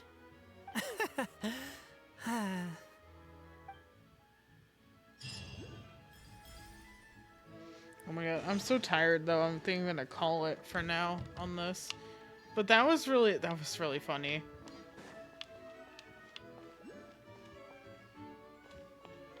Let's stand here for a minute, Gramps.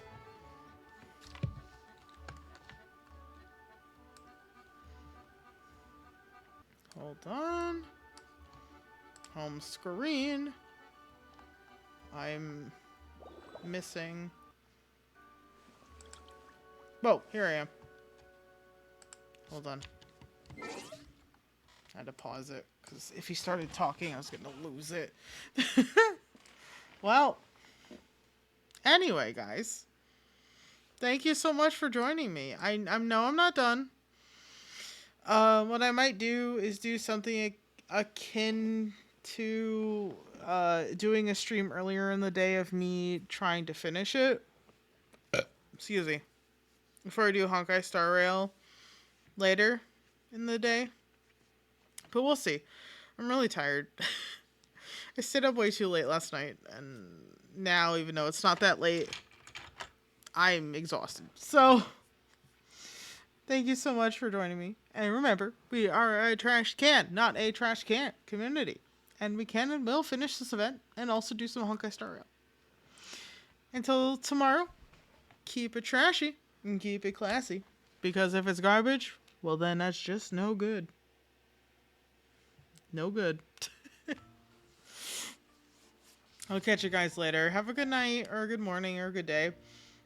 Depending on where you are, or you know, what planet you're on, and if you have a day or night cycle, and even if you don't, have a good time. I will not accept having a bad time. Alright, catch you guys later. Bye-bye.